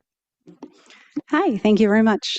I do have a presentation, so as it gets up, my name is Lynn Patnode. I'm from Alta Vista Ward. So I'm a retired environmental engineer who's now focusing on biodiversity, volunteering with community groups like Friends of Riverview Park Green Spaces and Ottawa South Eco Action Network, or OCEAN. Slide 2, please. Zoning and development must recognize the importance of green spaces as habitat for local wildlife and the ecological connections they provide. These areas also play a role in surface and stormwater management. They cool the air and they improve air quality. I do want to say right now that I do support the motion that Councillors Brockington and Johnson have brought forward, as it's consistent with current zoning. Slide 3, please. Riverview Park Community Association and OCM support transit-centered development. We'll see its impact up close in the neighborhood I live in. As a huge swath of NCC green space near Herdman Station is being zoned as hub. We expect the city to consider the ecological value of this land, to retain mature vegetation where they can, and to develop brownfield sites before green space is disturbed. Slide 4, please. Muncaster and Brunton prepared a study of urban natural areas in 2005. You can see the map here that evaluated 180 sites across the city. It's important that we retain these spaces within our neighborhoods so people can walk and bike to them. Slide 5, the next one, lists those areas, but we'll just flip on to the next slide, please. Directors of the Ottawa Field Naturalist Club, of which I'm a member, weren't able to delegate today, but they have provided information to share with you. McCarthy Wood, which there's an error showing it there, is the highest quality forest habitat inside the Greenbelt, even better than the vast majority of Greenbelt habitat. But retaining a buffer and allowing the expansion and recovery of natural vegetation around those woods allows for the sustainable population of its species. Conversely, reducing the woods to simply a core area isolated by intensified development would inevitably lead to the decline of the woods and the loss of significant biodiversity and ecological function. This would be compounded by the effects of intensified recreational pressures, by an increased population with a significantly decreased amount of green space available to them. The unique species in the forest understory are extremely difficult to restore. The whole is truly much greater than the sum of its parts. These intact remnants of what our healthy habitats are supposed to look like are incredibly rare in our landscape. McCarthy Meadows west of the wood is not truly separate. The report I mentioned found significant ecological features present in the meadows. The woods and lands on either side are part of an ecological corridor that you can see in blue that provides a link for species between the greenbelt of Mer Bleu Bog, far to the east on this map, all the way to the Rideau River. sorry, that one's in red. The corridor you can see in blue is part of the forest along the Rideau River. This natural river corridor is critical for many riparian species, especially given that the western shore of the Rideau is fully developed. If you can move to the next slide, we'll look at some of the species in this green spaces if you haven't walked through these areas. This slide shows some native trees and shrubs that flower in early spring, like red elderberry and maples that support insects. Sumac, chokecherry, and elderberry shrubs provide berries for birds later in the year. Over 95% of songbird species feed their young insects, mostly caterpillars of moths and butterflies, most of which themselves feed on the leaves of native trees that are primarily found in our green spaces. On slide 7, the next one, you can see some of the unique spring flowers found in McCarthy Wood that are rarely found in the city. Spring beauty, trillium, hepatica, these are all rare. Slide 8 shows a butterfly and bees found mostly in the meadow habitat. There are rarer birds in these areas like wood ducks by the river and pileated woodpeckers in the woods. So just want to finish saying people, plants, and wildlife, big and small, are important parts of our ecosystems. And when we develop land in the city, we need to remember that. Thank you very much. Thank you very much, Lynn. I don't see any questions for you. Thank you very much for the presentation today. Oh, is there? Oh, Councillor Carr? Hi, sorry. Thanks very much, Lynn. Appreciate you coming here. I know we've had lots of exchanges on the Coronation Woods piece in particular. I'm happy to put forward a motion. However, I know that staff have indicated that they're not supportive for the of changing that designation from back to the environmental protection for the reasons that I outlined in the email. But I do have a motion prepared, which I will share to the floor and ask the Vice Chair to put forward on my behalf today. Wonderful. Thank you very much, Marty. Yeah, and thanks very much for all your advocacy and all the work that you do in the community. Much appreciated. Thank you. I much appreciate that. Thank you very much. And now I don't see any further questions for you. Thank you very much for the intervention today. We'll move on to Mireille Tent, who I believe is online. Hi, yes, it's Marie Trent, but thank you so much for having me here today. So when my I do have a presentation as well. We can start on slide 5, please. So when my family moved to Ottawa from Toronto over 20 years ago, clean air and access to nature made it a great place to live, work, and play. I'm concerned the quality of life in our beloved Ottawa is in jeopardy if we sacrifice our urban green spaces to development. With degrees in economics and political science, I've dedicated most of my career to environmental policies and programs and assessing the environmental costs and benefits of business decisions and policy decisions. It's hard for me to fathom the city is considering changing the zoning to federal reserve on urban green spaces protected for over 70 years, like the McCarthy Woods and Southern Corridor, without thorough community consultations and extensive research. For the past 5 years, I've been growing native plants for habitat gardens as part of the David Suzuki Foundation's Butterfly Way program to help reverse the habitat loss for insects and wildlife.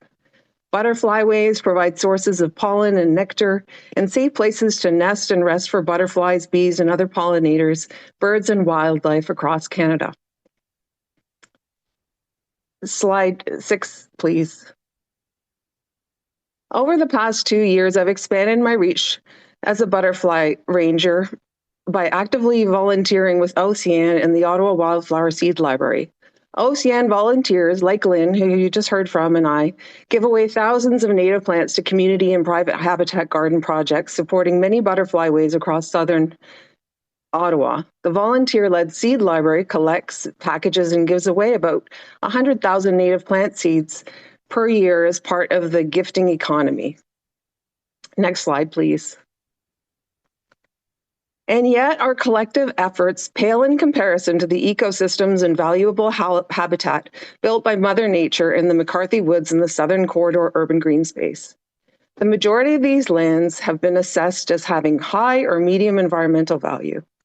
McCarthy Woods is one of the highest valued environmental areas in Ottawa, given its high eco-diversity, connectivity, and other green spaces and large scale. The development reserve zoning would affect about 103 hectares or 150 football fields of ecologically valuable green space, likely including over 1 million mature native plants and hundreds of thousands of trees. Next slide, please. Losing these green spaces would jeopardize the city's ability to meet its 40% tree canopy targets in its official plan. It is also inconsistent with the city's climate change master plan, which recognizes natural areas as core infrastructure for cooling, air quality, carbon storage, and climate resilience. Next slide, please.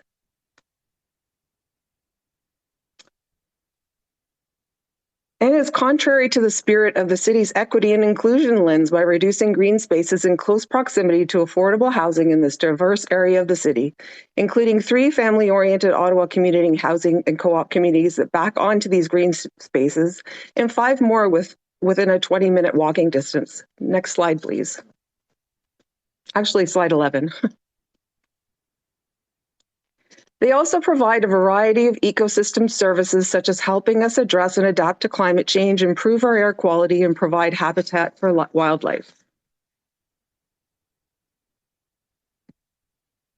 Slide 14. These green spaces are frequently enjoyed by families and dog walkers like us, having leisurely strolls and young people and seniors finding refuge. It is well documented that trees help us live longer, healthier lives by offering mood and health benefits, similar to getting a $10,000 raise or being 7 years younger, and increased greenness lowers the risk of mortality from common causes to up to 12%. According to Dr. Rachel Baxter at Carleton University, the mental health benefits of green spaces have been documented in over 250 studies, such as reduced anxiety, pain and stress, improved mood, energy, and quality of sleep. 30 seconds. Okay, we owe it to ourselves. Sorry, slide 15. Okay. We owe it to ourselves and future generations to keep protecting these green spaces. Please revert the green space related zoning from the first draft to the first draft of the zoning bylaw. Contract independent studies and work transparently with communities to determine the best long-term uses of these public lands. Thank you. Thank you very much, Mireille. I don't see any questions for you. Thank you very much for the presentation today. We're going to move on to Marianne Ariganello, who will be followed by Heather Pearl and Maureen Drouin. Is Mary? Oh, I think Marianne. Yes, and I should have slides. They'll bring those up for you. So we're now looking at your slides. Okay, fantastic. Thank you. So I'm here to talk on behalf of Ottawa South Eco Action Network and the residents of River Ward that we have engagement. I want to thank the chair and the staff for the incredible amount of work on this very comprehensive zoning bylaw review. So our ask is to restore the trust in our municipal and federal governments and to protect the Southern Corridor and McCarthy Woods by adopting Draft 1. We ask you to stop the NCC fast tracking of this zoning change until a full, impartial, and transparent assessment of the sustainability of the land is performed with appropriate public engagement and consultation. Next slide, please. When OCN approached hundreds of residents in River Ward, we learned that no one was aware of these proposed changes to the Southern Corridor and McCarthy. We heard that they were frustrated and shocked by the lack of transparency and engagement. And if you ask Councillor Brockington and the MPs, they will tell you that they were reached out by numerous individuals sharing this concern. What is important is that the changes that happened did this after the more fulsome consultations of Draft 1. The city's information sharing about the changes to Draft 2 and Draft 3 focused predominantly on several key outstanding issues and the text of the bylaws, the codes, and the definitions, but not necessarily the maps. Sorry, Leanna, 1 second. You're going to have to wait there, my love.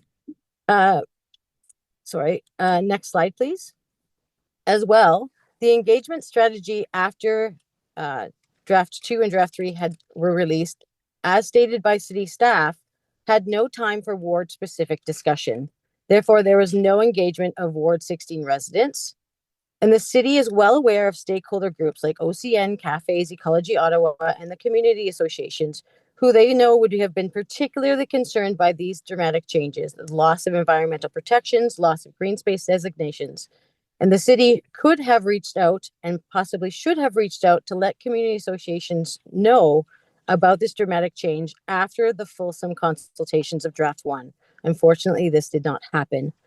After the fact, we know that the city had the capacity to do this consultation because once we realized there was a change and we're worried there might be other changes in zoning we were not aware of, the city was able to send us information about changes in zoning between Draft 1 and Draft 3. For example, identifying where areas that were green space were changed to development.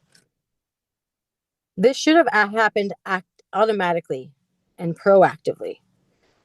Next slide, please. Now, you might wonder why I'm throwing shade and talking about the city's role only, because especially as Councillor Brockington has mentioned, the property owner is the NCC. And so what consultation has the NCC done? First, the NCC has essentially placed all of the responsibility onto the city. When OCN emailed the NCC our concerns, their emailed response was to put the responsibility back on the city. Oh, I'm sorry, that should be next slide. So who's responsible in engagement? Slide 4. The city undertook engagement during the development of its new zoning bylaw from 2022 and 2025.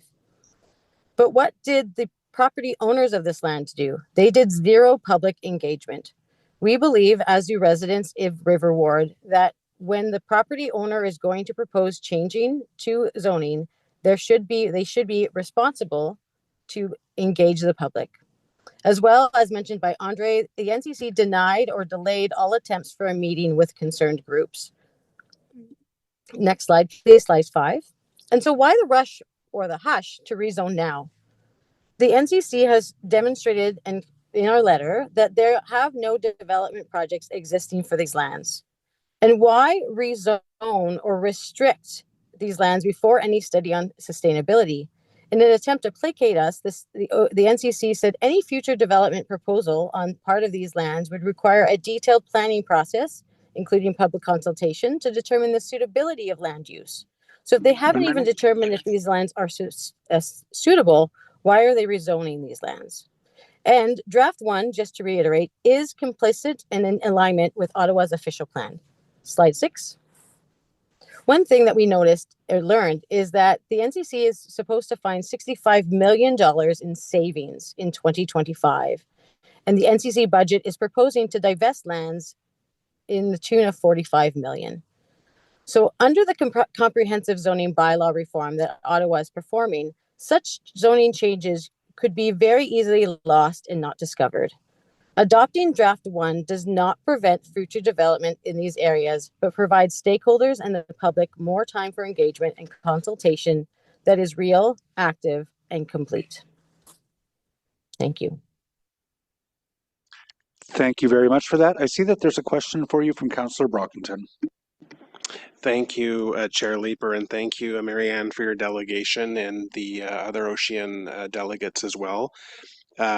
Just on the issue of outreach and consultation in River Ward, I did host a standing room only session this spring, which Chair Leeper attended as well and spoke at, and this has been in my e-newsletters and community bulletins and topics of conversation at community associations, including the one that you are a director of for a couple of years now. But I think your concern was proactive outreach on behalf of the City of Ottawa and or the NCC. Can you just confirm that's the case? That is definitely the case. And also, I think it's also important to recognize, as staff know, this is a huge comprehensive file.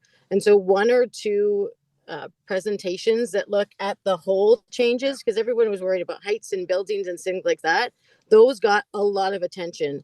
But we were not expecting a huge change from Draft 1 to Draft 2 in the actual zoning of lands. This area is about 300 football fields. So we're not talking about a small parcel of land that changed. We're talking about a very huge parcel of land that changed dramatically from something that was protected in green space to now a development reserve.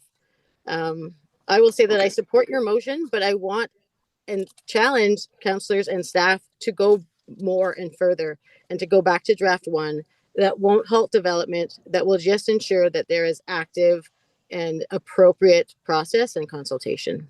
Okay, so thank you for that. So my motion is part of that staff or aligned with staff's vision.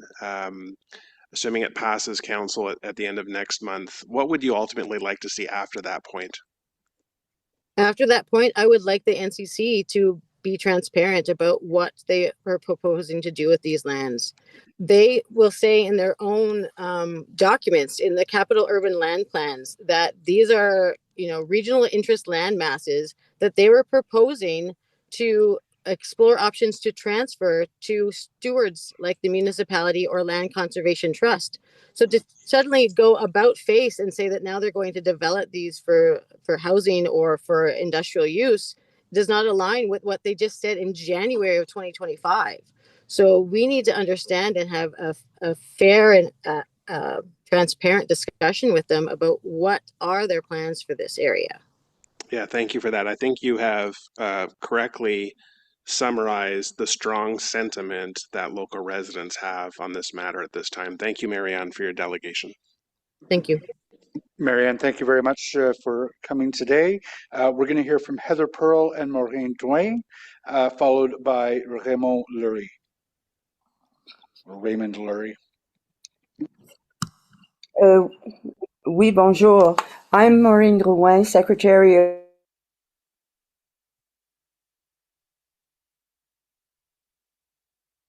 We were hearing you and now we don't. Maureen, I don't know if you...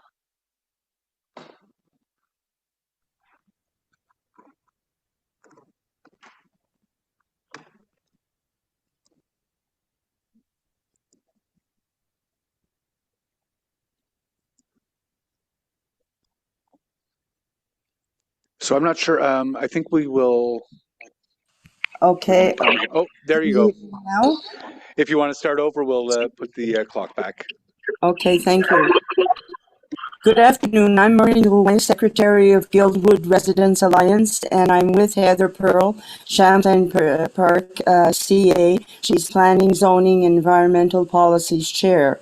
We're speaking here today on behalf of the Federation of Citizens Association, FCA, and FCA's goal is for Ottawa, like the city, to become the most livable communities, climate resilient, mid-sized city in North America.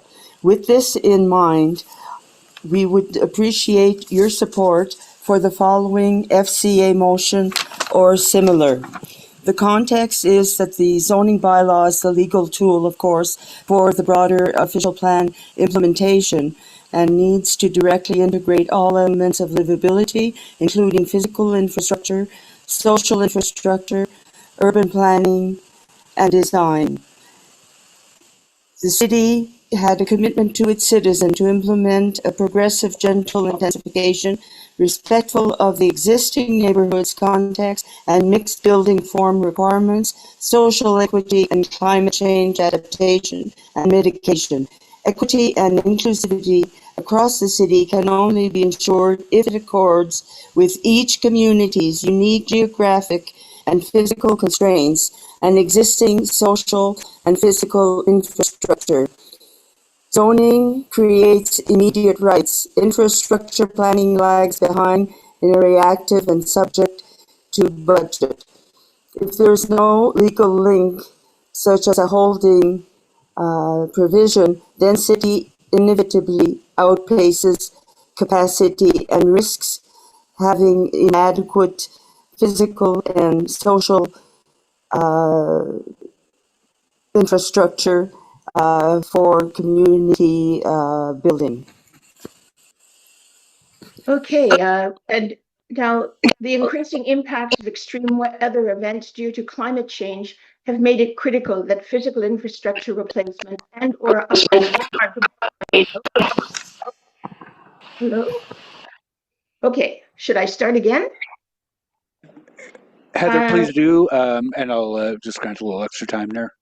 Thank you. So the extreme weather events due to climate change have made it critical that physical infrastructure replacement and upgrades are completed before adding density within communities.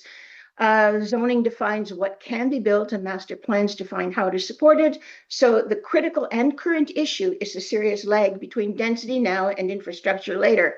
So FCA proposed a phased implementation resolution to legally tie density permissions to measurable social and physical infrastructure benchmarks for including but not limited to schools, parks, community amenities, green infrastructure, transit, roads, sewers, and the rest.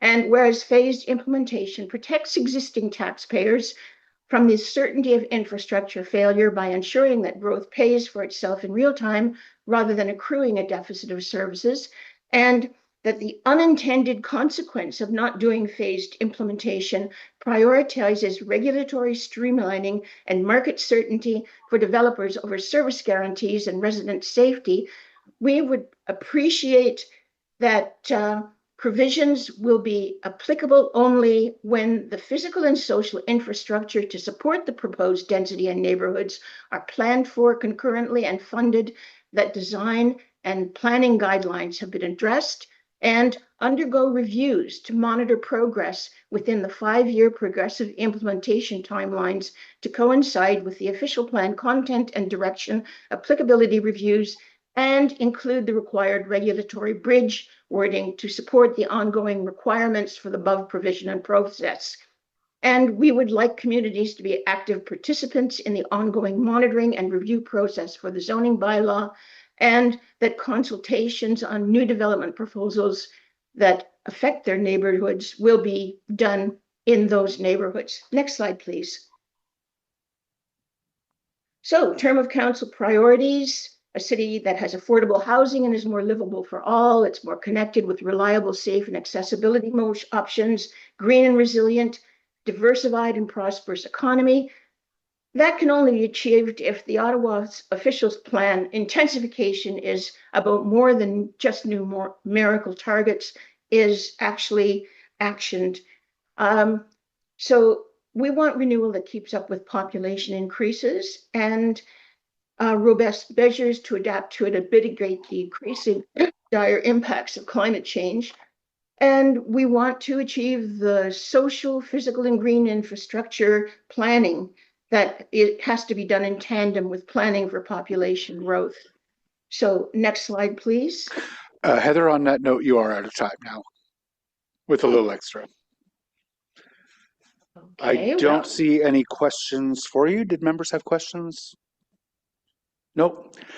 Thank you very much both for your intervention today. And we're going to move on to Raymond Lurie with EVCO, who will be followed by William Van Geest, I hope.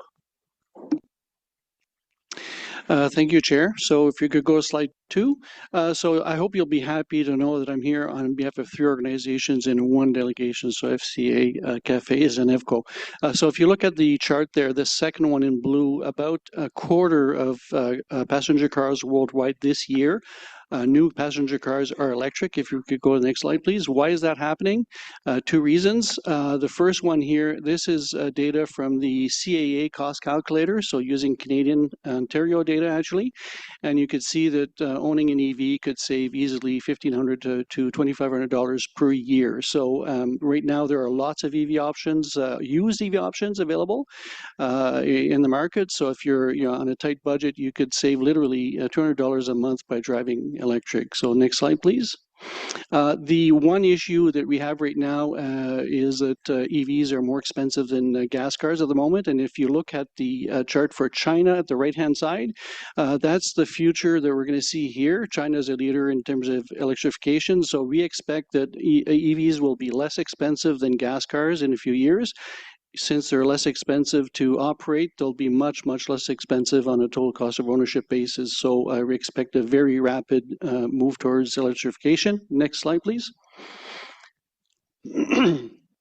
So it's a matter of time. It's economics that is driving this. It's not environmental issues. It's pure economics. We expect that by 2040, more than 80% of cars in Ottawa will be electric. Home charging is the biggest blocker for EV adoption right now. I've been speaking to hundreds of people per year on EV stuff as I do advocacy. And the most common thing I hear is that I would love to have an EV, but I can't because I can't charge at home. I live in a building. So charging is becoming and will be certainly a lot more in the future a requirement if you want to be able to rent or sell a condo. So if you have a condo unit, you want to sell it, you'll have to be able to, the next owner will have to be able to charge. So buildings are long-term investments. They're not short-term things. So we should minimize, we should make them future-proof, and we should minimize the long-term cost for the building. Next slide, please. If we look at the 25% target that's in the bylaw at the moment, we think it's impractical. There's experience from other parts of the country where they had 25% and they confirmed this. The issue here is that in condos in particular, parking stalls are typically assigned or deeded to the unit. So it's almost impossible once you've assigned a parking spot to change that to someone else who might want to charge their EV. So which spots you electrify, and if you have a spot that's electrified, it doesn't mean you're going to buy an EV. So that effectively reduces the amount of spots available. Next slide, please.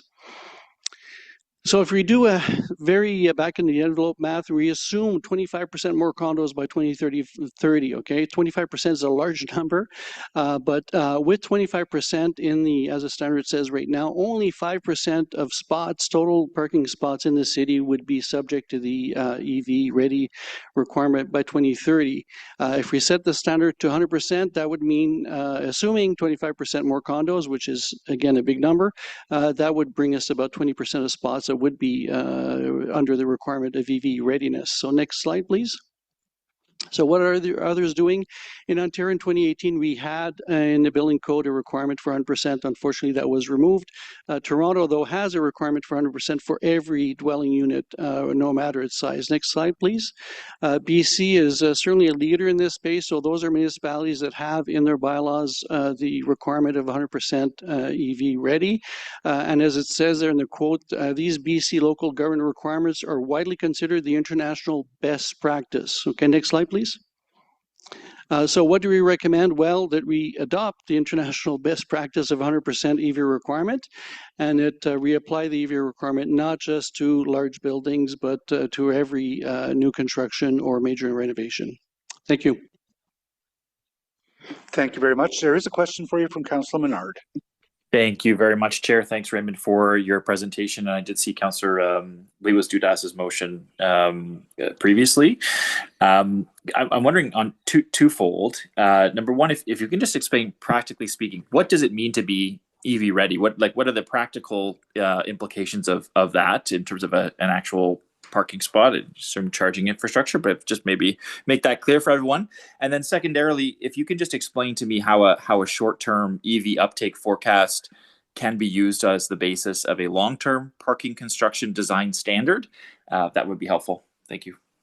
Okay, so EV ready refers to having essentially a wire and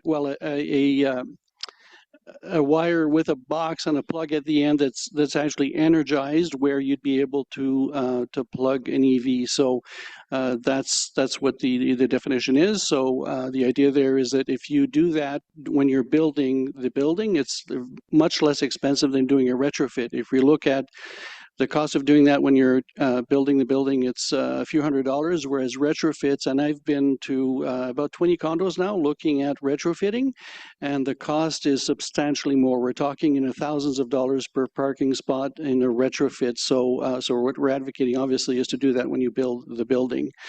So the second question, sorry, I don't remember the second question. Yeah, just on the short term parking rates that we've got on the short-term EV uptake forecast, how can that be used as a basis for like longer-term parking construction design standard? Sure. So there's a couple of points there. One of them is if you visit any condo building that doesn't have charging today, you will see very few EVs. that's a bit of a chicken and egg thing. So the numbers you're seeing today are less than what they would be if EV charging would be available.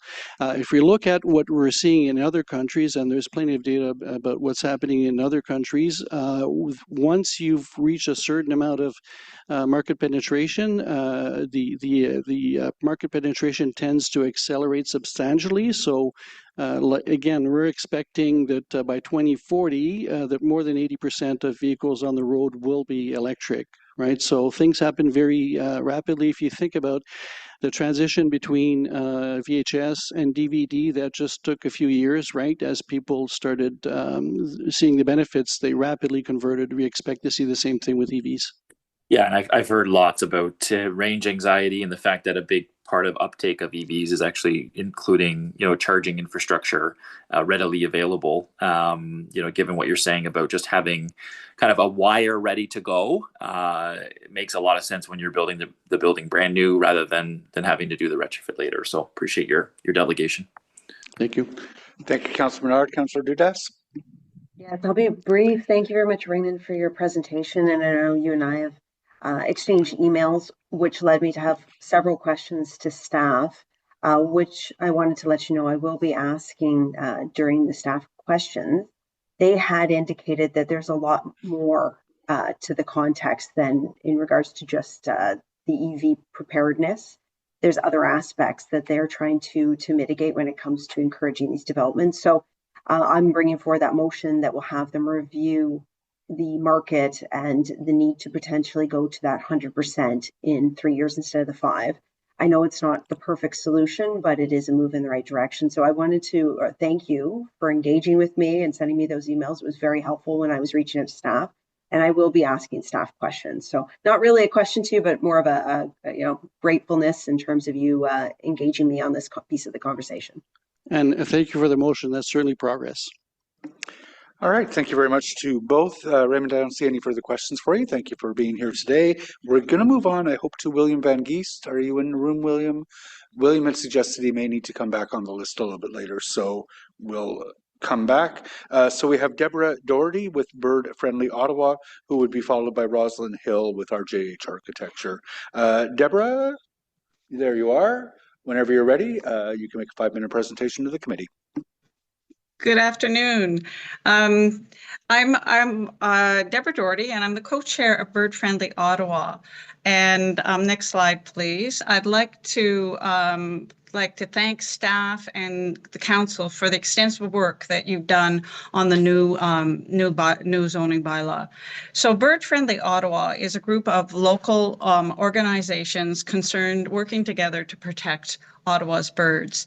And we're very pleased to see the numerous motions today that reflect protection of green space. Although I'm here today particularly to use the example of the South Corridor and McCarthy Woods, many of the comments that I have are relevant to all of the motions regarding burn space. So we'd like to say that we support the spirit of the new zoning bylaw and appreciate the efforts by staff and councillors to balance the zoning that reflects Ottawa's strategic priorities to be a green, resilient, livable city. Next slide, please. So why are we here today? We're here because our mission is to implement bird-friendly actions to address threats to birds, to restore habitat, and to create climate resiliency, and to connect hundreds of community groups to protect our green space. So we're here to support some of the presentations you've already heard today. So next slide, please. So a diverse green space, as you've heard, is present in the McCarthy Woods, supports bird habitat. So the mature woodlands in the McCarthy Woods and the expansive meadows and the wetlands all combine together to support over 80 different varieties of birds. And if we sever those off and just support the McCarthy Woods because of its specialization, as is in the final draft of the zoning bylaw, we risk losing the support of habitats of the meadows and the wetlands. And so if those were if those were developed, we would no longer have a buffer zone and risk deterioration. Next slide, please. So the other piece that I'd like to stress is that this is a balance, and as we intensify in our cities, it's really super important that we have accessibility to nearby nature. And I was welcomed by OCN and the Hunt Club Community Association to participate in an event at MacArthur Woods last weekend, and over 70 people, not just from the area but from across the city, showed up to talk about the green space and why it was important to them. I was really struck by their passion for green space in the cities. One of the women said, "My master's thesis is on a rare plant that grows here." Someone else said, "This is the reason I bought my house here, because it backs on the green space, and I help maintain it by removing invasive species." The Poet Pathway folks were there, and they explained to me how they've talked to you today about how this is a part of our natural history.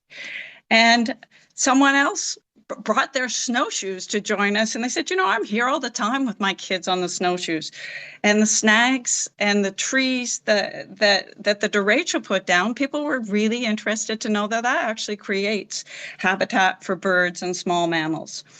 And while we also experienced the viewing of a coyote, and the view of the residents is they've learned to coexist with coyotes who are in this area.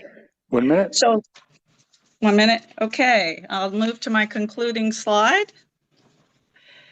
Or you can just keep the previous slide up. So Bird Friendly Ottawa is pleased to see the numerous motions that reflect the need to protect our green spaces. Climate resiliency, this is a carbon sink, and it also helps with flood reduction and climate cooling, as I know are priorities for the city. A healthy, livable city. This means that the people in these large developments that are going to come up just very close on South Keys and close to the LRT lines, that people can access nearby nature for the things that we love in this city: hiking, bird watching, and nature walks. Preserving our green spaces and urban network. In fact, if you look on the City of Ottawa's urban network, this is the corridor that Lynn described, that goes all the way from Mare Bleue to the Rideau River and beyond, and connects the green spaces. It's vitally important that we save this corridor from further development. And I have to cut you off there. Thank you very much for the presentation today. I don't see any questions for you, so we'll move on. Rosalind is not presenting today, so Miguel Tremblay would be followed by Robert, forgive me, Gibal. So Miguel, you're up first.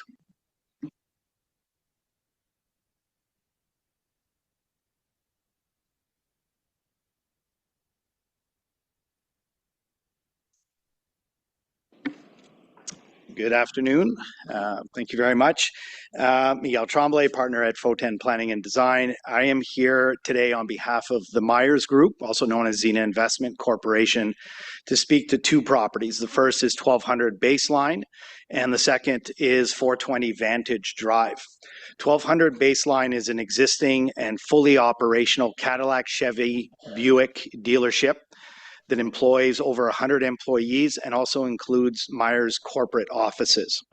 As a starter, we've enjoyed a great working relationship with the councillor and staff, but we have reached an impasse, and we still have some major considerations on both of these properties. 1200 Baseline will be rezoned to H2, Hub Zone 2, and would no longer permit automotive dealership, automotive rental establishment, automotive service station, and would also restrict gas bar, car wash, drive-through that are all complementary to the automotive uses. We recognize that the city is being aspirational for these areas of hubs, but they have to allow the existing businesses to cohabitate on these sites and along these corridors. These are employment areas for us, and they provide valuable services, and they are strategically located because the policies previously directed them to these corridors. For Myers, FO10 is right now working on planning applications to allow multiple high-rise sites, residential high-rise. So Myers is embracing the city's policy direction. But at the same time, this new zoning would render the building and the use legal non-conforming. These have significant implications from a financing and refinancing perspective, or an expansion, a rebranding, any reconfiguration of that building would be constrained by the legal non-conforming status. It's not uncommon for dealerships to rebrand, move around, expand showrooms, move the body shop to the other side of the building. These are all very common occurrences that would now be hindered by the legal non-conforming and the new zoning. We recognize, again, we recognize that the bylaw is trying to incentivize these developers to redevelop their properties more in keeping with the city's vision. But at the same time, I'd encourage the city to use a carrot rather than a stick approach. They are responding, they are aware, but they need to take some steps to protect for these existing uses. So what we're actually asking for today is direction from this committee to either have staff work with us or a motion to reintroduce those uses on the property. We are perfectly happy with the former. But that's what we're seeking from the committee at this point. I still have a couple of seconds and I will speak to 420 Vantage. 420 Vantage is an almost identical scenario, but in this case, it is an existing body shop, not a car dealership, in an area that is very much characterized by light industrial uses. It's in Councillor Kitz's ward, I believe, and it's in the Orleans area that was formerly an employment area. All of the abutting uses are similar in nature, and it's essentially the same argument where for that site as well, the body shop would be legal non-conforming, even though it reflects what's there in the area, because it was previously zoned IG7, which is a fairly heavy industrial zoning, and it is now being rezoned to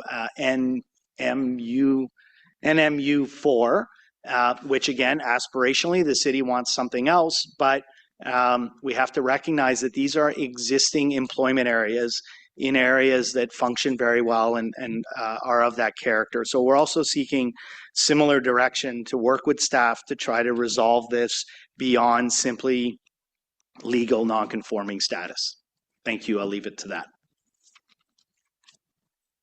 Thank you very much, Councillor Devine. Thank you, Chair. Mr. Tremblay, thanks for coming and delegating. Thanks also for letting the cat out of the bag about a development at 1200 Baseline that I've kind of been privy to for a long time and very excited about. So colleagues, at the intersection of Baseline and Maryvale is a rather large lot where I learned many months ago that Myers was contemplating as much as 5 towers. It would be a major development, high intensity development inside my ward, right along transit, right along the planning of the Baseline Maryvale secondary plan. So I'm very enthused by what I hope Myers wants to commit to do. And at the same time, I do recognize your concern, or your client's concern, about the removal of that land use. Not that I am interested in granting in perpetuity Myers' ability to hold onto that auto dealer as an auto dealer, but am I to understand correctly, if we were to pass the zoning bylaw as it is now, removing that land use, let's say 2-3 years from now, there's a flood or a fire at Myers' Cadillac dealership, would Myers possibly be at risk of getting insurance to pay for that damage because the land use was no longer conforming? Not working in the insurance field, but I think they would be very fragile because legal non-conforming would run really with the existing use and building. Further to that, let's say Myers has plans of developing this in stages, and if Myers needs to use their existing business model as an auto dealer to partly finance their residential development, would they have any challenges getting banks to finance their development if their land use was legally non-conforming? I would expect so. And you raise a good point in that this is a large property. There is a portion right now that's underutilized, the westernmost portion, which would coincide with the first phases of the residential development. even if we were parking this issue of non-conforming uses and things like that, a property like that could take 20, 30 years to redevelop. It wouldn't happen overnight, and it wouldn't happen 5 buildings at a time.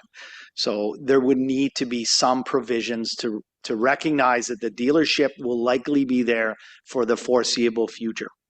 And I like having time on our side there, and I like your idea of using the carrot instead of the stick. But as a stick, if we were to pass this as is right now, removing that auto dealer use from the permitted land uses, could I expect that Myers would likely bring an appeal on that? I would expect so. Okay, so to avoid all of that and to possibly have a carrot instead of a stick, do you know if your client, between now and council in January, would your client be willing to work creatively on what could be some carrots, i.e., like I said, I would not be supportive of granting in perpetuity automobile land use at that site because I want to see something much different on that site by the time I'm dead.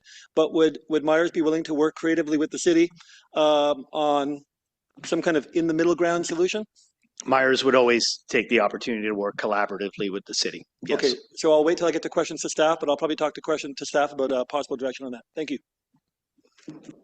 Thank you very much. Mr. Tremblay, I don't see any further questions for you. Sorry, Thank I've you. got a quick sorry. question. Yes, there is. Councillor Kitts. Just wondering what your vision is for 420 Vantage in the future. I don't know if Myers has a vision yet for that property. Right now, it's an active body shop that supports the other Myers facilities in the city. As you know, the area is already and still is very industrial in nature. I think while that is still aspirational from staff, that might be a little longer coming, I think. Okay, thanks. And now the speakers list is empty. Thank you very much, Mr. Tremblay. We'll move on to the next delegations, who are Robert Gibor, and forgive me if I've mispronounced that, who would be followed by David McNichol. Robert should be online. I think I am. We can hear you. I don't see you. Okay, I'm ready. I don't see you, but that's fine. Yeah, we don't see you, but we can hear you. So whenever you're ready, please go ahead. You have the opportunity to make a 5-minute presentation to committee. Okay, well, good afternoon, and thanks to you, Chair, and all the councillors and staff for the hard work that you're doing in supporting this bylaw. Excuse my voice, I've got a cold. I represent 2 properties, one on Innes and one on St. Joseph. Starting with Innes, we are at 4323 Innes, which is basically the corner of Prestwick. And there are 2 adjoining properties which are owned by myself and my spouse. So making that 3 properties. And we're looking for, at one point, joining them together for development. The zoning on there has 2 exceptions. Or floor area ratio of 0.5, which we would like to have removed. And there's also another exception which allows par uses with an objection restriction, which we would like the objection restriction removed. And basically that's all for this property. The next one is 3403 St. Joseph. The corporation owns that property, and the property, as is designated, does not fully include the width of our property. We bought property from the city 4 or 5 years ago, which enlarged our existing property, and that is not shown on the map. So the map would have to be corrected to include the two adjoining portions that were joined to the original 3403. And essentially, that's it. Oh, there's one more, sorry. Sorry. In looking at the process of the new zoning bylaw, we find that the zoning bylaw will be approved without the exceptions. And we're trying to wonder here, will the exceptions be joined to the bylaw before the bylaw is finally approved and goes to the appeal period? Or is the bylaw being approved separately with the exceptions separately? You understand that question? We do, and I'm going to make a really brief exception to our normal rules of procedure just to ask staff to address that quickly. When council hopefully eventually approves the new zoning bylaw, all exceptions, schedules, and zone code suffixes shown on the zoning map will be carried forward with the new zoning bylaw. And then as laid out in the staff report, we will be doing a review of exceptions and schedules and zone code suffixes following approval of the new zoning bylaw and clean up those exceptions and schedules and other zone code suffixes to align with the new zoning bylaw according to the rules in the work plan that's in document 8. So if I understand correctly, the appeal period will consider the bylaw and the exceptions together.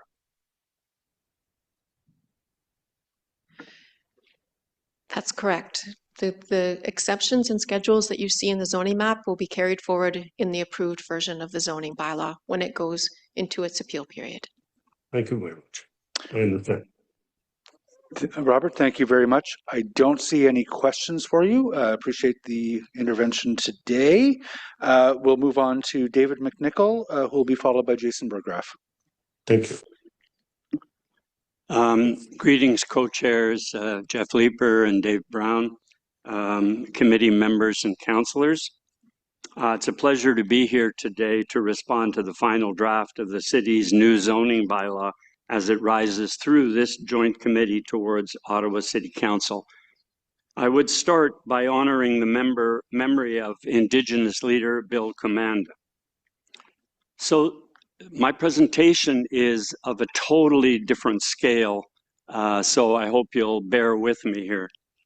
I live on planet Earth, notionally at latitude 45.25 north, longitude 75.42 west, at the junction of 3 rivers, a real planet, a complex system, a variable. But the corporation of the City of Ottawa, under the rule of Canadian law, in this case, its zoning bylaw, does not approach that reality, which is to note that I am also resident in the legal fictions of Ottawa, Ontario, Canada.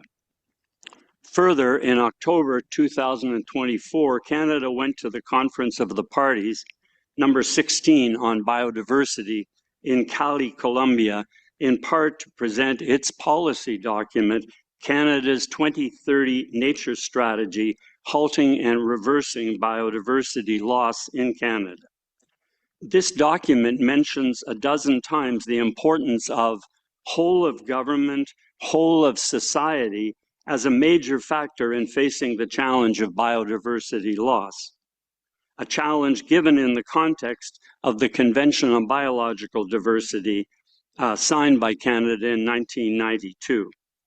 During my 40 years of political activities in Ottawa, I have never seen an entity such as whole of government, whole of society.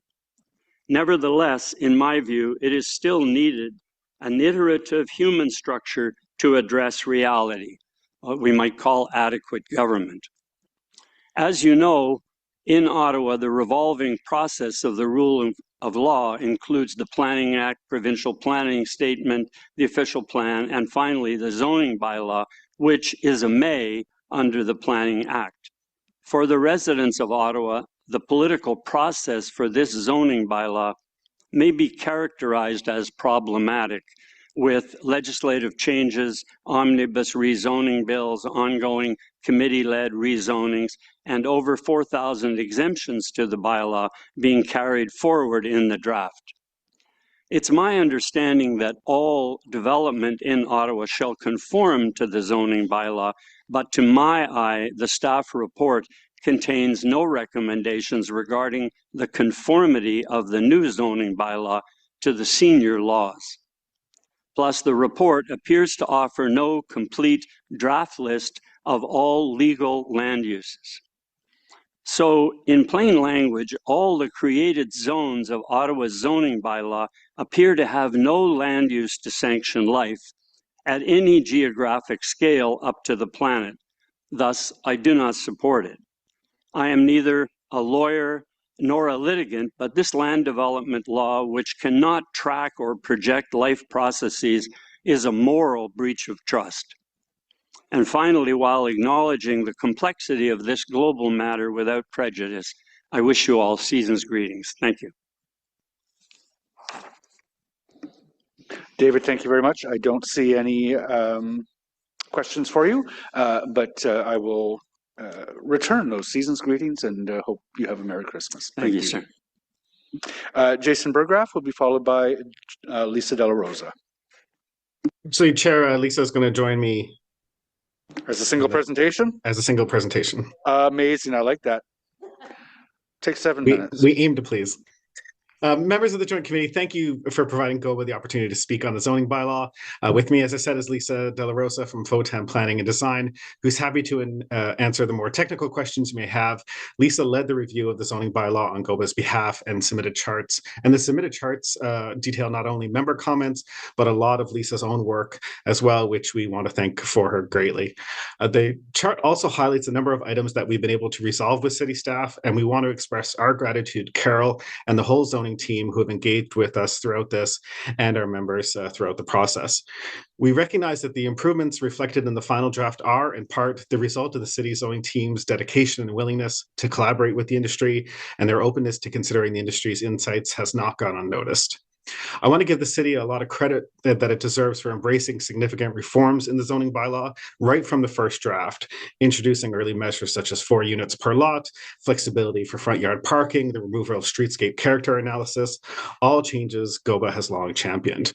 The third draft of the bylaw reflects further improvements by having height limits in neighborhood zones standardized to 11 meters, supporting 3-story homes, while high-rise transitions were simplified with a reduced 25-meter tower setback, unlocking more development opportunities along major streets and transit routes.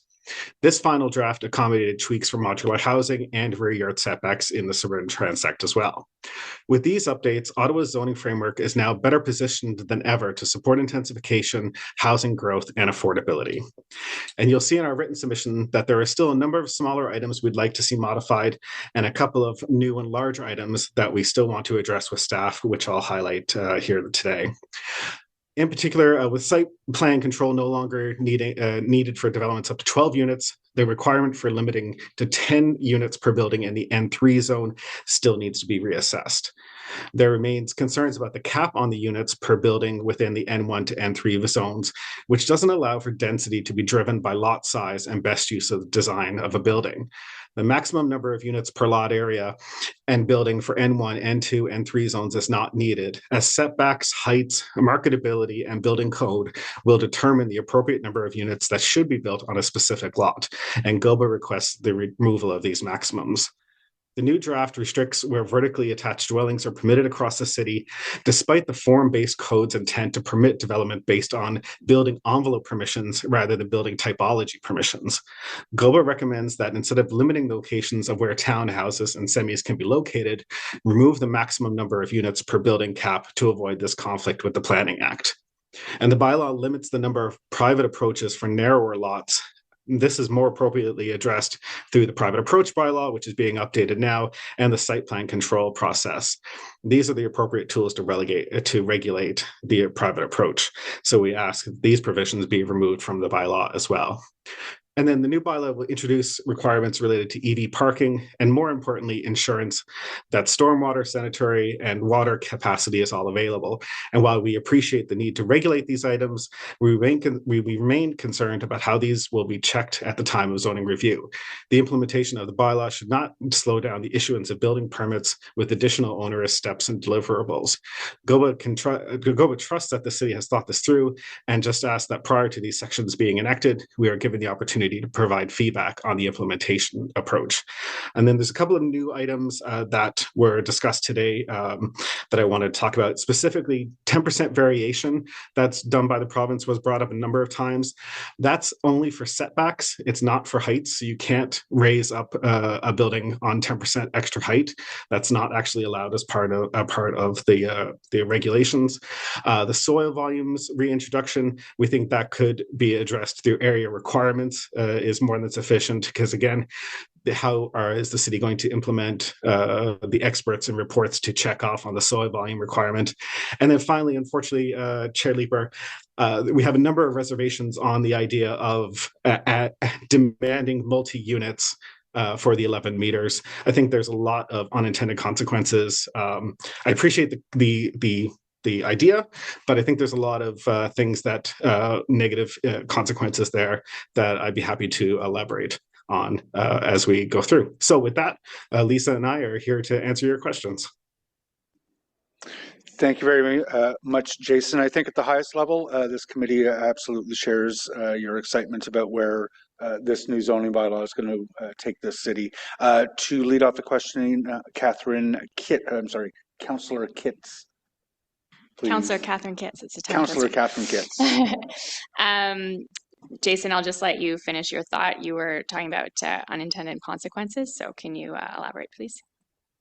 Sure. So I get the sentiment behind the limiting the 8.5 for a single dwelling, but there's a lot of things I think we need to kind of play out there. When you add height without expanding the footprint, that's actually more land efficient. Taller buildings that are slimmer reduce the impervious surface area. We're moving away from form-based zoning to unit counts. You could push homeowners to build 2 stories with a larger footprint instead of a slimmer house with 3 stories, which can limit flexibility for family-sized people, and especially if you want to accommodate a family member, a grandparent, or whatever in the house, but you don't necessarily want to have a complete separate dwelling. You wouldn't be allowed to do that anymore. Narrow and irregular lots are going to have a number of issues, because that the reduction in height might not help them get done at all. You're just kind of you're locking in the house, kind of the use it is today, versus giving it the option of being adaptable and becoming a multi-unit later on, which, a lot of the small form multi-dwelling homes we have now started off as single dwelling homes. So we want to kind of continue that moving forward. And then the last piece is something I'm worried about. You might see a kind of weird perverse market reaction to this, because now the existing homes that are 11 meters in height that are still single dwellings, such as one of the previous delegates said that she has, those actually now become more valuable and more expensive to purchase, because those are the only type of 11 meter high heights, in single detached homes that you're going to get in the city. So I appreciate the sentiment, but I think there's a lot of negative consequences here that we just need to kind of think through a lot more. Okay, thank you very much for that. My second question and final question is my favorite question to ask you. Do you think this new zoning bylaw will shift the burden off of suburban greenfields to intensify the urban core? I think yes, in that the city has never been in a better position to facilitate intensification than what it has with this zoning bylaw moving forward. So in my time with GOBA, the city is as good as positioned as it's ever been. Okay, and you think it goes far enough in that regard? For now, yeah. Let's see how the pickup goes. And as Carol kind of said earlier on, there'll be tweaks. As people start working through and actually putting through applications through the zoning bylaw, we're going to find little things that we need to fix up in omnibuses, and that's just an ongoing process. That's always part of it. But we want to see a lot of intensification. The city has 51% over the next 25 years as its goal. That's going to be well over 100,000 homes by the time the new growth projections get in set up next year. So we're looking forward to as much intensification as we can get. Great, thanks very much. Thank you very much. Jason, just a quick question, and I know that I've had friends I trust who have raised some of the same concerns around my 11-meter motion that you have, and considering the consequences. I just wonder whether the risks would be mitigated if my motion were restricted to the downtown and the inner urban transects. You know what? I might ask Lisa to see if she has it. And to be honest, I'm not as well versed on the zoning bylaw as certainly as Lisa is. It's certainly something I'm willing to take away. But if Lisa wants to take a crack at it too, right at the moment, I'm happy for her to do so. I think you've heard through you, Chair, some delegations already about how many different zones we have and how different and complicated it is. So like trying to specify things that are different for different transects, I think there's benefit to doing that, but I don't know if that's actually going to get the results. You're still going to see sort of some of that ripple effect. But I think taking that motion away and massaging it, because I think the intent is good. I just don't know if a full prohibition of single family homes that are higher than 8.5 is really the direction to take that. Yeah, and I'm thinking about my ward. McKellar Park is a former R1. Right, so it has a full stock of these beautiful single detached homes, and I don't think that residents really want to see those start coming down to build homes that have a much larger footprint allowed under the new zoning, plus an additional story for another single home, right? If we're going to get those much larger structures, it should at least be in the interest of intensification, which is something I'm concerned about. And the R1, those former R1s within the inner urban transect are some of the areas where I foresee that potentially happening. So I think you may have sort of hit it on the head there. Maybe there's a push and pull, height versus footprint. So if you're going to go higher, you can't have so much, like a way of wording it. So you can't just get a maximize your setbacks, maximize your height for a single family. So maybe you have bigger yards and you can go higher. So there's some sort of push and pull when it comes to that. There might be something there to explore. I like it. Okay, thanks. I'll explore that with staff. In the meantime, no more hands have gone up. So thank you both, not just for your intervention today, but obviously for the long, hard work you've done over the course of the past 3 years to get us to the point of this new zoning bylaw that will finally implement the very progressive values of our new official plan. So thank you. Appreciate that. We're going to move on to Stephanie Wiebe, who would be followed by Bill Fenton. I believe both of those should be in the room. Stephanie's online now. Okay. Hi, Stephanie. We see you and hear you. Whenever you're ready, you're able to make a 5-minute presentation to the committee. Wonderful. Thank you. Hi, everyone. So thank you for hearing me today. I'm addressing you as a resident who lives near the McCarthy Meadows area, which, as we've discussed quite a bit, is currently being proposed for rezoning, presumably for housing development. I'm also speaking to you with the professional perspective of a practicing psychologist. McCarthy Woods is a very special place for me and for my fellow residents. It is absolutely a sanctuary of nature and contains, as you know, a well-used trail network that we depend on for our physical and mental health. The science is clear. Urban green spaces are a public health solution. Across many studies, there is a clear link between access to urban green space and both physical and mental health outcomes. Access to urban green space is associated across many, many studies with a lower incidence of cardiovascular, respiratory, perinatal, neurological, cancer-related morbidity, and even mortality.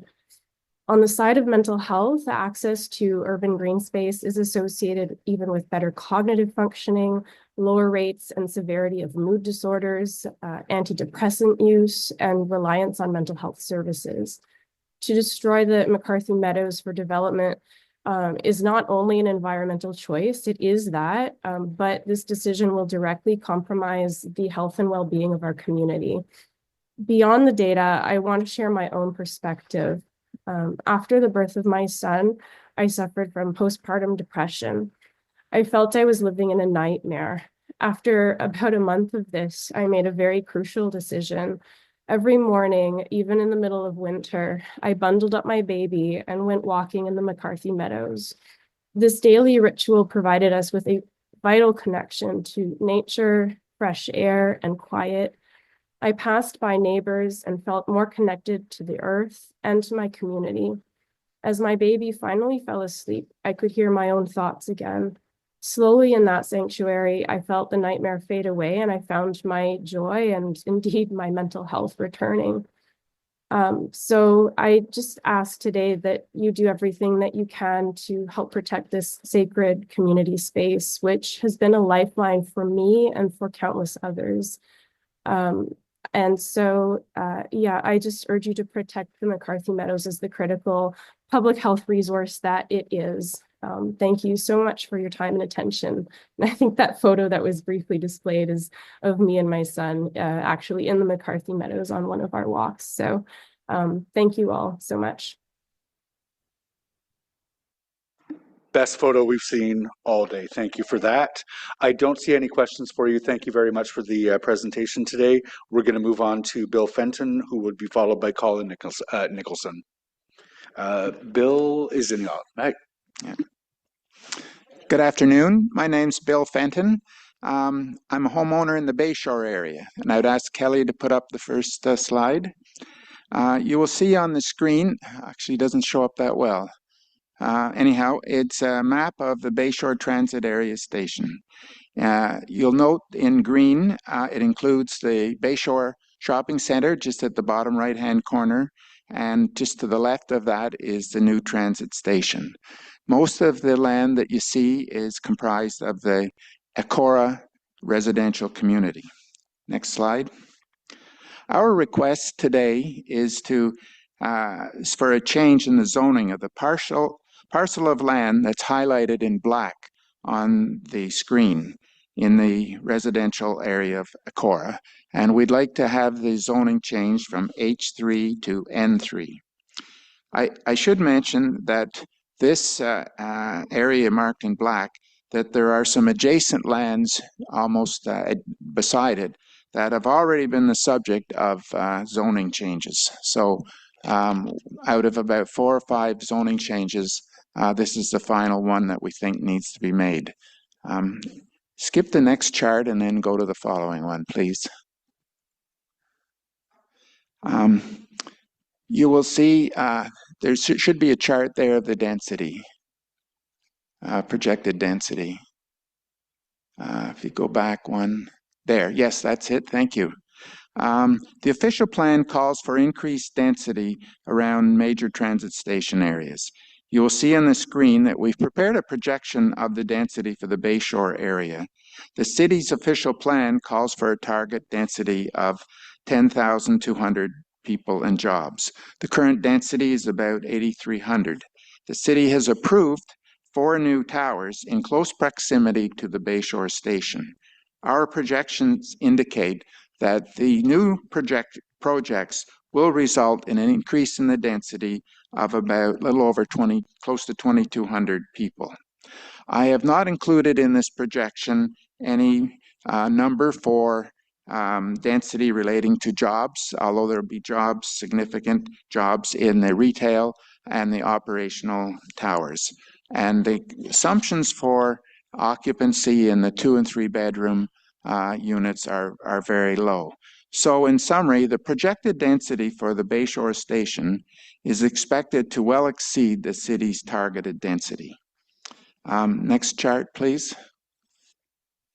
You will note in the paragraph entitled Permitted Uses that the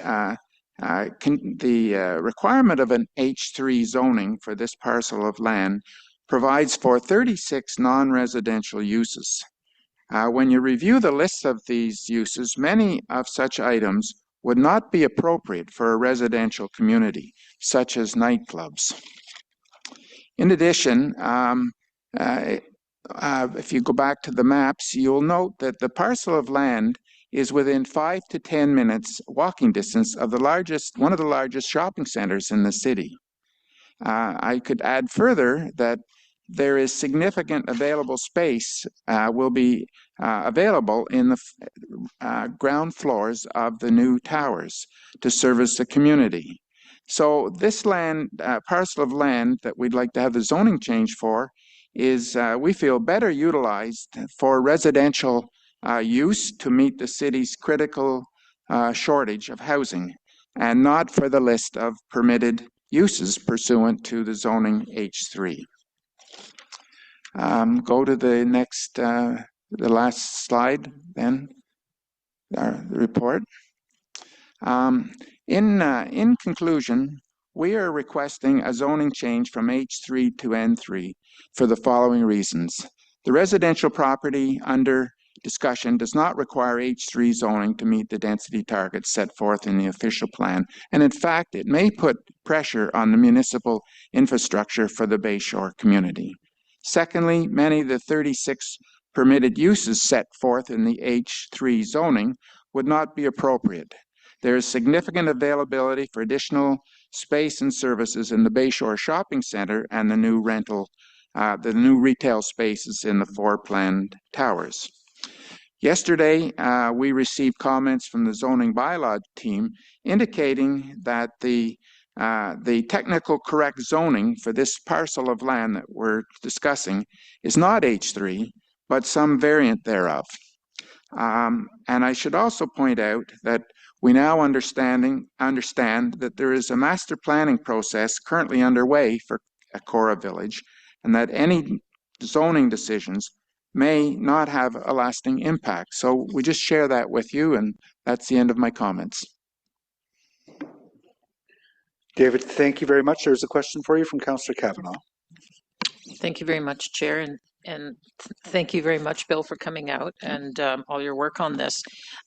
As you pointed out, there was a section that was changed, and that was the creek side, which should not have been included in the hub zoning. So that was changed, and we've got clarification on that. But in terms of your comments about the rest of it, as you mentioned, there's going to be a master plan later for the Bayshore area. So, I will be asking staff about questions about if anything could be done now, or if there's any changes possible now. But my understanding is that it's going to be treated separately.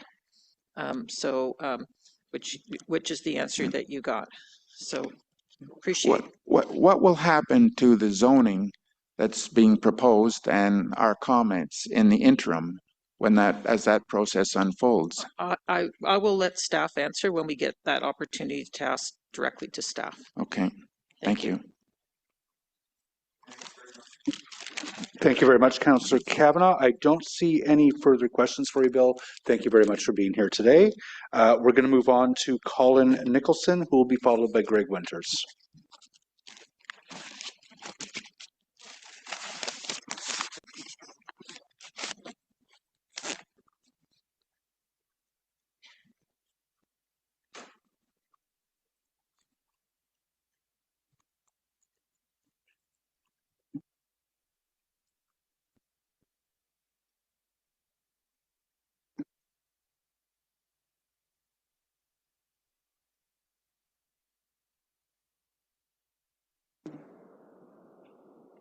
Colin, if I understand, you may be on mute.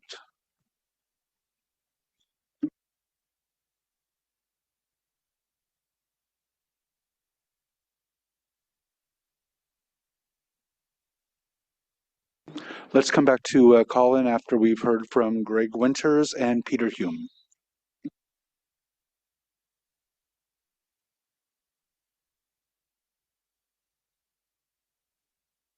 I don't know, is Peter on the call here? Was just wondering, I haven't seen him log in. Okay, well, I can be prepared to speak to the matter. Anyway, we had a short presentation. I don't know if we can implore on the committee to be able to share that presentation just quickly.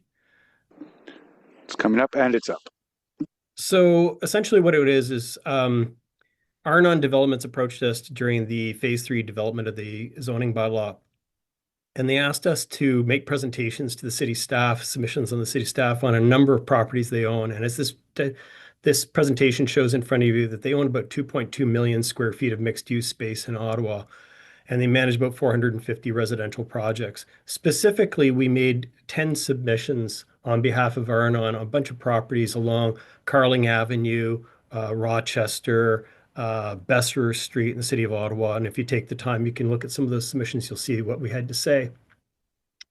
What we wanted to highlight in the presentation is that most of we're drawing our attention to what staff had said in their earlier part of their presentation today about item 52 in the Housing Acceleration Plan about increasing maximum building heights to support growth in urban areas of hubs and main streets. A lot of Armon's properties actually happen to be in hubs or main streets. And what were the things that we were noticing in our submissions is that there's a disalignment between policies and zoning across the city of Ottawa. The zoning bylaw we recognize is out of date, and we want to commend city staff on their work to try to bring it up to speed and bring in some of these new interesting changes to make development happen faster. So we applaud all that. But we still recognized on a couple of these properties where you're seeing that the secondary plan policies, for instance, might have said you're permitted to go to 30, but we're capped at 26 stories. Or you might have one where the zoning bylaw says you're allowed to go to 6 stories, but the secondary plan says you can only do 4 stories. So there's a general misalignment between policy and zoning. And we met with city staff last Tuesday to go over some of these changes. And it was a lot to absorb in the short amount of time, obviously, before council. And what was suggested is that there would be time in the new year set aside so that we could sit down with staff and work through some of these changes to see if we can affect some of the misalignments and to bring them into conformity with both the secondary plans and the zoning bylaw. So that's essentially it. The submission is there as a placeholder. We look forward to working with staff in the new year. Greg, thank you very much. I appreciate your participation today. I don't see any questions for you, so we'll move on to the next delegation, which will be, have we got Colin back? Okay, we're going to move to Alison Clark and Peter Hume, who would be followed by Alison Clark and Peter Hume again. Okay. There you go. Hi, Mr. Chair. Pleasure to be here. Sorry, I was late to the party. Technology is a wonderful thing when it works correctly. And if I can just add to one thing to what Greg said on the last file, Arnon was actively engaged in discussions with city staff, and they've been very productive, and a lot of issues have been resolved. And like I went through this process in the last zoning bylaw, and I know how difficult it is.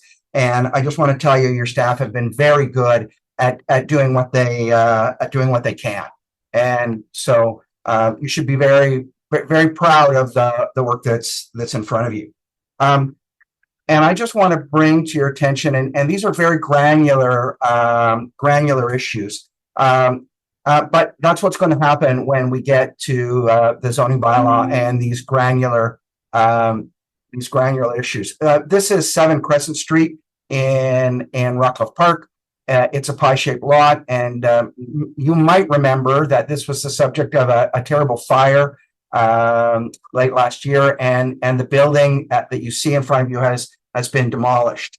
And as a result, we're in the rebuilding process. And what we've noticed in this rebuilding process is when you start to check the zoning and see if you can develop on these lots, we come up with 2 things. One, here is that the new zoning bylaw now moves the height limit from 11 meters to 8.5 meters. And the owner, Mr. Mansour, who owns Laurier Optical, really wishes to maintain the existing height limit that he has on the property. So that would be our first ask to the committee. The second ask really is that the new zoning bylaw recognize the unique characteristics of this lot. As you know, it's a reverse pie. It will not it will not be zoning compliant in the area of lot width when this new bylaw comes into play. Therefore, any construction on this, regardless of what it has to do with respect to the Heritage Conservation District, will have to go to the Committee of Adjustment to get a variance for lot width. And so what we're saying and what we're requesting is we don't believe that that's really a process that will generate any public benefit. It's process really for process sake. And so what we're looking for you or what the committee to do, and we recognize it may not happen now, but it may happen between the time this goes to council, is that that you recognize the existing lot width, and we've shared this with staff, so that when reconstruction plans come for this property, it will be considered zoning compliant. And we've actually went back to your staff, to the zoning interpretation people, and said, this is a situation. Would we have non-conforming rights? Would we be able to rebuild? And we were advised, and that's the reason we're here, we were advised that the best thing to do would be go to the Committee of Adjustment to regularize the lot width. And we just, in the midst of this process, didn't think that was of a public benefit. So, Mr. Chair, that is my submission, and we will leave that in your hands. So thank you very much. Peter, I appreciate that. I don't see any hands up to ask you questions on that. You are signed up a second time to speak on behalf of Myers Group. Do you want to move ahead with that presentation? Yes, that's fine, Mr. Chairman. And this is for a property at 4433 Strandherd Drive. I'm representing the Myers Group in the review of this property. You heard from Miguel Tremblay earlier on other sites.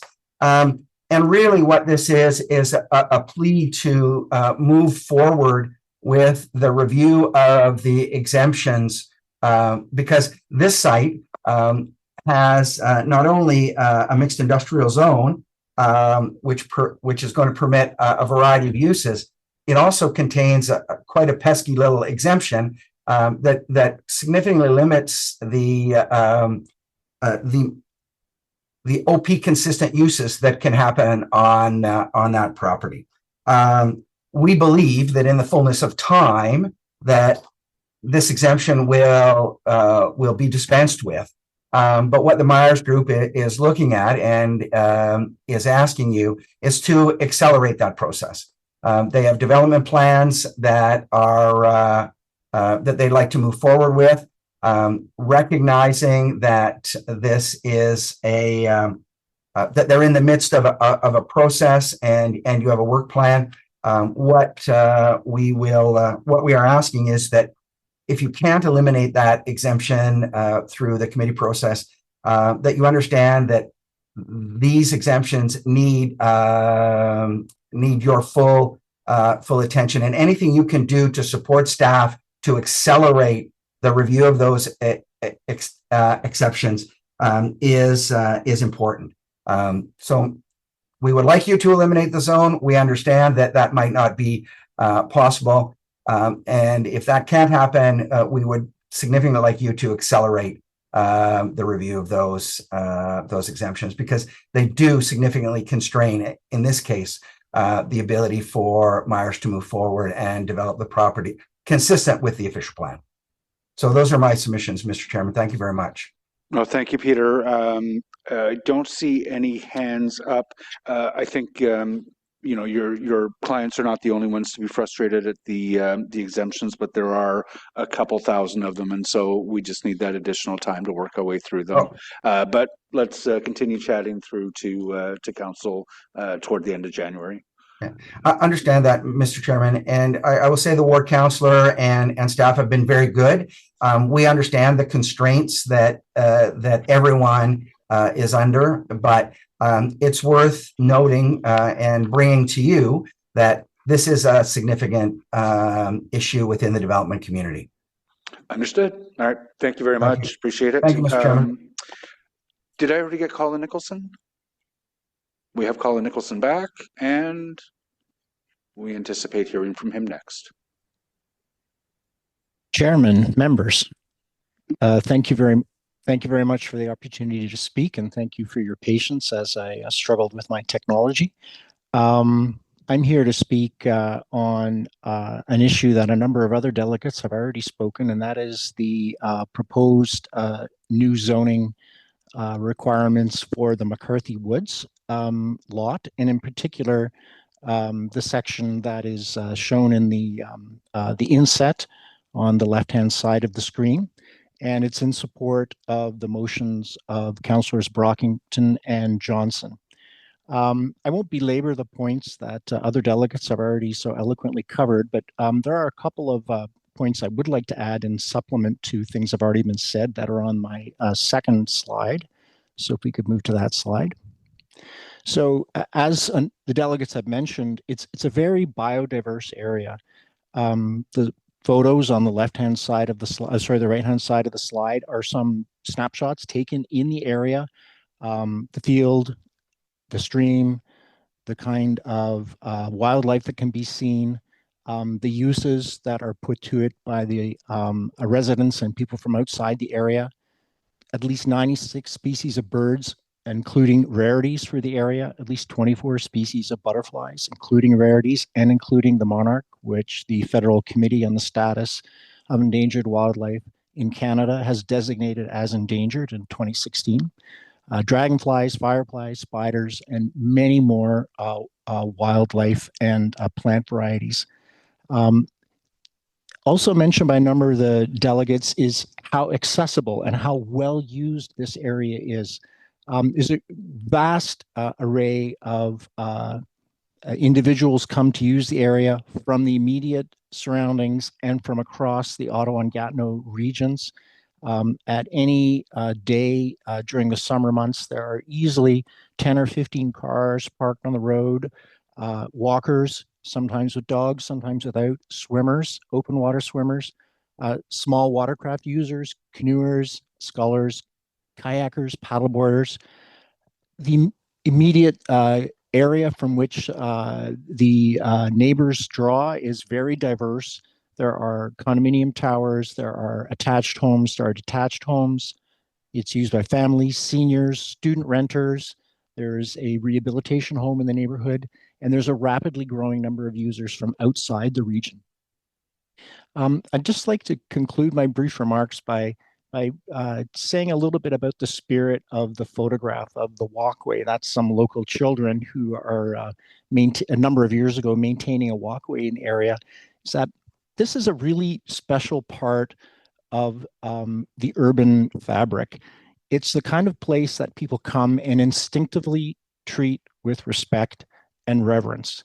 Even though it is so well used, it is very rare to see trash. It is very rare to see any kind of abuse. There are no trash receptacles. There are no signages telling people how to behave.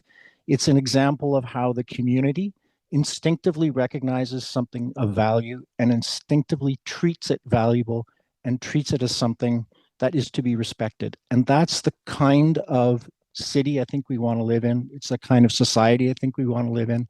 It's the kind of country we want to live in. And these areas are manifestations of those values that we all love. So I'd strongly encourage the sentiment of one of the previous delegates that we're all in favor of having more housing, intensification of existing developed areas, including the areas around these wild spaces, which are undergoing intensification and which we support. That's the way to go. The way to go is to not use current green areas. And in closing, I'd like to thank a couple of friends who have supplied data for this presentation, Joseph Lang, Cheryl Lang, and Elaine Stokes. I'd like to thank the Hunt Club Community Association for their map that I pulled from their presentation. I'd like to thank the Committee Secretariat, Kelly Crozier, for her help in being able to speak and for helping me through my technical difficulties. Thank you for your time. Colin, thank you very much. I don't see any questions for you, so we'll move on to the next delegations. There are only 3 delegations left. We're going to hear from Dave Robertson, followed by Jeffrey Kelly, followed by Martha Robinson. Dave, we're ready to hear your presentation. Okay, thanks, Chair, and thanks, members, for allowing me to speak today. I will be speaking on Section 613, which is the bicycle parking rates and provisions. I do have slides up today. I don't need the first slide up yet. That is not my slide, but I'll let you know when the first slide should go up. I'm the owner of Let's Go Cargo Bike Rentals. We provide cargo bike and trike rentals for residents and visitors to Ottawa. Our mission is to provide utilitarian bikes and trikes to accommodate our customers' abilities and disabilities. Bikes and trikes of all types are mobility devices, and they allow people with visible and invisible disabilities to move about our city, where other means like driving, taking public transport, or walking may not be as easy. I do want to thank city staff for the great work on this section of the bylaw. I was involved early on with Bike Ottawa, working with staff and trying to come up with some solutions for some tricky areas. So it's great to see this progress. I do want to mention that a lack of cycle parking at home or at someone's destination, whether it's their workplace or medical appointment or getting groceries, that's a significant barrier for people using bikes or trikes. So your work on this bylaw will ensure that these provisions remove that barrier. So that's really great. While I talk today, you might hear me use the word cycle instead of bike or trike. I try to do that as often as possible to ensure I'm using inclusive language that encompasses the many different types of cycles that are available, whether they're 2 wheels or 3. I sent in a written submission also that is far more technical than what I'm going to discuss today. So I'll sort of generalize what I had in that written submission. So we can go to that first slide, please. I want to thank staff, first of all, for defining what a proper horizontal bike rack is. There's many bike racks in Ottawa that don't comply with the Association of Pedestrian and Bicycle Professional recommendations. So what I have here is a graphic that Bike Ottawa created that is based on those recommendations. And so the racks that you see on the left-hand side are ones that seem to be what is described in the bylaw, which is great. And on the right-hand side are a lot of racks that we see nowadays in Ottawa. And hopefully as we move forward, there will be that shift. Okay, we can go to the next slide.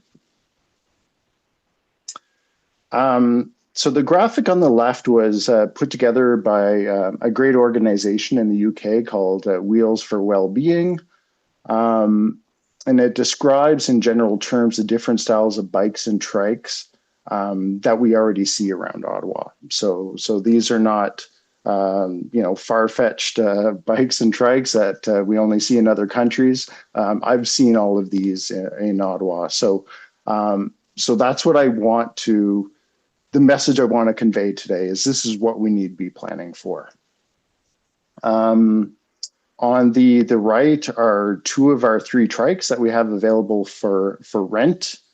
And then there's another person who is pulling into what we would call, I guess, based on the bylaw language, is an inclusive space. And it's really great that we worked with Ottawa Tourism recently, where the trike in the top, where my partner is sort of crawling out of, there's a front door on it. They were very generous to have provided funding for us to purchase this as part of an accessibility cohort to make our city a more accessible destination for people with disabilities. So let's get to the nitty-gritty of things and recommendations that I have. Yeah, we can just stay on Dave, that slide. I'm sorry, you have 8 seconds left. So I know you sent through correspondence. I assume that was to all councillors. And then I'm going to guess that Vice Chair Gower will be able to draw out at least some of your recommendations with his questions, but let's avoid the big open-ended one. Yeah, thanks, Chair. What I actually was going to say is thank you, Dave, for raising these issues and for your submission. I did read it yesterday afternoon when it came in, and I hope councillors are able to read that as well, because it was, I think, a really detailed look at the zoning bylaw from a cycling perspective. And I think some of the issues you've raised in it may be addressed by at least one of the motions today and some of the staff changes. But I wanted to commit to you, Dave, that I'll sit down with staff between now and our council meeting just to go through your recommendations and see if there's anything else that could be changed in the zoning bylaw, or if there's any other elements and other city policies that we might be able to address that way. So thank you, Dave, for presenting today and for your submission. Thanks, Chair. Thank you very much. And members, I would encourage you to take a look at Mr. Robertson's presentation. Dave, thank you very much for sending that through. We'll move on to Jeffrey Kelly, who will be followed by Martha Robinson. Good afternoon, Chair, members of the committee. Make sure you can hear me.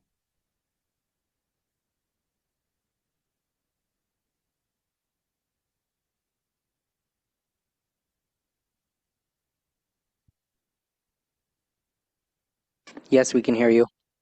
Yeah, I couldn't hear back, so I'm glad you can hear me now. I think my comments today will be relatively brief. I'm just here to speak on behalf of 3 different properties that staff recommendations have been made that we're supportive of, as found in document 3. So I'll just list them. With respect to the first property, it's at 3162 Woodruff and 15 Deer Fox. The second property, 3978 Old Richmond Road. And then in the appendix to document 3, the property located at 627 Kirkwood Avenue. Just wanted to make myself available today if there's any questions from committee members. But if the committee is prepared to carry the recommendations from staff for each of those properties that are listed, I will have no further comments. So happy to provide any further details and respond to questions as required. Thank you very much. And I'm sorry, your audio was a bit faint, but it sounds like there are 3 properties that you don't need to speak to if committee is prepared to carry the staff recommendations.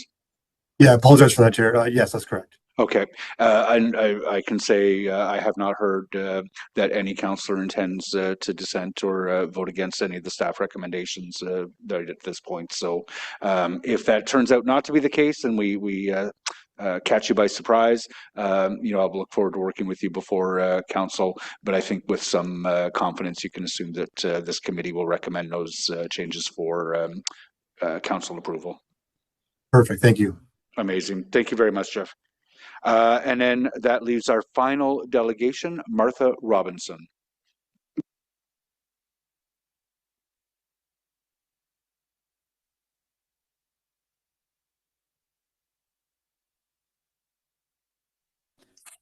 Hello, thank you for the opportunity to speak today.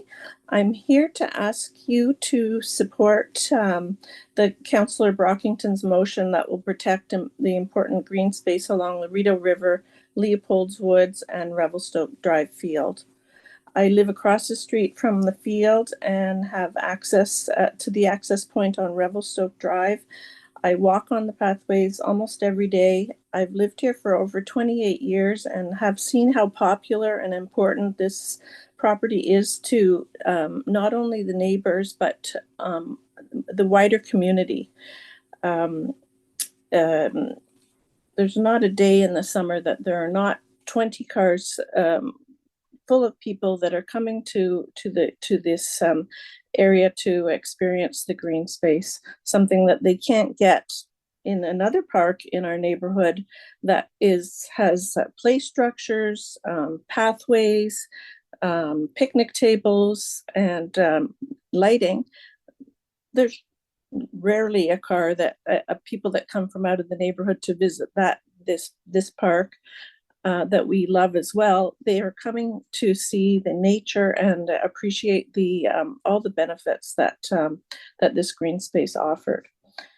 So people have already covered a lot of the nature that we see there. This picture I took yesterday, you can see there's some wings from a great horned owl that I've heard in the evenings around here hunting. So great horned owls are coming because there's an ecosystem that is supporting its viability. And just the next slide and the last slide, I'd like to say that this is a very popular place, and people come, they bring their families, they bring their dog, they bring their friends. They tell me when I meet them how important it is to them. It helps them, some of the stories people have told me helps them remember their mother who's took them there as a child. It provides really important shade to people that don't have air conditioning, and the cool water to cool off in the shade and the water. They don't have to pay parking fees. The neighborhood is welcoming to them. And we don't have bylaw called. There's no infractions. Garbage is not left behind by people, and the police are not called. It's a very valuable asset to not just the neighbors, but to the community at large. So this image here that I have is just an example of, if it was not protected as green space, what can happen? This is right across the river from the property I'm talking about. Somebody has decided that they didn't enjoy trees maybe, and the Rideau Valley Conservation Authority was not able to protect the shoreline. You can see that there's boulders and big gravel that was there. These people will not be asked to revegetate. They'll be given the Rideau Valley Authority said they will be fined. So the tools are not strong enough to prevent the preservation of green spaces in the city at this time. So just lastly, I'd like to ask you to please support Councillor Brockington's motion that will prevent the rezoning of this important City of Ottawa asset. Thank you. Martha, thank you very much. I don't see any hands up for questions for you, so thank you very much for participating today. That does bring us to the end of our delegations, and I know some folks did not have an opportunity to join us, but I am closing that portion off right now. We are going to take 10 minutes while the many motions that are on the table are categorized. We should be able to come back from that break with a good idea of the motions that we think are going to pass without any sort of significant debate or staff opposition. We'll have some other motions that may not. And then probably some motions that might be coming for referral. And I'm hoping if we take 10 minutes now to organize those, and then Chair Brown will have the opportunity to describe the approach, that will actually save a lot of time by not focusing on motions that we'll probably go through. So colleagues, let's take 10 to 15 minutes right now.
And I'm just looking for a thumbs up from Chair Brown that we can resume, which I don't have yet, so sit tight a few more minutes.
Matt, did you have just a question, or we're going to get underway probably? It's looking like it might be another 7 minutes.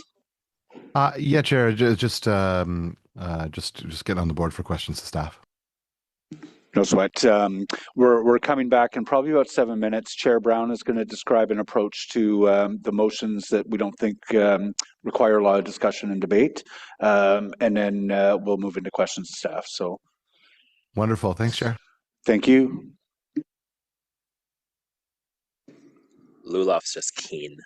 I'm sorry, I meant to say Councillor Luloff.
One minute.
All right, colleagues, we'll get back underway. Thank you very much for the productive day we've had thus far. So there are a lot of motions on the table. I'm not sure that we need to spend a lot of time asking a lot of questions or debating many of the motions. And after a lot of discussion amongst councillors, I think we have an approach with respect to the ones that we can focus on moving forward and through our questions of staff. And I would ask Chair Brown to talk about which motions seem to have a lot of consensus. Thank you very much, Mr. Chair. And yes, through conversations today with our colleagues, I believe we can likely pass several motions on consent. The motions that have been requested to be held, and they're listed on the new document that was just handed out by the clerk's office. You'll notice the numbers at the end of them. The numbers that have been requested to be held are motion 7, motion 24, motion 38, motion 3, motion 47. I believe we may refer motion 10, motion 15, motion 32, and motion 40. The majority of the ones that have been requested to be held, Mr. Chair, are under the can be implemented, but are not consistent with the framework, and ones that staff have indicated that they cannot support.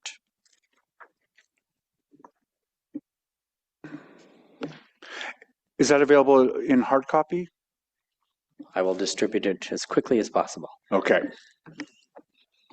Point of clarification, Chair. Yep. Since it was just a single checkbox for the hold, unlike what we did in Public Works, the individual had to say who was holding it. Is there an opportunity to be able to see who's held the item? So at this point, no. And anybody can address any of the motions that that are there. So we'll wait for that hard copy because I was not able to follow Councillor Brown's full list, but that's okay. So at this point, we'll open up the speakers list for questions to staff, and Councillor Luloff is first on the board. Thanks so much, Chair. Staff have noted that the removal of parking minimums is intended to provide flexibility. Using the current application at 10th Line and Duvernay as a real example, where 30 units are proposed, with only 23 total parking spaces, 17 for residents, how will the city ensure that developments in car-dependent communities do not push overflow parking onto residential streets?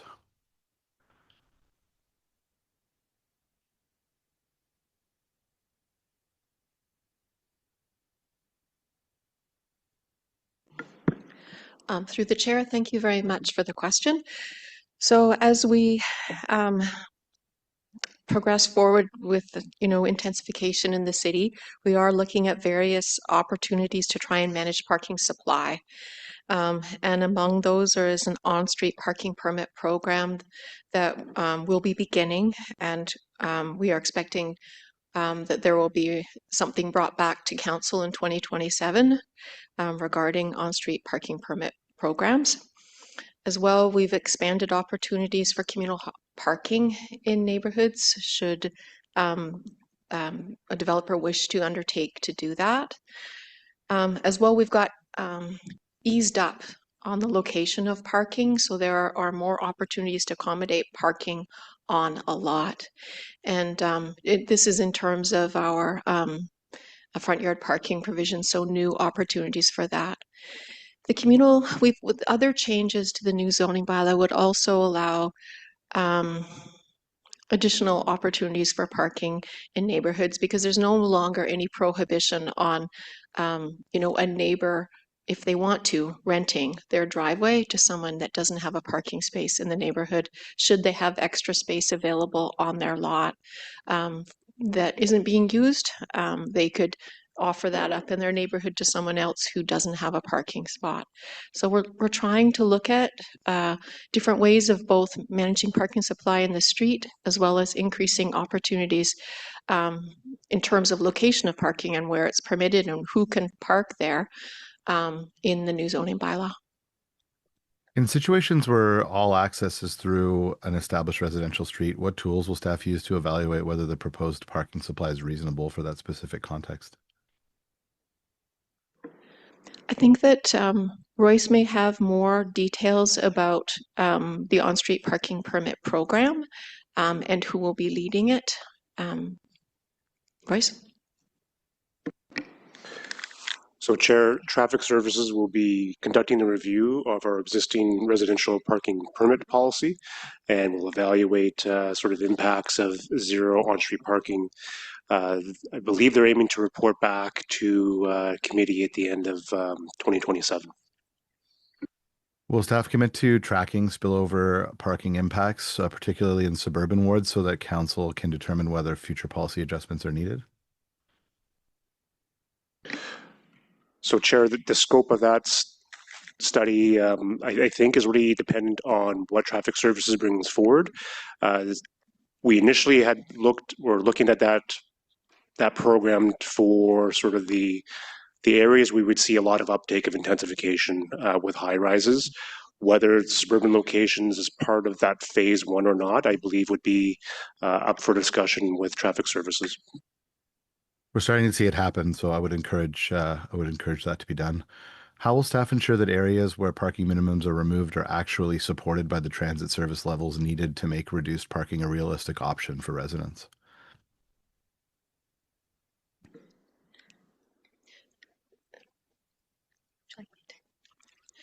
Through the chair. So right now, and you're probably aware of this, the Planning Act doesn't allow us to require parking in areas close to transit stations. So I think that's just a reality that it's good for everyone to know about in terms of the approach that we're taking to parking. I'll save you a moment, and I apologize for interrupting. I'm not talking about the areas that are close to transit stations. I see. And your question was, how will we ensure that on-street parking or that... No. How will you ensure that areas where parking minimums are removed are actually supported by transit service levels needed to make reduced parking a realistic option? I think that's a question that as the transit system evolves and matures in the city, that we will have better transit service. I think the point you're making is right now that there are communities where there will be no parking requirements and their transit service isn't where we'd like to see it. I see that as we are a city that is growing. We need to catch up. Our transit system needs to catch up. It's facing challenges right now, and I know that council is putting its mind to addressing those issues. And maybe I'll just jump in here. I think it's also important to remember we're not saying there will be no parking. We're saying that the municipality is not going to mandate it, and we're going to leave it to the market to decide. So in areas that are underserved by transit, it absolutely be part of the planning review conversation. How do you expect to manage this development given where you're located and how are you planning on getting people to and from? It's part of the work we ask proponents to do is explain how their project will impact from a transportation perspective. So it doesn't mean we're not going to see development with any parking at all, but we leave it to the market, and we will. It's a different approach for sure, and we're definitely gonna watch that. But I think you're gonna see a different outcome in different parts of the city just by the nature of the product they're trying to sell and the choices available to who might buy. Can staff outline how infrastructure planning, including road capacity and transit frequency, will be synchronized with the new zoning permissions to prevent development from outpacing service levels?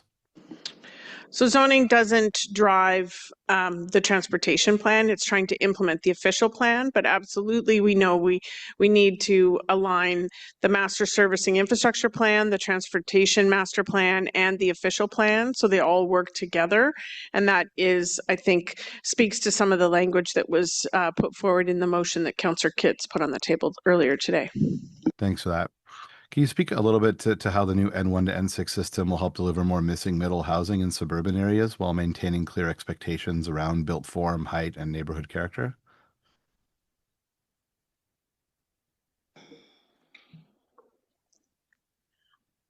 think I'll give this question to Robert Sandercott. Robert is ready. Thank you. Through the chair, thank you very much for the question.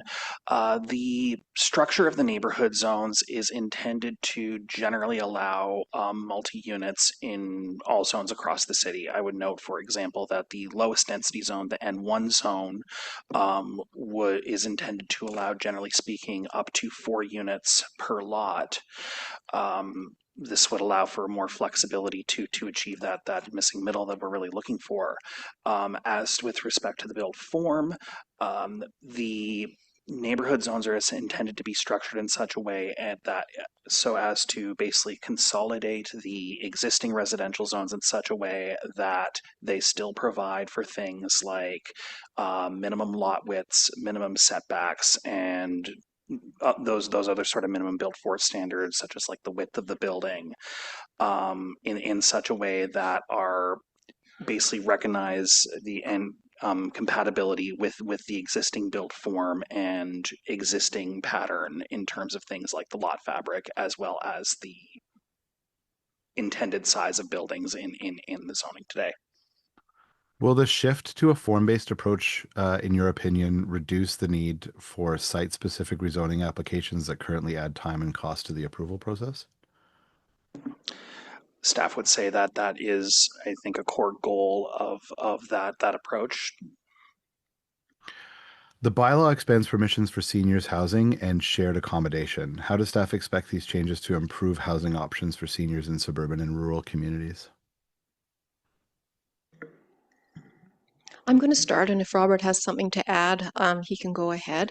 So there, as laid out in the report, a continuum really of choices in terms of adding additional units to a lot, whether they're not they are in a separate building, such as in a coach house, or if they're in an additional unit within a building. The new zoning bylaw also has new permissions for rooming houses, and really what rooming houses are communal living arrangements where there's a shared kitchen and in some cases shared bathrooms. And those types of arrangements can be attractive to seniors when they want to not live alone, but share a house with others. So there are opportunities where there are not right now to divide up a dwelling in ways that provide, 1 or 2 or 3 kitchens to serve the needs of 1 or 2 or 3 or more people sharing a building. In addition, we still have the large unit provisions, which allow up to 8 dwelling units or 8 bedrooms within one building, and that's only allowed once on a lot. And so that also allows for a shared living arrangement for seniors. Robert, would you have anything else that you'd like to add? I think that was everything I was going to cover. Thank you very much.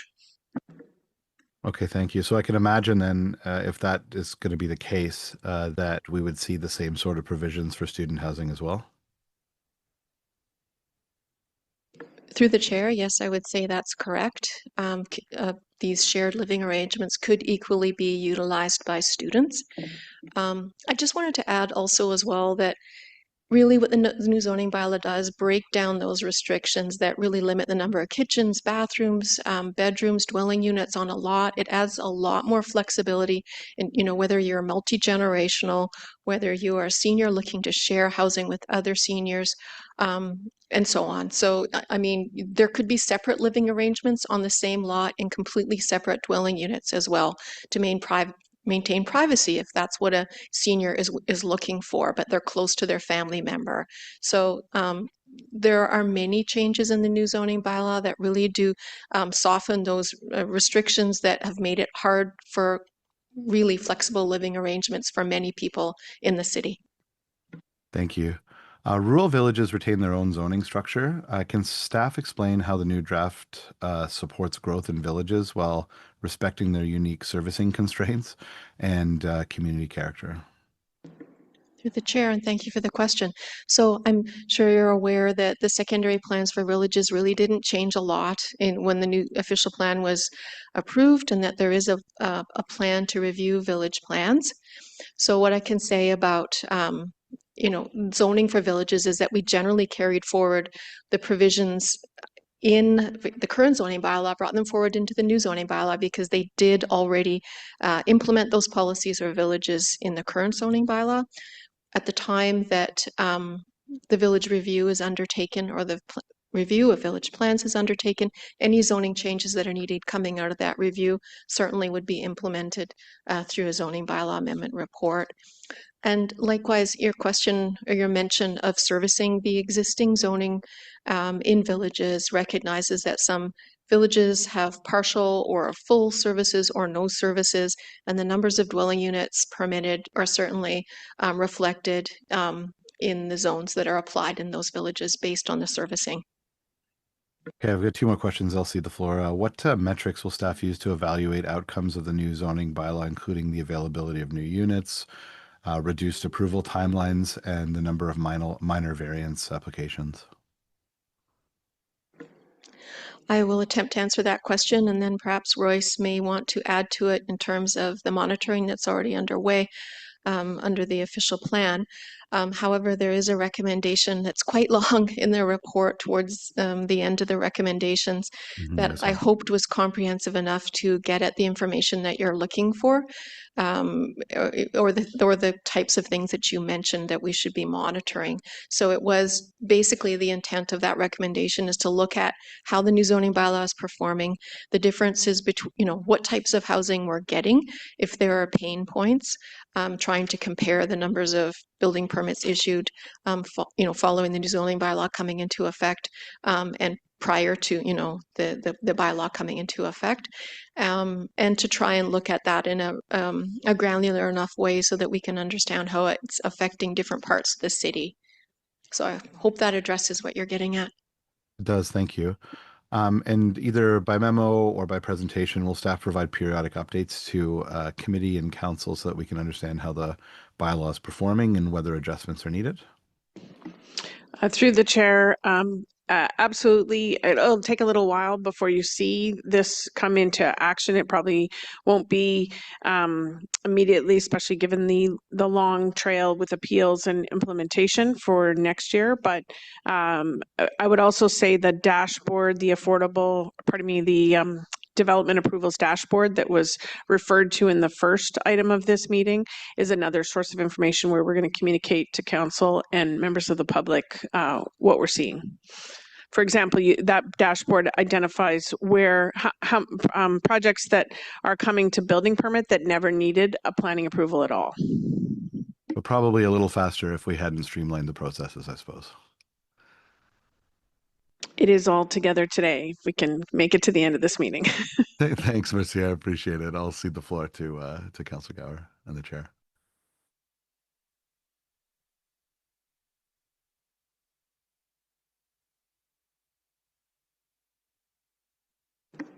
Thank you very much, Councillor Luloff.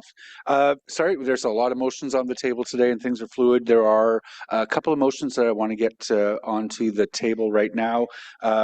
First, Councillor Johnston, you have another motion to introduce? Thank you. So the therefore be it resolved are therefore be it resolved that residential care facility be included as a permitted use in the GBF Greenbelt facility zone in the new zoning bylaw. And be it further resolved, staff review other zones in the current zoning bylaw 2028-2050 that permit a residential care facility as a permitted use and permit them in the new zoning bylaw if consistent with the official plan. And be it further resolved that pursuant to subsection 3417 of the Planning Act, no further notice be given. Thank you very much, Councillor Johnston. Councillor Carr, you have a motion you'd like to get on the floor as well? Yeah, I think Vice Chair Garrett, similar to the motion by Councillor Johnson earlier, so therefore be it resolved that the zoning for the woodlot portion of Coronation Park in the final draft of the new zoning bylaw be changed from Rec 1 Recreation Subzone to EP Environmental Protection Zone, and be it further resolved that pursuant to subsection 3417 of the Planning Act, no further notice be. Thank you very much, Councillor Carr. And then finally, with respect to my motion that would require extra density when things go to 11 meters, I heard what Ms. De La Rosa said with respect to the opportunity to do a bit more work on that before council. So I'd like to save a bit of time by taking that off the table this afternoon, and would be happy to entertain a motion to refer. Chair Brown? Mr. Chair, I can refer that. Therefore be it resolved that Councillor Leeper's motion, building height in neighborhood zones, motion 10, be referred to the January 28th, 2026 meeting of council. Thank you. And this pertains to a motion that I had brought, so I'll ask you to chair the referral debate. I'm the captain now. Is that carried on consent, or we would like to vote on the referral? Carried. Thank you. Chair, it's all yours. Thank you very much, Chair. So next we have Vice Chair Gower. Thank you. I wanted to ask, I guess it's related to the additional staff recommended changes, the motion that I moved off the top, but more thinking, we've had several dozen submissions related to this item, and we've had delegations today who have brought forward various issues regarding individual properties. Are staff going to be reviewing any new information between now and council, or do you need formal direction from committee, or how should we be dealing with the individual issues that have come up over the past day or few days? Thank you for the question through the chair. So our plan is to continue to develop solutions to submissions as they are coming in. And we are keeping a running tally of all of the issues that are coming up. And we would bring, once again, as we did today, more staff recommended changes in those three categories through appendices to documents 2, 3, and 4 to council on January 28th. Okay, good. So we don't have to go through issues one by one necessarily today. Yeah. And then on the motion regarding OPA 46, it sounds like this is getting very, very messy. And could staff just give us a little bit more context about what you anticipate? I mean, what are you getting any signals from the province that they will complete their review and sign off by the time this comes to council? Just looking for some more context around this. So thank you for the question. It's our understanding that when we submitted that official plan amendment, it was in June. Since then, the ministry has changed their approach in terms of how they review, so that they are trying to streamline their own processes. We kind of got on the wrong side of those changes. So this has taken much longer than anybody thought it would. We believe we are in conformity with the legislation. We think we exceed it in many ways in terms of putting density at transit stations. That's exactly what we're trying to do in this plan. And so there's been a lot of technical conversation. This has been escalated to senior leaders at the ministry as well as the minister's staff.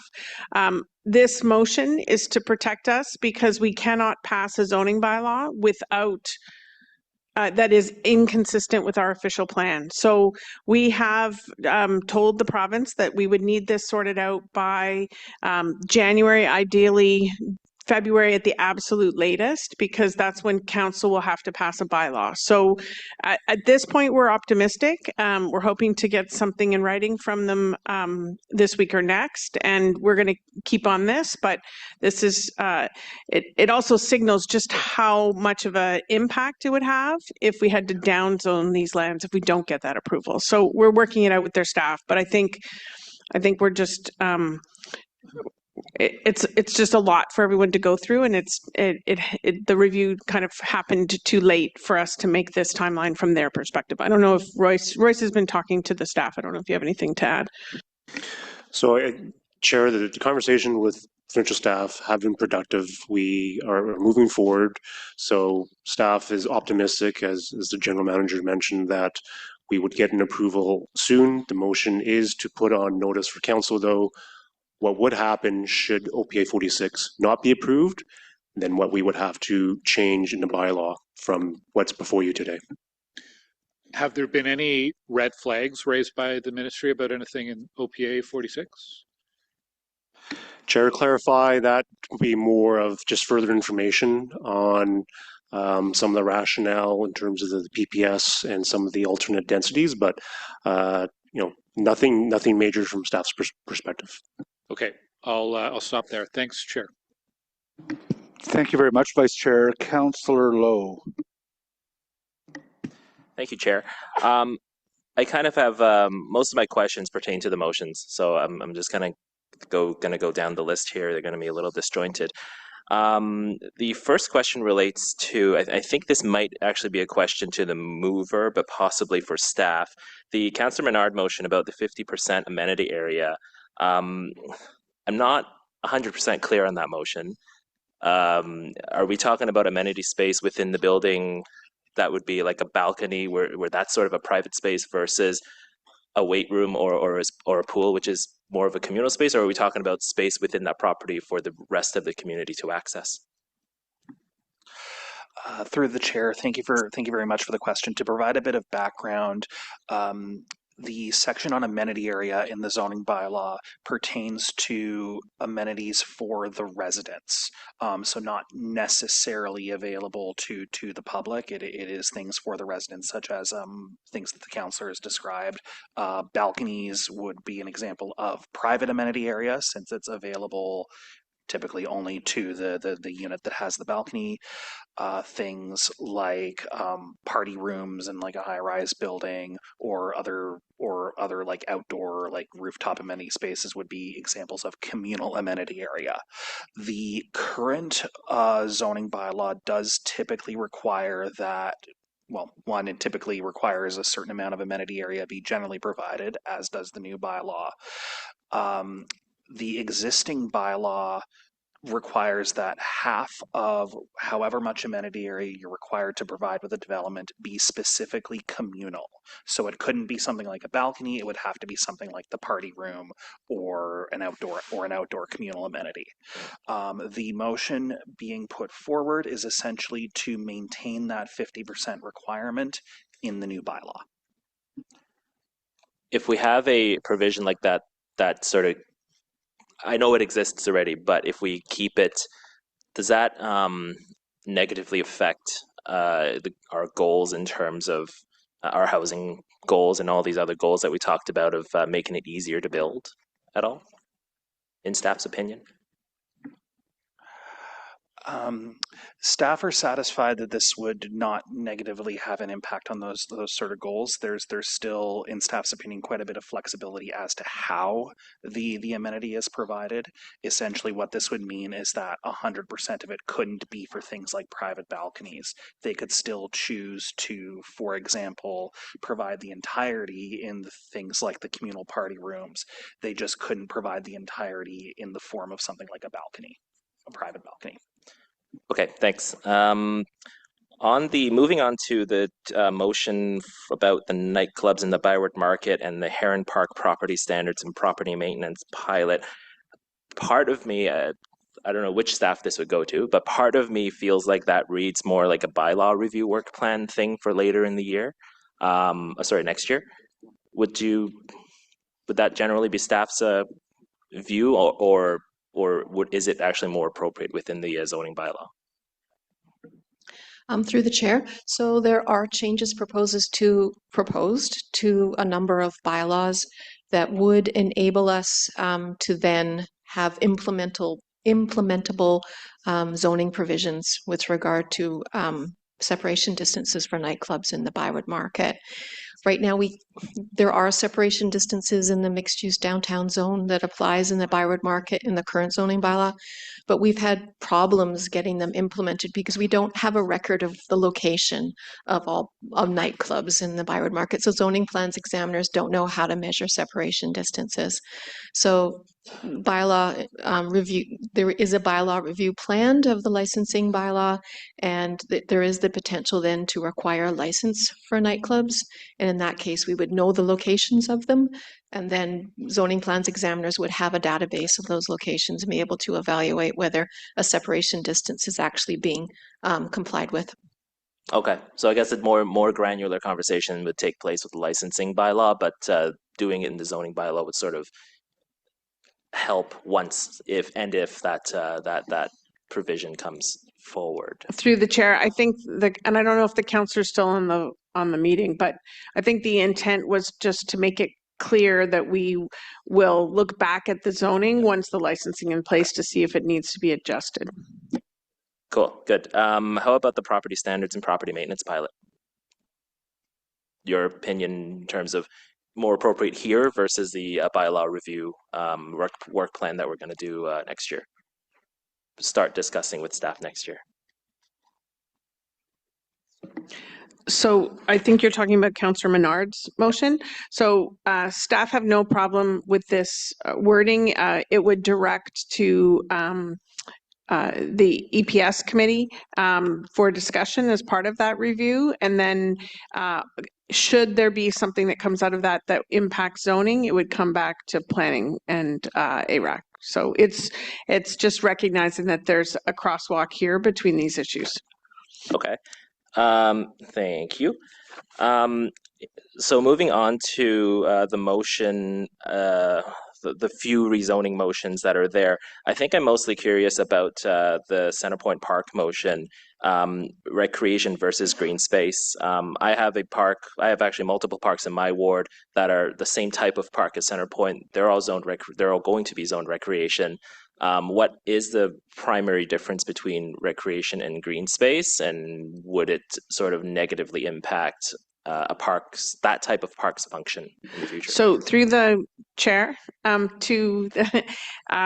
would just say that all of the motions that are related to parks, we can implement them, but we did not recommend them for the reason that they take away some of the flexibility the city might have from a recreational perspective in the future when you move to open space. But staff can speak to particular parks if you have more questions, but our approach is consistent across all of those. But we also understand that there might be a reason why the community wants to change the zoning and take away the possibility of future uses being built on those sites. So that's really a question for council. We can implement it either way. Is that something, would that be appropriate to ask the mover about Centrepoint Park? I'm sorry, could you repeat that? Oh, I was curious about the, because your motion seeks to change it from recreation to green space. Green space does take away some of the more recreation-related flexibilities for Centrepoint Park. I'm just curious why? Yeah, thank you so much. So I was really impressed with actually the Centrepoint Community Association's delegation where they did speak to that, saying that it gives them some assurance, given the proximity of this park to many other amenities, that what is currently considered on the park is preserved. It doesn't preclude any type of proposal coming forward for additional uses, but what it would mean is that the community would be consulted at that time versus an as of right use. And so in that case, it gives the community some assurance that they will be able to have a dialogue about this park moving forward. And given, you know, some of the changes that community is hoping to accommodate through the Algonquin Secondary Plan and other unknowns, this gives them some assurance with a prized park. So that is why I was prepared to move this motion on their behalf. Okay, thanks very much. I'm going to move on to the next motion that I have a little note beside. It's the Councillor Menard's motion on the angular plane for Main Street zones. I just more so a clarification or a confirmation that he's just, are we increasing or reducing the angular plane for Main Street zones here? Through the chair. This motion would represent a reduction of 7.5 meters in permitted height at any point along the depth of the site. Okay. So it's a reduction. And then his other motion about the eastern edge of the Rideau River, would that have a negative, can that present as a negative impact on the EP zones? Because if we're looking for consistency, there's O zones right now, open space zones that are there right now, and EP zones within Capital Ward. So would that present an opening for negative impacts towards the EP zones? And through the chair, thank you for the question. So my understanding of the motion is that there is a wish to see one single zone applied along these lands. From a zoning and official plan perspective, that's not an efficient or appropriate implementation of official plan policies here. We have a variety of official plan designations that apply along the river shoreline, including a neighborhood designation, recreation, all sorts of different designations, including a special district. And so what the approach in the zoning bylaw is to apply zones that implement the policies for each of those designations.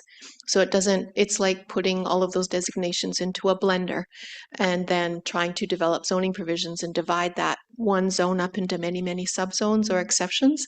And it is not really an efficient way to zone. So I'm not very supportive of that motion. Okay, understood. My last question is about the Ruskin Park motion. With the civic hospital under construction at the moment, and there possibly being future uses in 2030, whenever, about on the current civic hospital site. Maybe 2040, whenever, who knows, on the civic hospital site.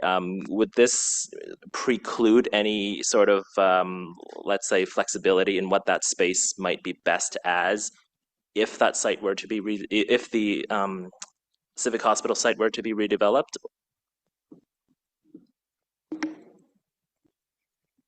If I may, I'll jump in there. Obviously, staff will have a more expert view than I, but the Ruskin parking lot has been promised to revert back to the community at city land once the hospital relocates. That's a commitment that Mayor Watson made multiple times. We've written down in a few different places. So the intent for Ruskin is to become a park again, as I think it used to be many years ago. But we'll get the parking lot back. We'll turn it into a park.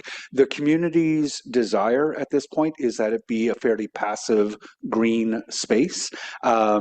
And so the down zone, well, when we're talking a park context, obviously it's a little bit different, but yeah, you wouldn't be able to, under the GRN, put a community building there, for example, and then put housing on top of that community building. It would be restricted to something more of a bit of a passive park. That doesn't preclude the city, though, from at some point, if there's a sufficient amount of cash in lieu, for example, to build a new field house, which the community might want.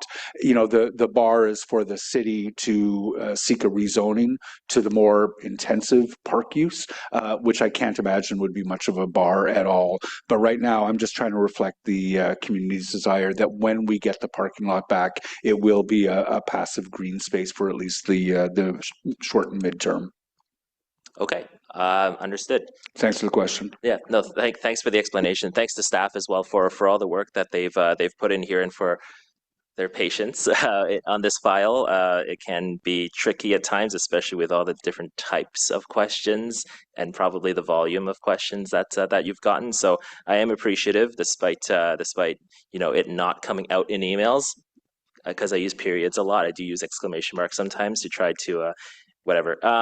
Yeah, thank you. That's all I have. Thanks, and I have 20 seconds left.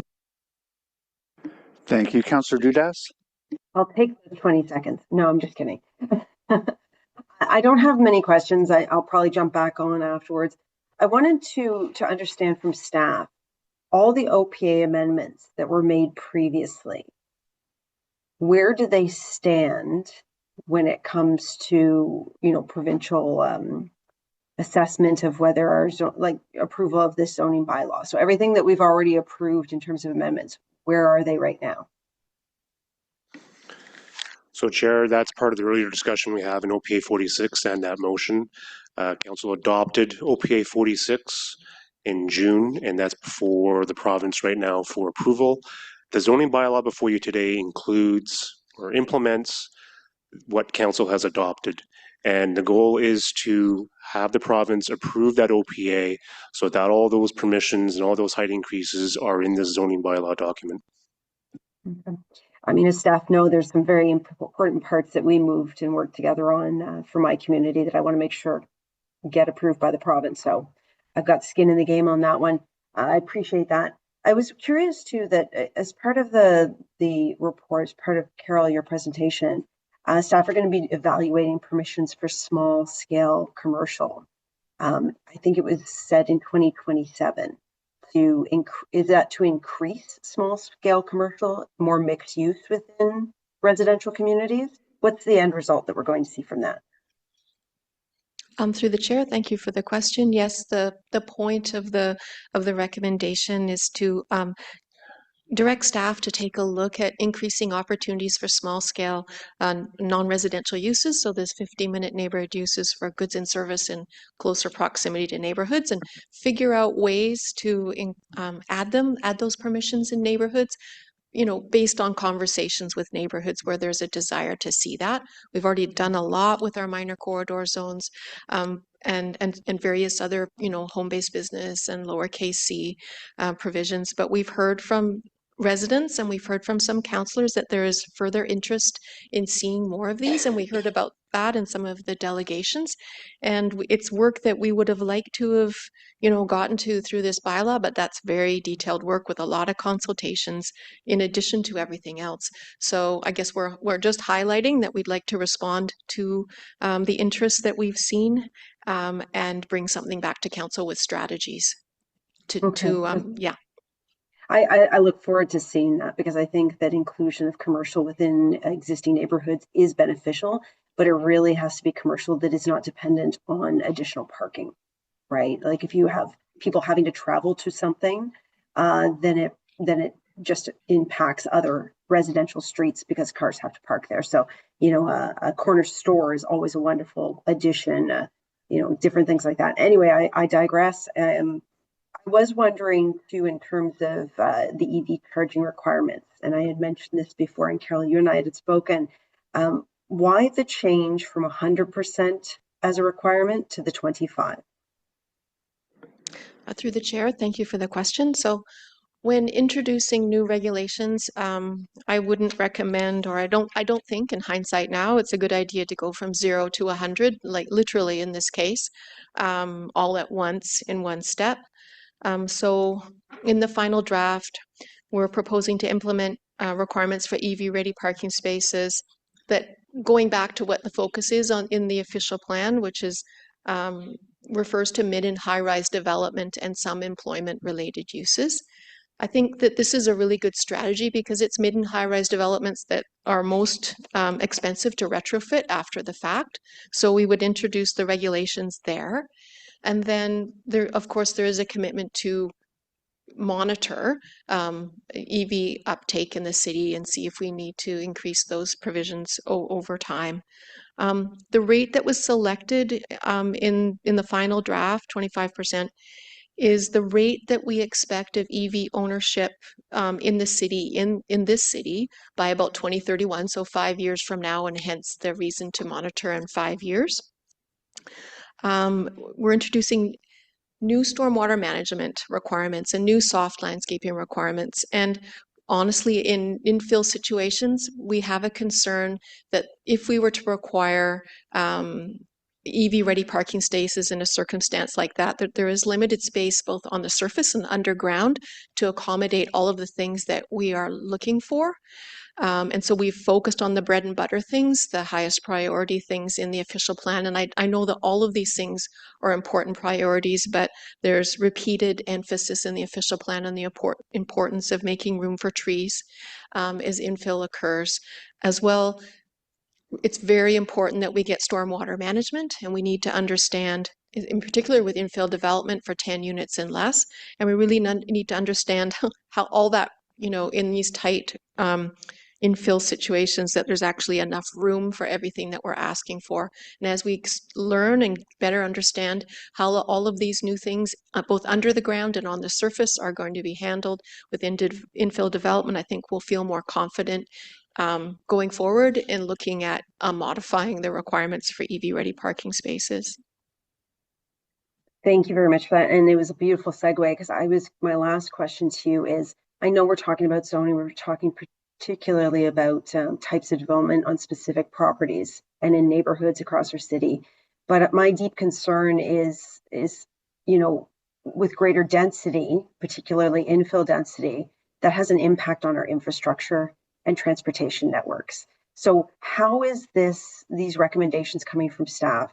how does that incorporate all the work that we've already done on the transportation master plan, all the hopes and aspirations we have for maintaining our infrastructure at a level that not only meets our current residents' needs, but also future residents? How have you woven that into the work that you're doing right now? All right, so through the chair, thank you for the question. So the new zoning bylaw launches from that foundation in the official plan that sets out a growth management strategy where you take the highest density development and you put it on main streets and you put it on closest to transit stations, and main streets being locations where you've got good transit as well. So the zoning bylaw does give those permissions for that the most intense forms of development in those locations. And then the gentle density that's all low rise goes into neighborhoods. To your question about coordinating services, I think that goes back to Marcia's comments about the need for us to really continually make sure that there's proper coordination between the transportation master plan and infrastructure master plan. And I think if Marcia would like to add some comments. Yeah, I would just add to that by suggesting that and then we've been having this conversation at council for a few different times as part of budget and other conversations. We need to look not just at the forecast and where we see the growth planned for, but also how we're starting to realize it on the ground. Where are we seeing it happen? And are we aligning everything in the short term? So we're looking long term, decades out, but we're also looking at the immediate and making sure that our budget decisions and our short-term forecasts line up with where we see the growth. And if we see a disconnect, we're going to have to address it. And there are tools in the planning process for that. So that's work that is happening in real time as we better understand. It's partly why we do so much to track where is the development happening, where are the building permits getting issued, where's the planning applications coming, so that we can get a better sense of where we're going to see pressure in our city and make sure that the infrastructure and planning are aligned. Okay. That's all my questions, Chair. Thank you very much. Thank you very much, Councillor Dudas. Councillor Johnson. Yeah, thank you, Chair. So I just wanted to extend my appreciation for the last 2 years of work. I had the privilege of being on the sponsors group for the zoning bylaw. So I don't have, questions starting from draft one. I feel like we've been really well cared for in getting here. I wanted to just focus on some of the changes, or a couple changes in particular that I think will be relevant to the outer urban transect around parking, because I've always been the one to sort of ask about parking. And I was hoping that you might be able to describe for me what is the proposed change for front yard parking in draft 3 of the zoning bylaw for the outer transect, because I'm not sure we all have zoned in on this quite the same way.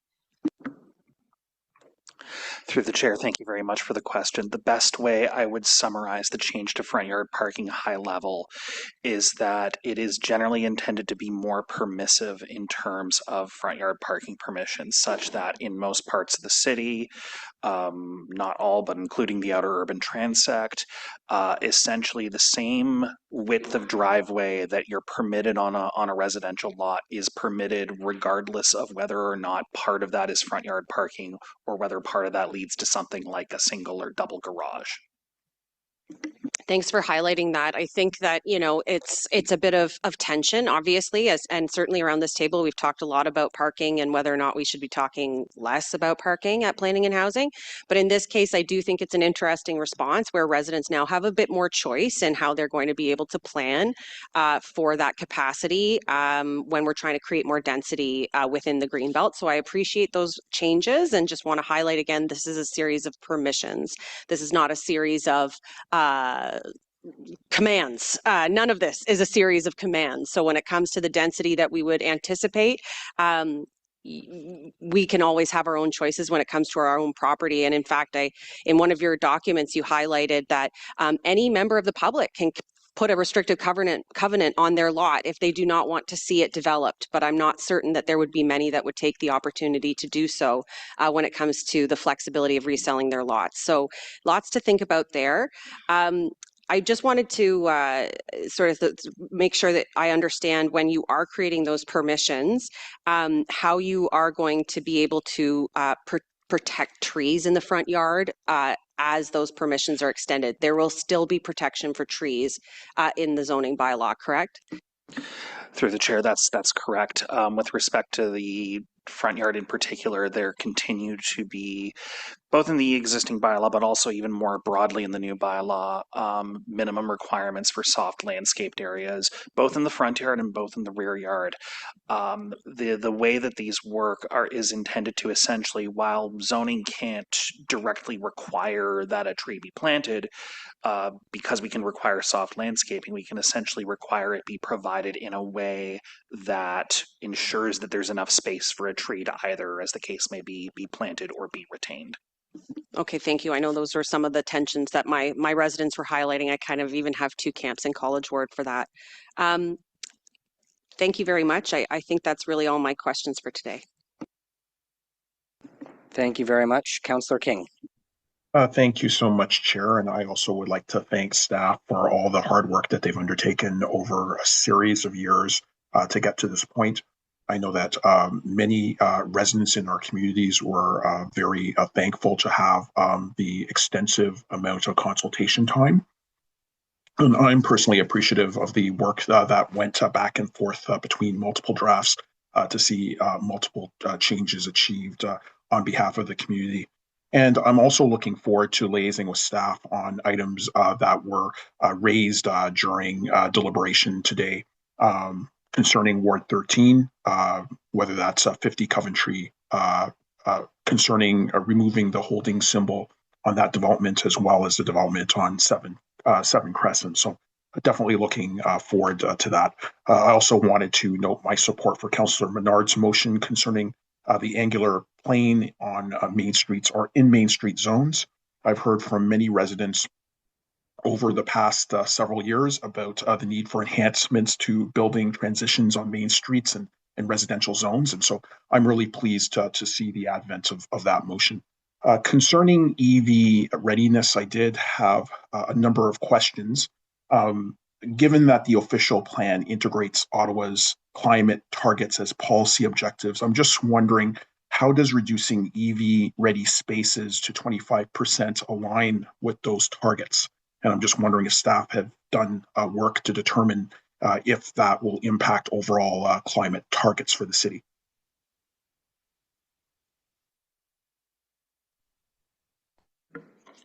Through the chair, we did work with climate change staff on these, on the reductions in consultation with them.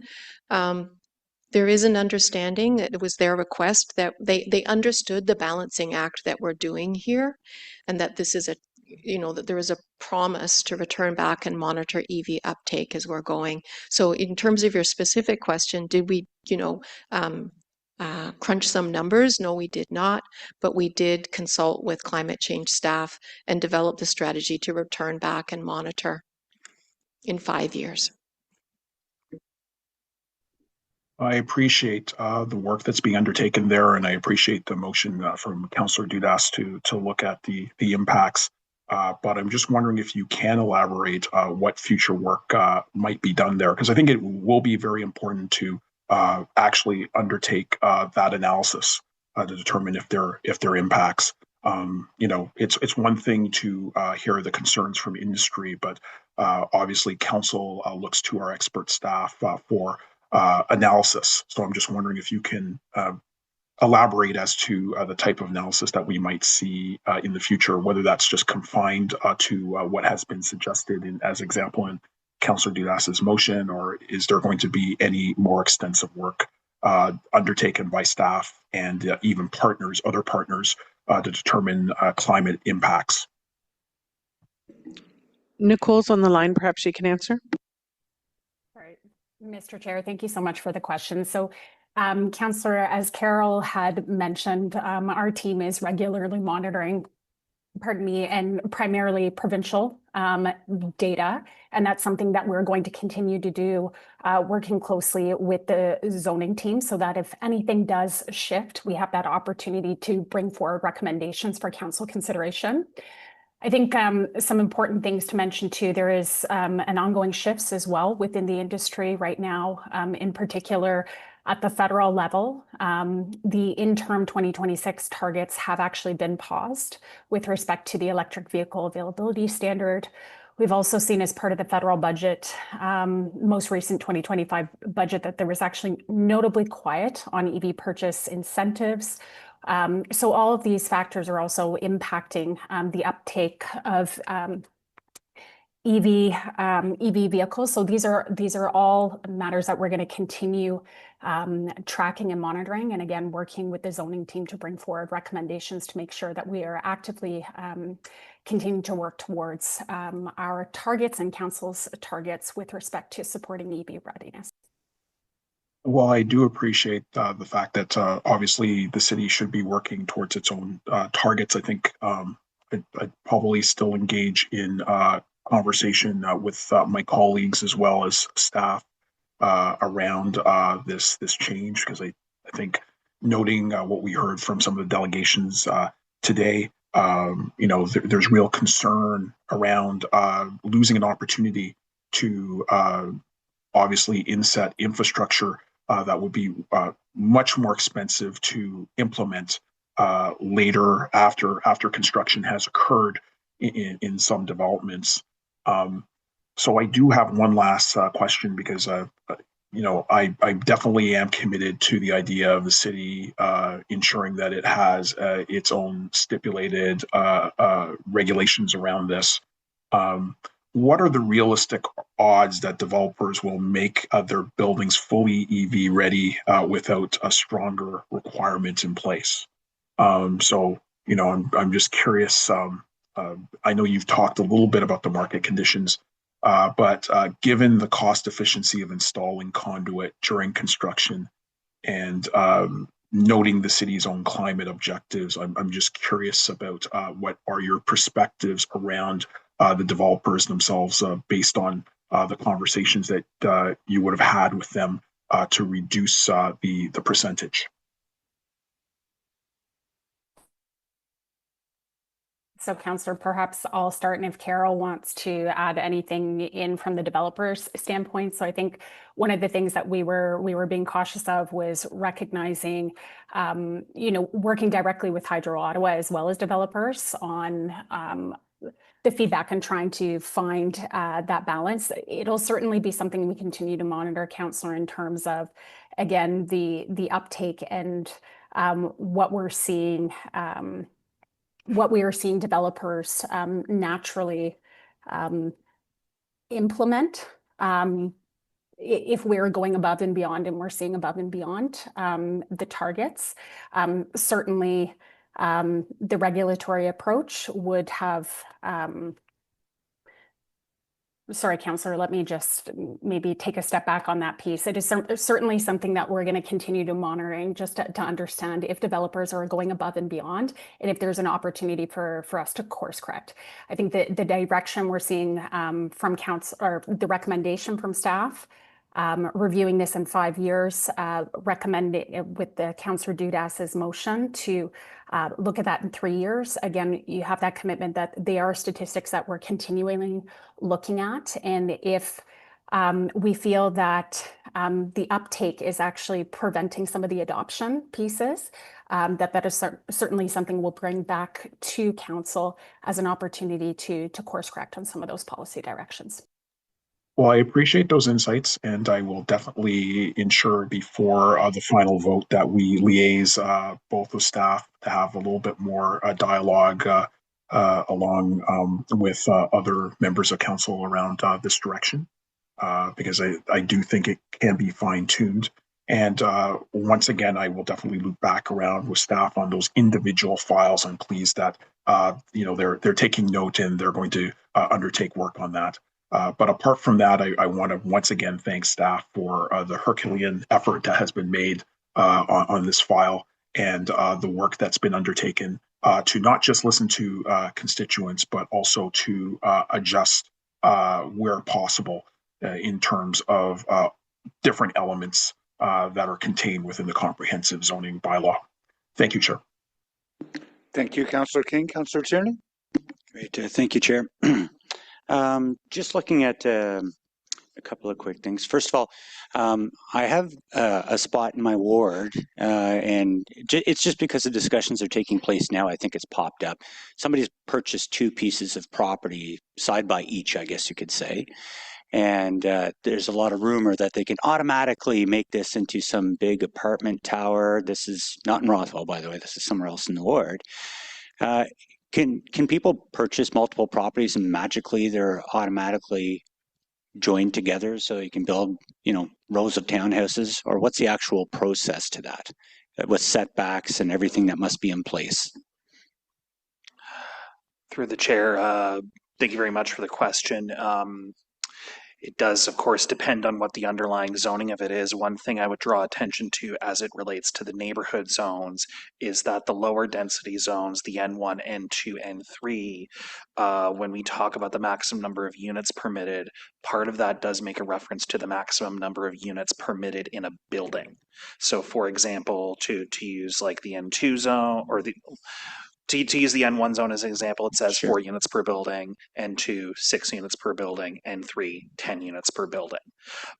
So while a property owner could purchase 2 adjoining lots, that does not change the maximum number of units that are allowed to construct a building. If there are 2 separate lots and the lot sizes are such that you could only fit like a 6-unit building on each and it's zoned N2, that the fact that they bought 2 lots together does not mean they can suddenly like build 1 12-unit apartment building. They're still limited to 2 separate sixplexes. Wonderful, thank you. And I think that was just part of the discussions that's taken place. It's just happenstance. Someone bought 2 properties, they're side by side, and of course everyone thinks, oh my goodness, it's like the magic wand. You can do whatever you want now, everybody. And we've heard clearly that's not the case. When I look at what we did a long time ago with TOD and building around stations and zoning, we've really pushed the envelope, I hope, on making sure that we're going for maximum. You've never heard a squawk out of me when it comes to zoning around transit stations. Do you feel comfortable that this plan has gone to the maximum possible intensification around the transit stations as far as the zoning perspective? Through the chair. Yes, in the time available, Councillor Tierney, we've done everything we can to implement secondary plan policies around transit stations. And we are committing to continue to do that work, to comb through those policies and make sure that we are absolutely implementing all of the designations and maximum building heights in those secondary plan areas where they are permitted as of right. Yeah, and I'm seeing it firsthand. I mean, it was back in 2012, a former speaker here, Peter Hume, was part of that discussion, and where we talked about TOD would actually create the gems in the city, like Cedarville, for example, in my area, where we see massive intensification right now. It's awesome. I love it. I'm not squawking about it. I think it's exactly where it should be. And then, of course, you see obviously all these towers going in. If you haven't been in the East End and past Saint Laurent a while, come on through.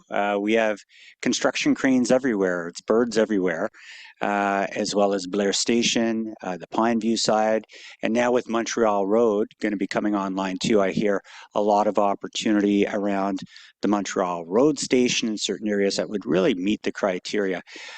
So from at least my area, clearly knowing how many towers there are in my area and the amount of intensification that is taking place right now, which again, you've never heard me actually vote against any of it. I've always supported it. Do you feel that that my area is seeing a considerable amount of intensification right now?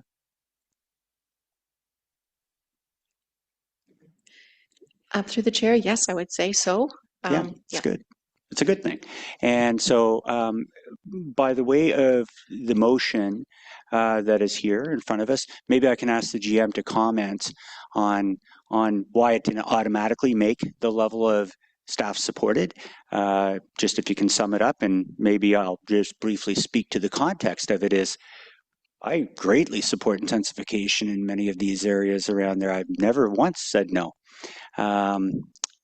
In this situation here, it's about gentle intensification in these certain areas. Maybe you just want to add some context to where some of the trade-offs are with these specific areas that of concern.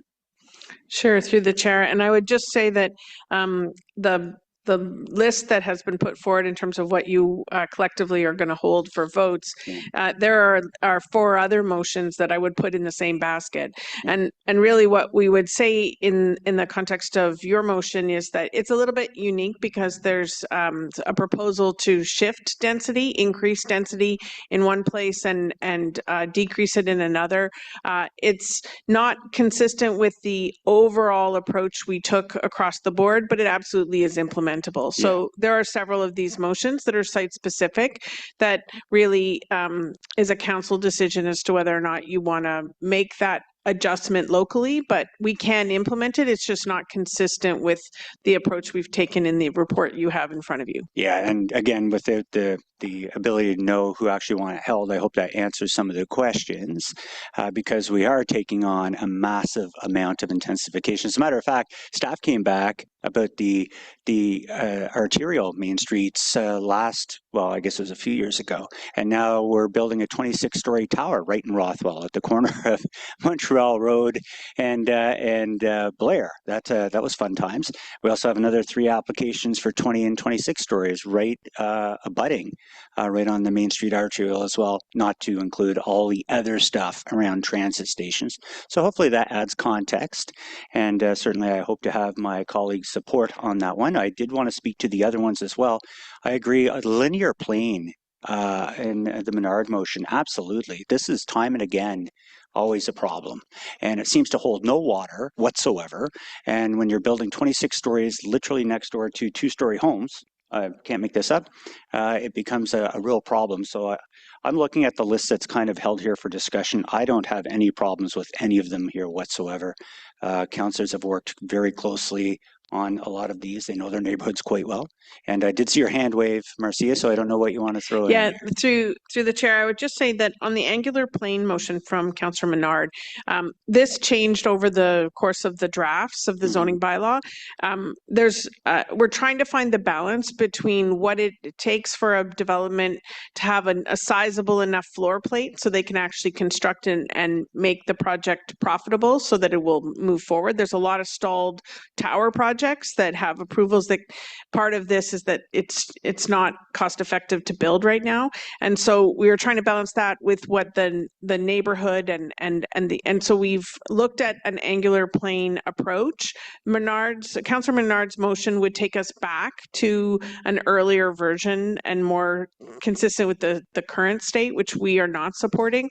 I will say, however, the whole angular plane conversation will come back to council. We're trying to look at it comprehensively through the urban design guideline review, because we think there might be an approach, rather than try to think about it across the entire city of Ottawa, that we could take a more narrowed approach depending on where we are and what type of building is being constructed. So we're not supporting this motion, but we understand the issue and we'd like to talk about this again in the urban design guidelines. Okay, great. I just want to say thanks for at least communicating and working with me. This community has a lot of, as a matter of fact, staff helped me with a few streets to Kindle Court, designating it as a special community. We have no sidewalks, we've got special plant species, you name it. I don't know if there's a blanding turtle, but there's everything in there. So I look forward to the continued debate and discussion. Thank you, Chair. Thank you very much, Councillor Tierney. Just in terms, there are folks who are coming off and on the list and folks going on to their second round. My intention is to go to Kitts, Brockington, Devine, myself, Leaper, Kavanaugh, Gower, Luloff, Lowe. Councillor Kitts. Thank you very much, Chair. I have a couple questions and then some wrap-up comments, so I might have to do it in 2. But I wanted to build on a question Councillor Johnson asked regarding front yards. I'm, of course, always focused on creating livable suburban communities. So the new zoning bylaw anticipates larger front yard setbacks in new subdivisions, particularly development reserve, potentially in the range of 6 meters. Is that correct?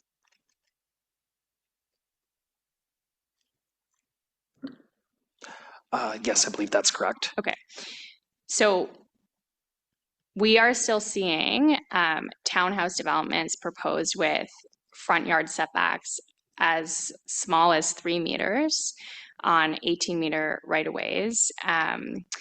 And those designs are not functioning well. There often is not enough space for snow storage, parking becomes constrained, and it really limits the opportunity to establish trees in front or rear yards. So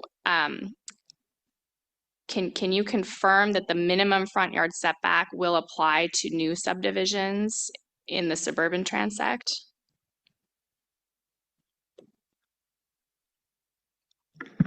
Through the chair, thank you for the question. All right, so in new subdivisions, they are likely, and if they're starting off as development reserve zones, they'd be coming through with zoning bylaw amendments and plans of subdivision applications. And in those cases, they very often request exceptions to accommodate their, their business model. And in those scenarios, we do see reduced front yard setbacks, and I think it's in situations in the past that have resulted in what you referred to as well, streets that it's not working very well.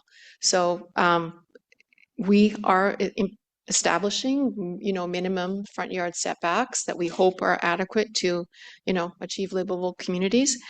But if there is a zoning bylaw amendment application and they apply for a certain zone or a certain exception to get a reduced setback, then that is the outcome, that this can happen. So the zoning bylaw will protect against that, but what you're saying is anyone can bring an application for an exemption. But the protections are in the suburban transects as well. Yes. Okay.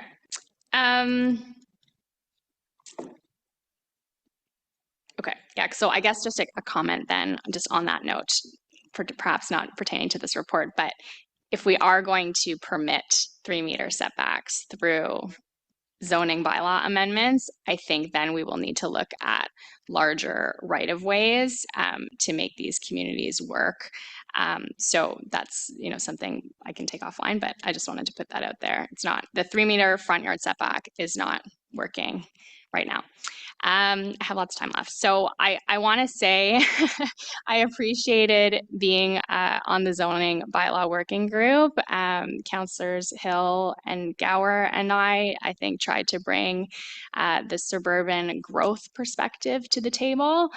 And I do think our experience is a bit of a cautionary tale. A lot of what we've been working on in this term is to make sure all neighborhoods share in the growth that we're seeing in ours, or at least get closer to the level of development that the outer suburbs have been dealing with for a long time.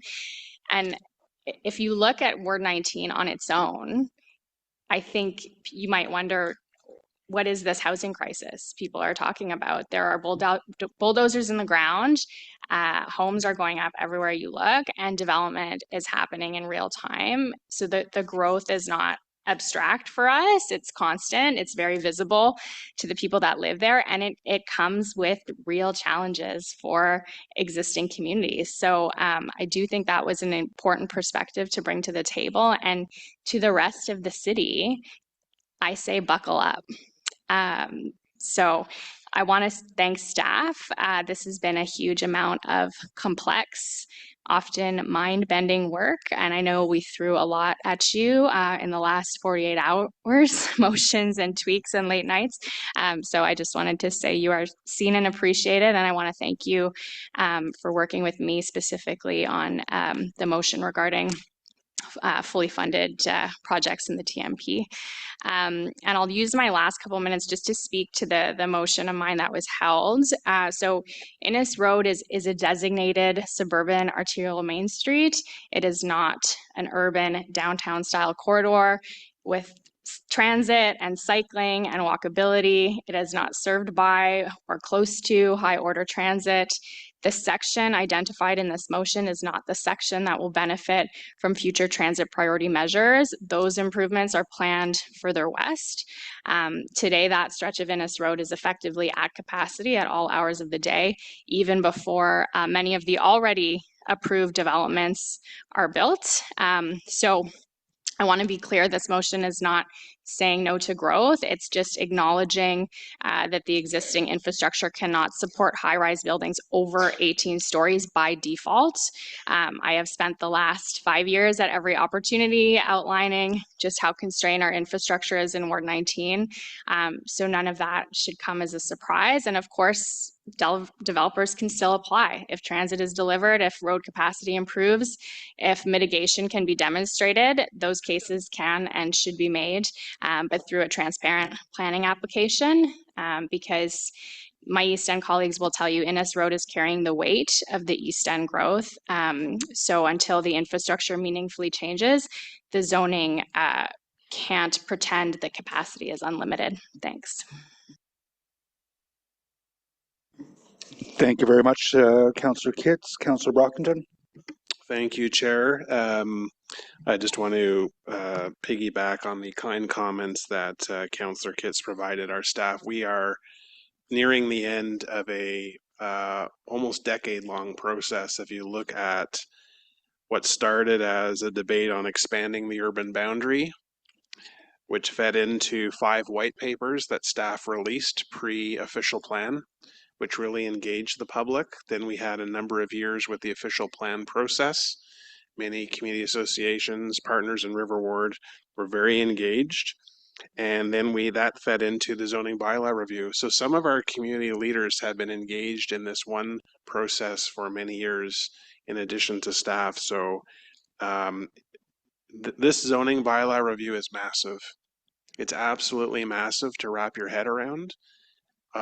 The impacts this will have citywide. It's quite revolutionary when you think about it from a zoning perspective, but no neighborhood will be untouched. This touches every neighborhood in this city, regardless of what transect you're in, you will see an impact going forward. Just on process questions, I appreciated staff's details at the very beginning about what happens once it's passed and you've got to implement the changes. The appeal period was mentioned. Who can appeal this new bylaw or portions of the bylaw? Who has the right to appeal? Mr. Chair, there is some uncertainty in this regard, whereas for a site-specific zoning amendment, it is clear that the specified persons, essentially utility providers and First Nations, as well as the landowner, can appeal. For comprehensive zoning, it is by definition citywide, and it has general provisions. And I anticipate there may be some differences of views when we get to the first case management conference on the zoning bylaw. But in general, if one is a registered owner of property affected by zoning provisions, that registered owner of the property will be able to appeal those provisions which affect it. Okay, so to be continued. Appreciate that. Okay, I have very specific questions from some of the sections that were provided as part of that report, and I'll just mention them one by one. Section 213 is about utility installations, and I have a question about the installation of communication towers. Staff might call them antenna systems, but I just want to, there's 2 projects that nearly went public in my ward in recent years. And I just want to make sure I understand that they are not impacted by this current zoning bylaw review. It says, if I read it right, item 5, it says, antenna systems, including satellite dishes, are not subject to the regulations of this bylaw. Are they governed by another separate bylaw? Through the chair, yes, they are subject to federal regulations. Fair enough. Okay. So proximity to residential homes would not be governed by a city bylaw. They would go through a federal process. Yes, that's correct. There is a municipal concurrence process, and it's been a while since I've been involved or known much of it. I'm not sure if Rob McLaughlin is on the call. He initially developed that concurrence process, but my understanding is it is a federal jurisdiction. I'm fine with that answer at this point. Section 217, waste management provisions, you talk about storage requirements for garbage, organics, and recyclables for dwelling units of 6 dwellings or less. In your report, you say no space is required to be provided for a storage facility. If it becomes 6 units or greater, then you do specify. Can you just talk to why? I mean, obviously units from 1 to 5 will have a demand for waste materials and bins. Why are you not specifying an area? Through the chair, thank you very much for that question. The threshold of 6 units is largely based on the solid waste guidelines with respect to when you move away from allowing curbside type pickup. So think like your blue bin and whatever garbage bins you have, and instead towards a more specific container pickup where you need to have a dedicated storage area. With fewer than 6 dwelling units where curbside is permitted, I think the idea is that there's a bit more appropriateness for flexibility, that like where you do provide like a common waste area, yes, there's requirements associated with it. There needs to be storage either like in an accessory building. It's just that we don't specify the size of that. Whereas once you're into container collection, because there's a specific size to the containers that waste collection uses, now we do need to start specifying a size. So it's not saying that like the word no minimum there is not to say that no place to store your waste is required. It's just that we don't specify a specific size that it has to be. Okay. No site plan requirement. So as infill happens more and more, these types of dwelling units, 6 or less, are going to become more common. Obviously, we're fighting rats. Abutting neighbors don't want to see a mess of garbage all over the place. We want to make sure there's a place where this can be stored. So I think I understand what you've shared, but I may follow up. Section 301 is home-based businesses. A lot of detail in this section, and home-based daycares. You talk about the number of clients, the maximum number of clients that may be served at one time in a home-based business at being 5. There's no mention about the number of employees that can work within a home-based business. Did I just miss that in this section, or is there an unlimited number? Through the chair, it's in there. Okay. I can give you a reference if you'd like, Councillor. Just if you could flip me an email, that would be great. Absolutely. Okay, 312, section 312, payday loan establishments. They must be at least 500 meters from a casino or a racetrack. They must be at least 300 meters from a school or post-secondary institution. They must not be located in a building containing residential uses. Why do we allow them to begin with when we have these restrictions in place? I mean, they prey on the most vulnerable people in our city. I'm not sure still to this day what the benefits are. You have all these restrictions in place for a reason. Was it even being contemplated that possibly we kick this to bylaw and regulatory services as a future consideration to eliminate the ability for these establishments to open in Ottawa to begin with? Mr. Chair, I will start off, and planning can follow as they deem appropriate. It is highly unlikely that the city would have the legislative authority to seek to prohibit these, or really any other use, but these in particular, Mr. Chair. But we have the legislative authority to say they must be within 1 kilometer from each other, not less than, or not 1,000 meter radius. Mr. Chair, this has been discussed between legal and planning in the past, and there has to be a planning basis for such a separation distance, and staff have had difficulty coming up with planning grounds for such a basis, Mr. Chair. I know my time's out. Can I just ask one more question? On parking minimums, how do you address the concern from the public that, yes, as you said, it'll be up to the market to determine how many spots will be provided in the development, but if a frugal developer doesn't care what the ramifications will be on the neighboring community and builds no parking because they can save money, how are we going to avoid parking, on-street parking chaos through neighborhoods? This is the number one concern I hear from residents who are concerned about this recommendation in the report. Through the chair. So earlier, I think it was mentioned by our GM that we don't anticipate that no parking is going to be provided for a lot of developments, but you're right, that could happen. And that's why we're looking proactively at the on-street parking permit programs to address areas of the city where we're seeing intensification and it is impacting parking supply in the street. As well, we do have those, as Marcia is reminding me, the communal parking provisions, and we've eased up on the location of parking in addition to, you know, I guess I could go on, but those are the immediate points that we can make in terms of trying to both manage parking supply on street as well as increasing opportunities to accommodate parking in existing neighborhoods. Thank you very much, Councillor Brockington. So we're going to go Councillors Devine, Leeper, Kavanaugh, Gower, Luloff, Lowe. Councillor Devine. Thank you, Chair. Staff, thank you so much for all the hard work you've done for the past few years. I wish you so much rest this holiday, but not before you all get boozed up tonight.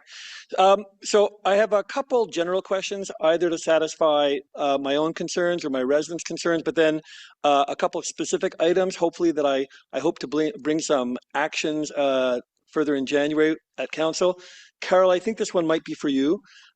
So throughout the delegations and consultations process, we heard from many residents expressing concerns about increasing building sizes, density in residential neighborhoods. Now, I know that we all know that we have an obligation to meet the current housing challenge, housing crisis, and do everything we can to provide affordable, workable housing for our residents.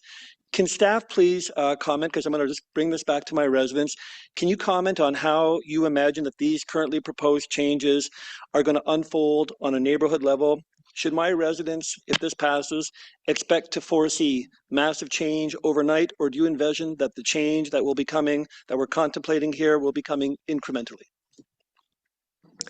Through the chair, we do anticipate incremental change in neighborhoods. In fact, you know, we're worried about enough housing being built in current conditions with you know, market conditions right now, the cost of labor, materials, and so on, that we're going to see enough housing built. So that would be my answer as a general high-level point. Thank you, and that's a perfect segue to my next question, and this one for Marcia, on the subject of making sure that we get enough housing and that we get enough density. So you'll recall back in October when we passed the Housing Acceleration Plan, I got a motion passed that saw a change in site plan control exemption, where the number of units required to trigger site plan control increased from 10 units to 12.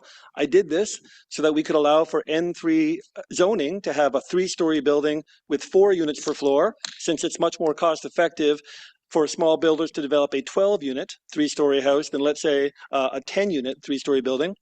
And I remember talking it over with staff that the zoning bylaw would be amended to reflect that so that the two policies might be aligned. So when I heard staff's presentation today, I was surprised to see N3 still at 10 units.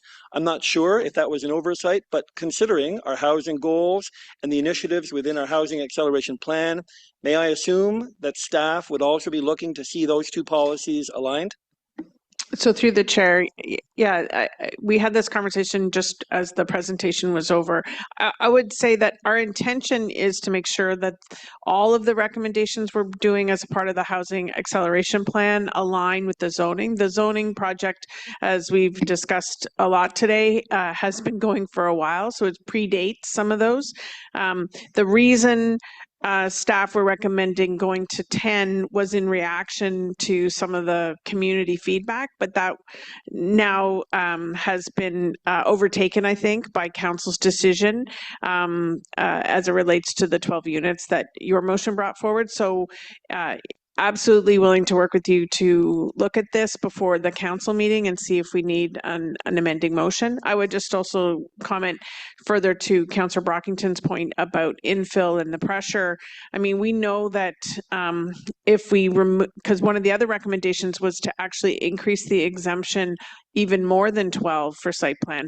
We are looking at what other tools we have to do the things that we care about as it relates to drainage or parking or, you know, where the garbage can goes or all those kinds of issues. And so we're looking at our other tools before we contemplate any further exemption, but we absolutely need these things to line up so we can work with you. Perfect. I look forward to that.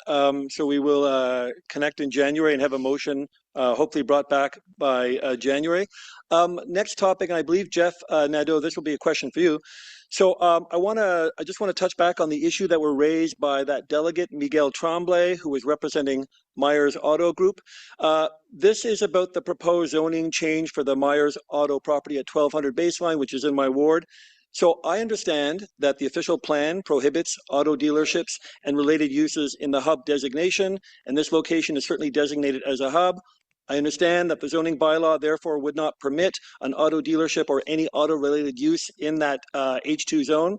As we heard from the delegate, Myers operates an existing auto dealership at this property, but Myers also, or their land holding firm, Zena Investment, they have discussed with me, and they mentioned today a pretty significant residential development at this site, upwards of 5 towers over the next few decades.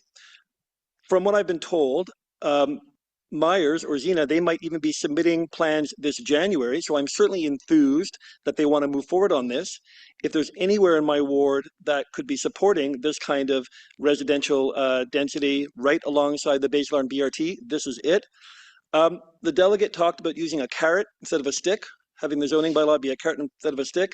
So my question to staff, would staff be willing to meet with my office and Myers, Zena, their consultant, in January prior to going to council to see if all parties could come to terms on some kind of agreement for this site that addresses our concerns about what we don't want to see permanently in an H2 zone, but also enabling that residential development can go forward? Yes, we can, Mr. Chair. Thank you. Great. I'll set that. Thank you. Great. Last question, I think maybe back to Marcia. The proposed zoning bylaw goes a long way toward helping Ottawa move towards a city, developing our city in a sustainable way. One of the delegates from earlier today made a recommendation that resonates with me, which was for the city to commission an analysis of the fiscal sustainability of our land use and development patterns by looking at revenue generation and servicing costs.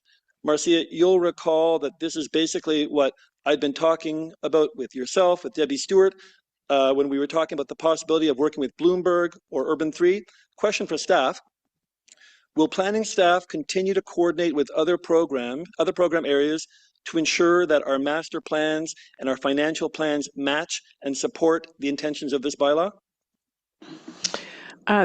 Through the chair, I mean, we haven't got everything worked out, but absolutely. That's the conversations we're having at the GM table across our relative departments, and including with Debbie Stewart, who leads strategic initiatives. Perfect. Thank you very much. Thank you, Chair.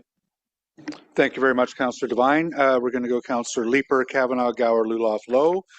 So for my part, just putting on my city councillor hat, I'll have a few comments at the very end. The very first thing I want to talk about, I have a motion on the table to provide a minimum level of soil volume, a minimum volume of soil. Staff have asked me to take some time to try to fully understand the implications of that, and they're not in a position to support that today.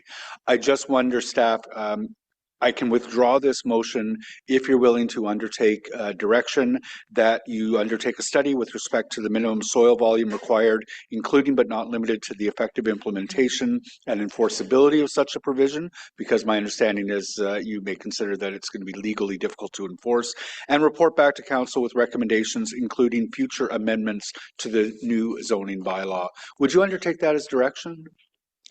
Chair, staff can undertake that direction. Thank you. So in that case, I'll just inform the committee coordinator that I'll be withdrawing my motion with respect to minimum soil volume. colleagues, my understanding is that there is some discomfort with my motion around 341 Berkeley. 341 Berkeley is the very last residential lot on Berkeley that is adjacent to the multi-use path that runs east-west by Kitchissippi Station. Over the years, city staff have on a number of occasions approached me about disposing of that property, and every time that they've approached me to dispose of it, I've said no. I would like to finally zone it as green space and preserve it as green space. I certainly understand that there may be some discomfort about taking a residential lot that is immediately adjacent to an LRT station, but you could literally put a long semi in there, right? Our zoning bylaw is stuffing, or it's going to unlock a very significant amount of intensification right across the city. Having this as a piece of green space in what will be a very intense LRT station, maybe a bit of a pause along the multi-use path would be great for the community, an opportunity to get some trees in there. We lost so many as a result of the LRT construction. So if you're wondering why I'm moving this forward, that's why. I'd like to preserve it as green space. I've been consistent about that for years, and I would love to have your support. Marcia? Chair, I would just say that the reason staff are not supporting this at this time is that real estate staff have identified this as a potential municipal property for affordable housing. So our normal process is that it circulates and the local councillor and other agencies can comment, and then it eventually moves through a process. So we were just suggesting that we let that process play out, but we also understand that it might be the will of committee to recommend something and overtake that process. Thank you. And certainly as long as I'm councillor, which will be, what, I guess another 10 months or so, I will consistently refuse to concur with that request for disposal. And I'll certainly encourage whoever the next councillor is for Kitchissippi to do the same. There is... That was 1, 2, 3. So I have one other item. I just wanted to outline why I will be voting against the Brockington motion with respect to the NCC lands. I don't know if everyone saw it, but yesterday Alain Migueles at the NCC wrote us a letter. I'm going to read a very brief clip of that. The Southern Corridor in its entirety and much of the McCarthy Corridor lands are designated neighborhood in the 2021 City of Ottawa official plan, which underwent extensive engagement before its approval by Ottawa City Council. The neighborhood designation signals an intention for future mixed-use development, including housing. And as councillors are aware, the Ontario Planning Act requires municipalities to align their zoning bylaw to the official plan within 3 years. In the case of the Southern Corridor, the lands are already in the Canada Lands for Homes inventory, and those same lands were the site of the Prime Minister's announcement this fall when the establishment of Build Canada Homes was announced by the Government of Canada. The purpose of the Development Reserve Zone is to recognize lands that are set aside for future urban development in the official plan. That is indeed the case with these two corridors. The entire reason we've been sitting here today for however many number of hours it's been, and why our staff have put 3 years of work into a comprehensive zoning bylaw is to bring that into conformity with the official plan. We have an obligation to come out of this process with a comprehensive zoning bylaw that matches the official plan. And the correct designation, the correct zoning for the lands in question is development reserve, because the NCC is right. That's a clear indication to residents that it will be developed at some point down the road. I don't want to be the one who is telling the Prime Minister that after the federal government has invested $578 million in housing in Ottawa, that we're going to throw hurdles in the way of developing federal lands. I am also really cognizant that the NCC is a land use authority in its own right. Right now, they are playing ball with a secondary planning process, but that could end.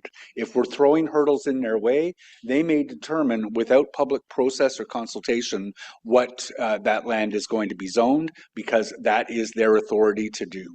So colleagues, just on the basis of really principle and making sure that we are doing what we're supposed to be doing under the Planning Act, I'll be voting against the Brockington motion. Thank you.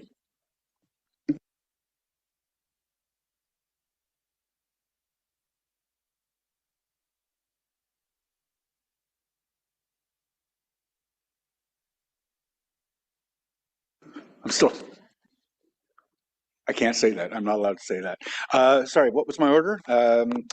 Councillor Kavanaugh. Thank you. Sorry, I've been preoccupied. I just want to start by, because I promised to ask questions about Bayshore. We had a delegation who was concerned about the hub designation. And this person is aware, and the community is aware that there's could be other steps, next steps for the Bayshore area. So I just want to confirm that. Would there be public consultations if there is a master plan on Akora Village, so that residents can make their comments? So, Chair, an application has not been filed at this time, but the councillor is correct that an application would be the next step, and that would be the appropriate process for the landowner to provide some more details to the community and include public consultation about the opportunities that they're considering for Akora Village and when. The staff also note that Akora Village, landowners have put out a website providing some information. So it's actually akoravillage.com, where residents can check out what they are envisioning today. But that process, that future application, would be the appropriate process for more information and that public consultation. Because things have changed so much, is there an opportunity for public consultation? Just, I'm not sure if I understood that. So once the application has been submitted, there would be required public consultation in relation to the application. Okay, it's required. Okay, thank you. I think that will be very positive for the community to have that concern. Thank you. In terms of, there's been changes that I put forward that I think you're aware of. We got the Creekside community, Creekside Lane straightened out, Creek's End, pardon me, Creek's End, where it was put in the hub, and now it's been taken out. And I just want to confirm that that's acceptable, because it was not part of Bayshore. This is the community that is just adjacent. Through the chair, yes, my recollection of those parcels, I can see them in my mind's eye, that we did do that. Okay, so that's all good. Thank you. The other one that I want to confirm is Crystal Bay water access, because it was sort of the zoning was all covered as one, that there were property parcels in Crystal Bay that had to be rezoned for open space facility zone to protect water access areas that play an important role in the drainage and stormwater.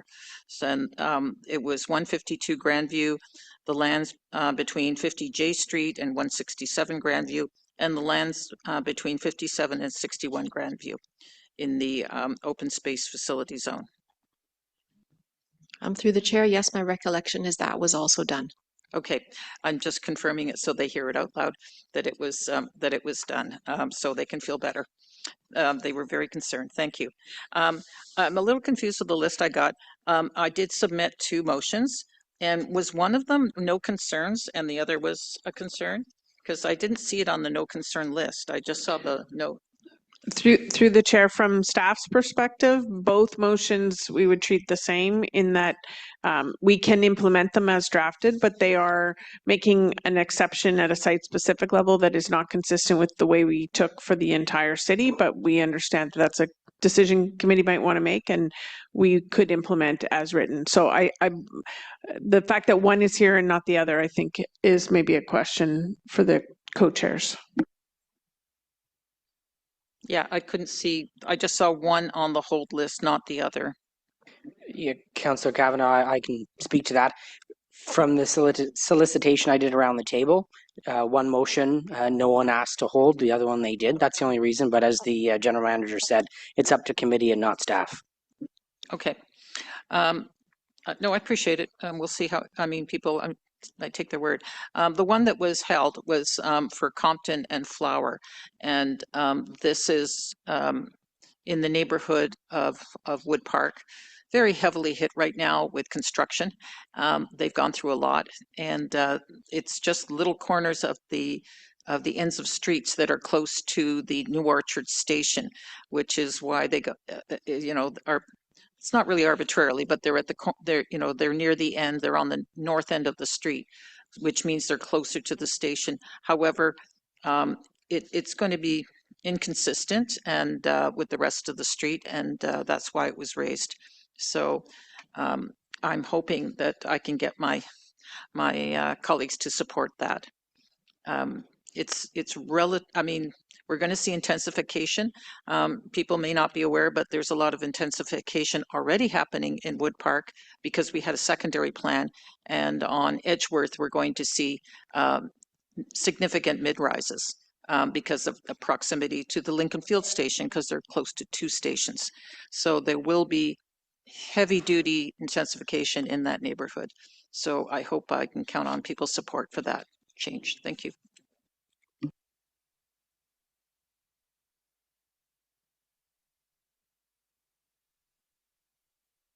Chair?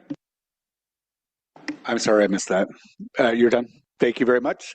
Thank you very much, Councillor Kavanaugh. We've got Vice Chair Gower, then Luloff, Lowe, and Johnson. Okay, thanks, Chair. I should have said on the first time around, thank you to all the delegates who presented today, and thank you to everyone who sent in a submission. Over the past few years, this is kind of like building policy like a Wikipedia entry. There have been so many people who've contributed to it, or at least crowdsourcing. And thank you to staff who have supervised that and taken the feedback and considered the feedback and made changes where they're needed and improved the document. So thank you very much. I wanted to go back. One of the delegations was Roddy Bolivar from the Carp Road Corridor BIA, and he raised some concerns about changes to employment areas. And there was another delegation that touched on creating legal non-conforming uses. And I was wondering if staff could address any concerns about constraints on the businesses and the potential for development or expansion of businesses. What would happen if businesses in those areas wanted to expand, wanted to change use? What restrictions do they have, and what options do they have to continue to operate and grow? So chairs, for the Carp Road corridor, that is a rural industrial area in official plan. That is an employment area under the provincial planning statement, and the PPS for short, and the PPS restricts certain uses to employment areas. So in terms of expanding additional uses, the Carp Road corridor would be limited to what would be permitted under the PPS. Staff has done their best to try and reconcile existing uses along the corridor through the new zoning bylaw with what is permitted.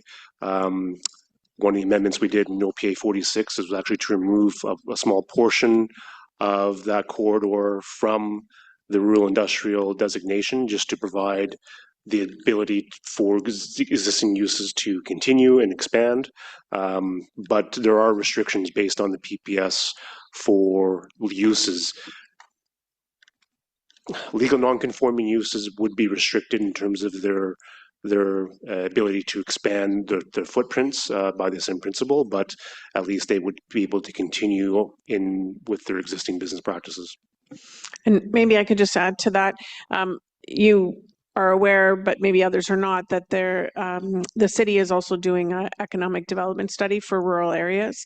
And I think that one of the outcomes out of that conversation, which is doing a lot of consultation with rural communities and businesses, is to look at whether or not we have it right and how we deal with employment areas in rural. I mean, an employment area, as the province made these changes to the definition of employment area and the restrictions, is very different in an urban context than it is in a rural. And there's words now that separate the meaning of what employment areas are versus employment lands. So I see us coming back, having a bigger conversation at the Agricultural Committee as we try to unpack this with the feedback we hear from the Rural Economic Development Study. Okay, thank you. That's good. And I think the Carpro corridor is geographically, it's very close to the edge of the urban area. It's right at the start of that rural area, so they have a bit of a unique situation perhaps. And I know I've spoken with staff as well that there might be an opportunity to give some direction in the new year when we have the growth projections report in front of us as well, just to be able to do a better review of potential impacts from that change. Okay, I've got a bunch of odds and ends. Parking, I thought parking was going to be a much greater issue in this whole process than it's turned out to be. I think we're all still, well, not we're all, some of us are still concerned about what the impacts will be in different neighborhoods. I just wanted to share a quick story. Last fall, council approved a very large apartment development at 6310 Hazeldean Road with 431 apartments and 389 parking spots, so 0.9 parking ratio. The applicants now come back and they said, you know, we're looking at future transportation, future transit out here, and I don't think we're going to be able to rent these units if we go with 0.9. So we're going to be looking more at a 1.0 parking. So they're going to change their plan. So there's the market in action. On intensification, yeah, there's a few motions that are proposing to change the density or change the zone. I hope we don't see a lot of these coming to council next month. Like, I hope colleagues don't look at what some of the councilors have done today and said, oh, I'm going to do that for my neighborhood too.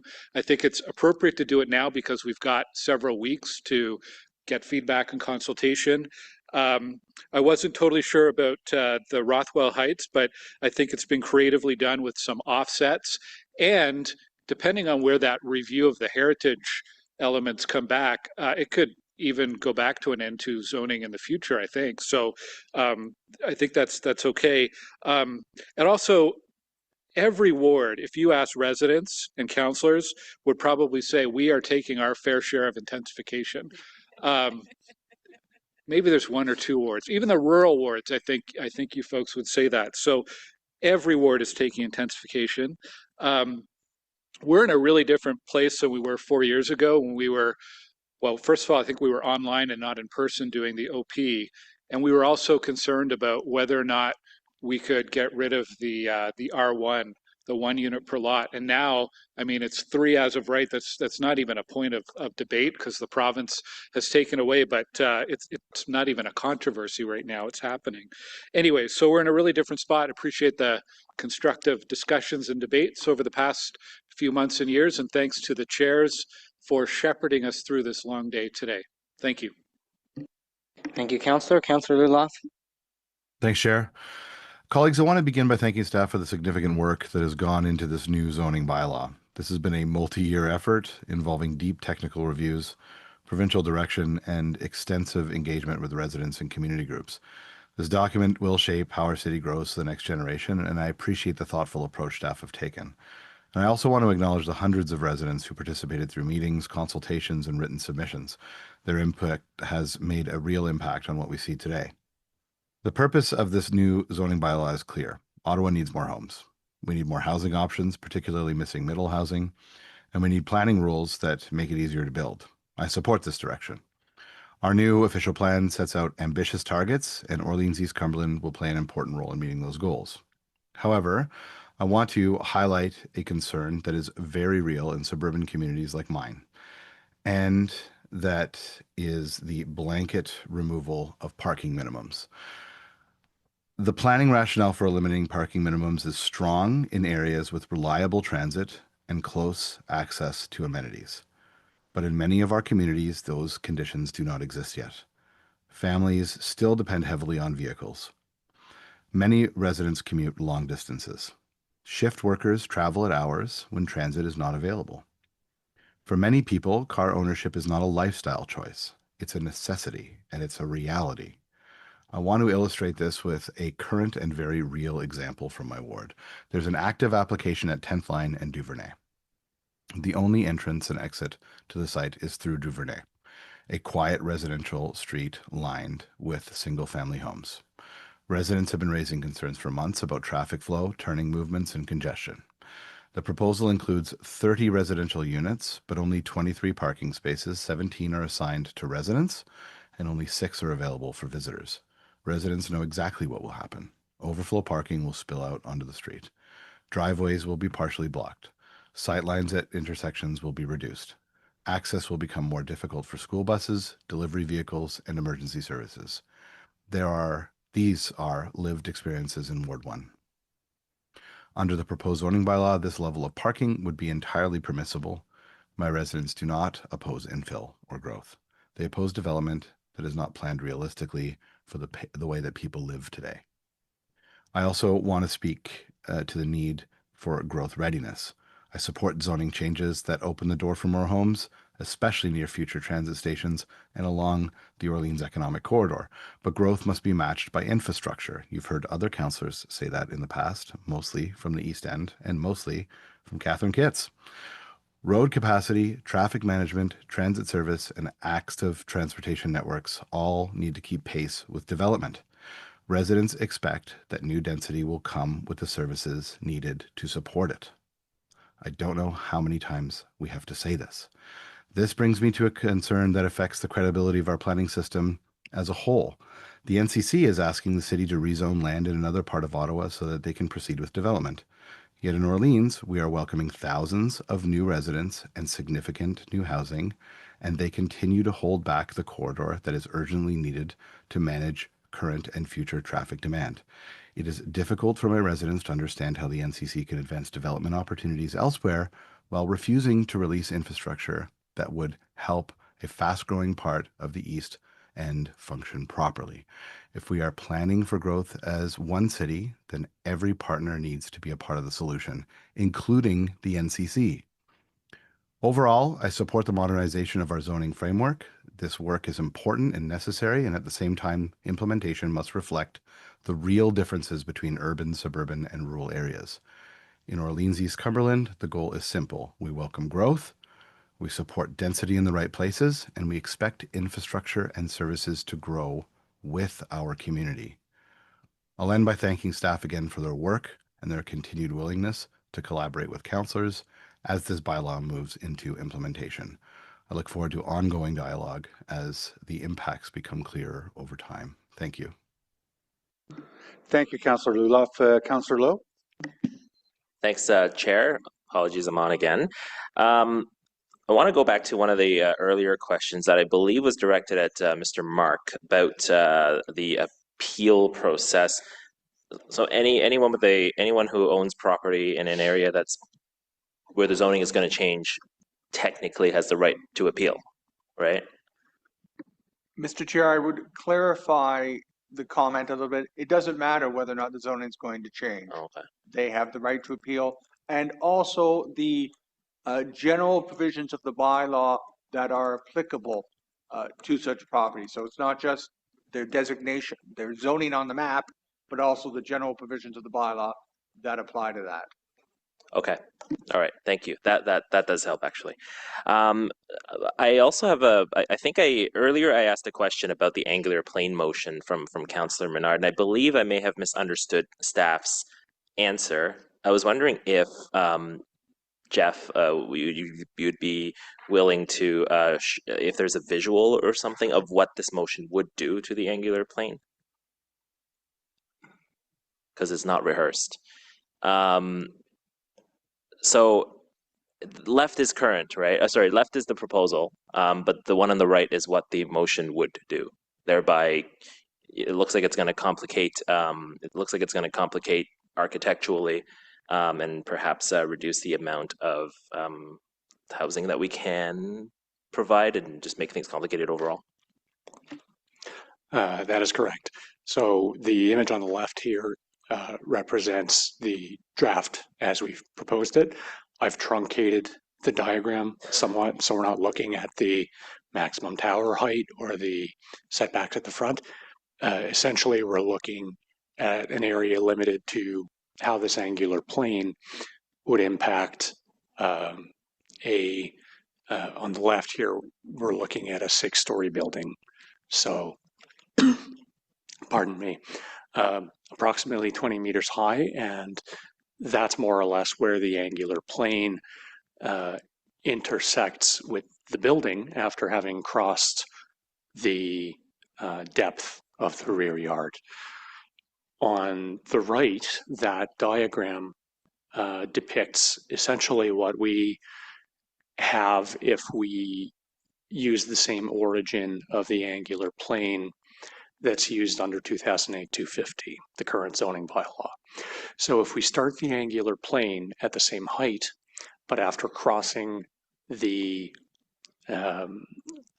depth of the rear yard, what happens is that the plane is immediately cutting into what would have been buildable volume of the building at that location. So it's not only that we are looking at less building height for any given point on the property, it's that we're also seeing the impacts of forced building articulation much sooner than you would under the model proposed under the draft that staff has prepared. Okay, excellent, great, thanks very much, and ditto to Councillor Lulov's comments. Thanks. Thank you, Councillor Lowe. Councillor Troster? Thank you, Chair. I've been uncharacteristically silent today because a lot of the changes in the zoning are features that we already see in my ward, in Somerset Ward, in Centertown, downtown.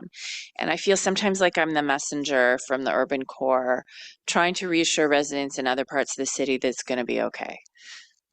Now, we have our share of challenges. I agree that city services and infrastructure need to keep up with intensification. We saw a perfect example this winter when we had the biggest snowfall on record in 20 years, and we had people with street parking permits who had nowhere to put their car for 3 weeks because there were giant snow mountains that hadn't been removed. But generally speaking, I would like to reassure you that street permit parking really does help alleviate some of the issues with parking. It's very common in Centertown. I think we need to dispute this notion. Some people, I understand, in other wards get very upset if someone parks on their street. The city owns the street. It's public property, and the way to alleviate people parking all day is to have permits. And I'm really glad to see the zoning is saying that is something that we will, or the report says something we will be exploring next. And I know that there's uneasiness around removing parking minimums, but this is going to have a significant impact on housing affordability.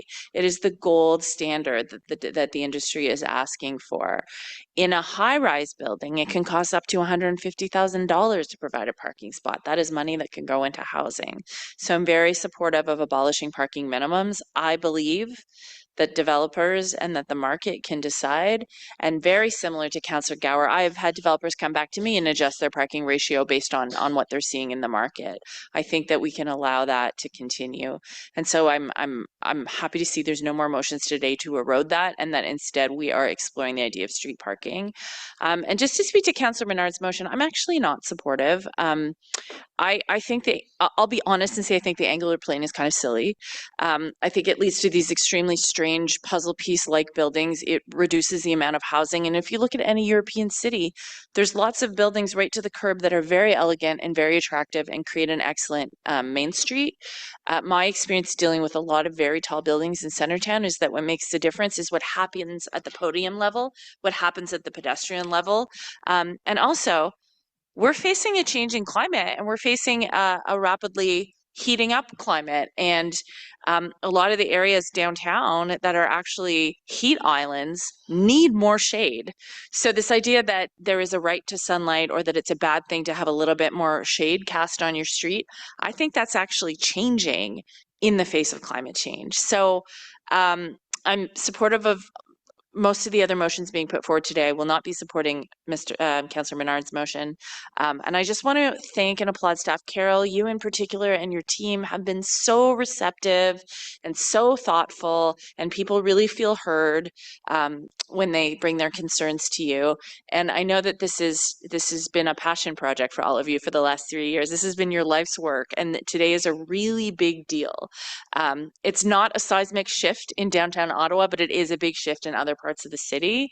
And I just want to say having more neighbors can be a good thing. The example I keep giving is the Food Basics store that just opened near Lions Station. It happened when the density hit a certain point, and now those seniors have groceries that they can walk to. We all want groceries and a coffee shop and places to hang out near us. It's a nice thing. It's not something to be feared. So thank you to staff for working on this, and I'm really, really proud of the work our city has done on this, and you should be too. And I hope you have the best, most restful holiday. Thank you. Thank you, Councillor Troster. Councillor Kavanagh. Thank you, Chair. One thing I neglected to ask about earlier is we talk about senior housing, and I just wanted to know if planning is going to be working closely on the report for on older adults. We need to look at options because that's a growing segment of the population, particularly for affordable housing. And I just want to know how that was going to be tackled.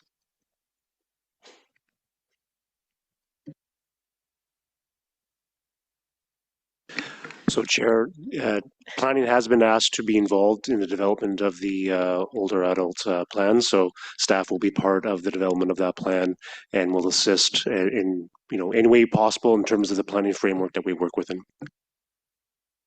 Okay, thank you. We're just looking for that confirmation. Thank you. Thank you very much, Councillor Kavanagh. Councillor Tierney. Yeah, just brief question. We've had a long day. We want to get out of here. There's no way to be able to. So the angular plane discussion is interesting because with Main Street arterials, that's where the concern is. If this was TOD and we said I don't care about angular plane, frankly, I really wouldn't care. Really, where this affects is those Main Street arterial designations where people are really getting in there, there's no way to be able to just restrict. To amend motions to make it within TOD areas where, yeah. So through the chair, I would recommend that we defer that answer to that question when we bring back the urban design guidelines. Because if we want to narrow this in terms of where it would apply, it would be looking at where do we want to put urban design restrictions, which could include angular plane conversation. Okay. Well, unfortunately, I'm going to support the Menard motion just because I've had so much experience with this where literally 2-story homes, again, 26-story towers beside them. I don't care if it's around TOD. That's where it's supposed to be. You intensify around the stations. That's our biggest investment in the city. But when you're doing Main Street arterials, it becomes a different monster and you have to prepare for it because it's going to keep expanding further out. And I'm witnessing it firsthand. So thank you very much.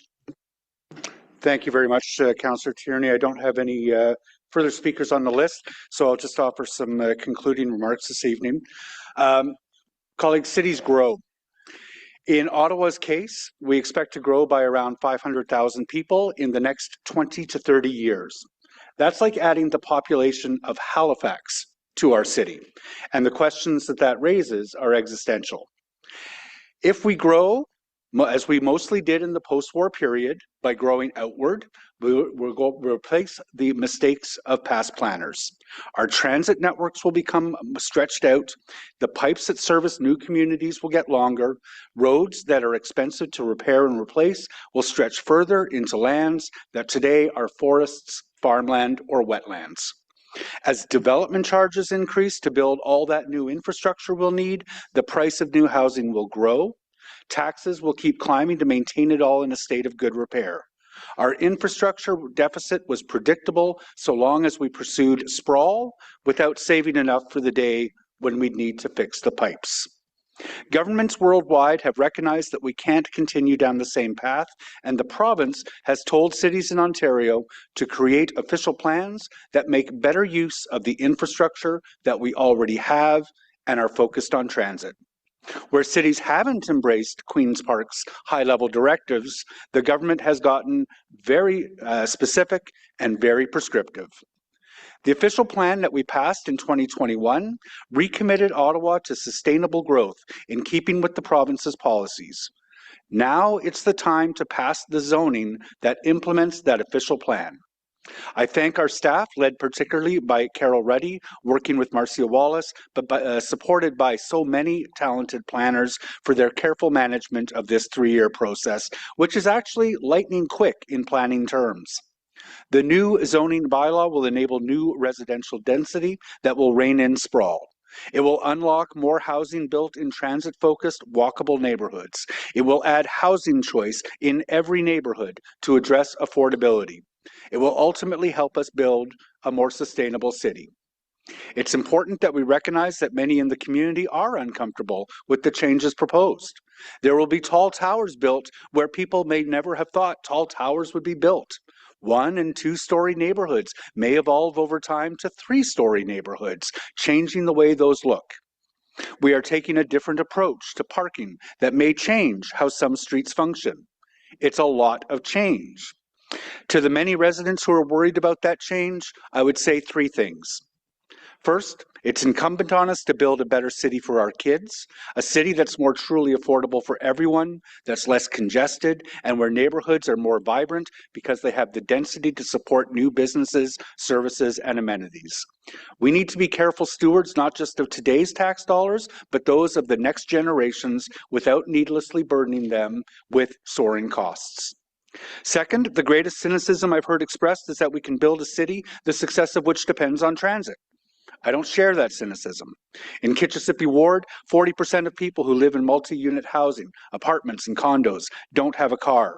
Our neighborhood is successful, mostly, because we have the density to support what I think is the city's best transit, with relatively comprehensive route coverage and 2 LRT lines. But our routes have been cut, and the LRT continues to be challenging.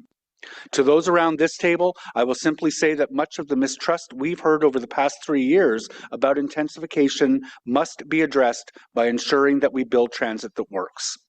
And third, I want to recognize today that we'll need to hold ourselves and every level of government accountable for building the infrastructure and services that support our newly intensified neighborhoods.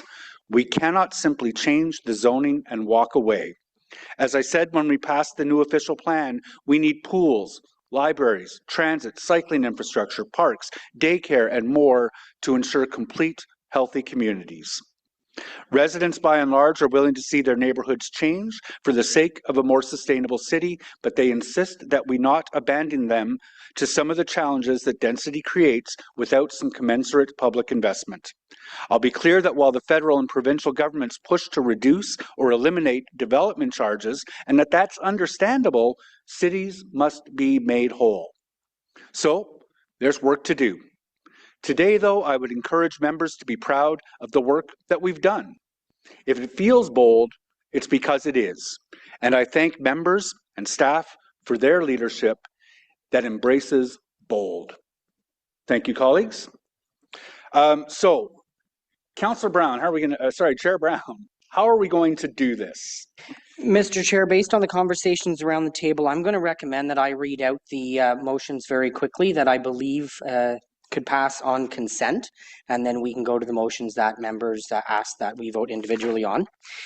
So I'll start with Gower, additional staff recommended changes to the final draft, motion 22, Gower OPA 46, motion 26, Leaper, minimum bicycle parking rate for 5 to 12 dwelling units, motion 17, Gower, section 612, recreational vehicles, motion 21, Dudas, monitor EV ownership and report back in 3 years, motion 25, Menard, 50% amenity area, motion 34, Kits, aligning suburban height permissions with fully funded transit infrastructure, motion 37, Plant, large units in the low-rise end zones with inner urban transect and downtown Motion 8, Plant Nightclubs in the Byward Market. Motion 6, Menard Heron Park Property Standards and Property Maintenance Pilot. Motion 31, Kits Supporting Small Business Plazas Through Intensification. Motion 39, Kelly Reciprocal Separation Distance from Mineral Extraction. Motion 41, the new motion introduced by Councillor Johnson, new zoning bylaw, adding residential care facility to Greenbelt Facility Zone, numbered motion 50. Leaper, Ruskin Park to GRN, motion 16. Johnson, Centerpoint Park to GRN, motion 20. Kavanagh, Woodruff North of Richmond, N3B to N3C, motion 23. Devine, west side of Birchwood from N2E to N3D, motion 28. Chair Brown, thank you very much. Colleagues, are those items adopted?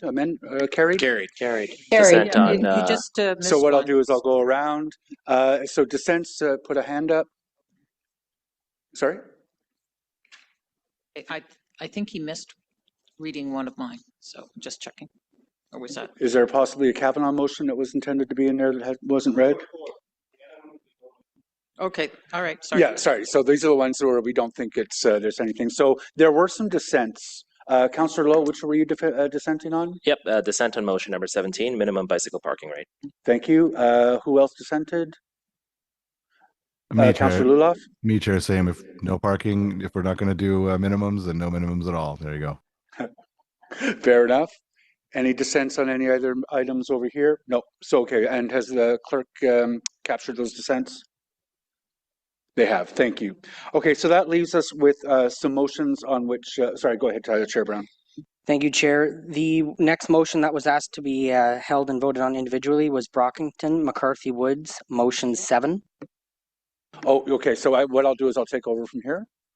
So that leaves us with a number of motions for which we didn't discern any consensus. The Brockington McCarthy Woods. Did anyone want yeas or nays? Yeas and nays? Yeas and nays, please, Kelly. Councillor Brockington, Yes. Councillor Curry, Yes. Councillor Dudas, No. Councillor Johnson, Yes. Councillor Kavanagh, Yes. Councillor Kitts, Yes. Councillor Luloff, Yep. Councillor Lowe, No. Councillor Skalsky, Yes. Councillor Tierney, Yes. Councillor Troster, Yes. Vice Chair Gower, No. Vice Chair Kelly, Yes. Chair Brown, Yes. Chair Leeper, No. 11 yeas, 4 nays. Thank you very much. That carries. There is the Kavanaugh motion with respect to specific properties, Compton and Flower, N4B to N3B, motion number 24. Colleagues, is that item carried? Carried. Thank you. Okay. There is the Councillor Kitts motion, height suffixes and caps on south side of Innis, Page de Trim. Is that item carried? Carried. Carried. Thank you. There's the Tierney motion, Rothwell Heights, motion number 3. Is that item carried? Carried. Thank you. There's the Carr motion with respect to Coronation Park. Is that item carried? Carried. There are a few motions left. There is the Leaper motion, 341 Berkeley to from N4B to Green. Is that item carried? Yeas and nays. Dissent. Yeas and nays? Yeas and nays, please, Kelly. It's the Leaper motion, 341 Berkeley, motion number 15. Councillor Brockington, Yes. Councillor Curry, No. Councillor Dudas, No. Councillor Johnson, Yes. Councillor Kavanagh, Yes. Councillor Kitts, Nope. Councillor Luloff, No. Councillor Lowe, No. Councillor Skalsky, No. Councillor Tierney, Yes. Councillor Troster, Yes. Vice Chair Gower, Yes. Vice Chair Kelly, Yes. Chair Brown, No. Chair Leeper, Yes. 8 yeas, 7 nays. There is the Menard motion. There's the Menard motion, angular plane in Main Street zones. Is that item carried? Dissent. Yeah, Dissent. I'll Di- dissent. You know what? Yeas and nays. Yeas and nays. Yeas and nays, please, Kelly. Councillor Brockington, Yes. Councillor Curry, No. Councillor Dudas, No. Councillor Johnson, No. Councillor Kavanaugh, Yes. Councillor Kitts, No. Councillor Luloff, No. Councillor Lowe, No. Councillor Skalsky, No. Councillor Tierney, Yes. Councillor Troster, No. Vice Chair Gower, Yes. Vice Chair Kelly, Yes. Chair Brown, Nope. Chair Leeper. No. 5 yeas, 10 nays. Thank you very much. There is also the motion from Councilor Menard to consolidate zoning along the eastern edge of the Rideau River. Did we want yeas or nays on that one? Yeas and nays. Yeas and nays, please. Councillor Brockington, No. Councillor Curry, No. Councillor Dudas, No. Councillor Johnson, No. Councillor Kavanaugh, Yes. Councillor Kitts, No. Councillor Luloff, No. Councillor Lowe, No. Councillor Skalsky, No. Councillor Tierney, Yes. Councillor Troster, No. Vice Chair Gower, No. Vice Chair Kelly, No. Chair Brown, Nope. Chair Leeper. No. 2 yeas, 13 nays. Thank you very much, colleagues. So those are the amending motions.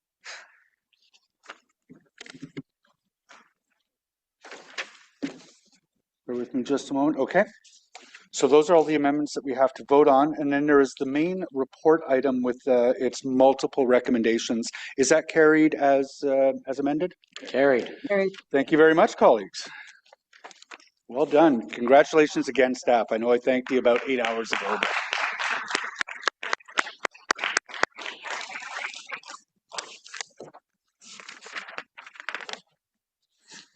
We have no in-camera items. There was an information previously distributed on an update on legal agreements. We have no notices of motion that I'm aware of for consideration in a subsequent meeting. I haven't received any inquiries. No, we have no other business. We are adjourned. Our next meeting will be on an as-needed basis. Colleagues, thank you very much. Thank you, Chair. Chair and Chair.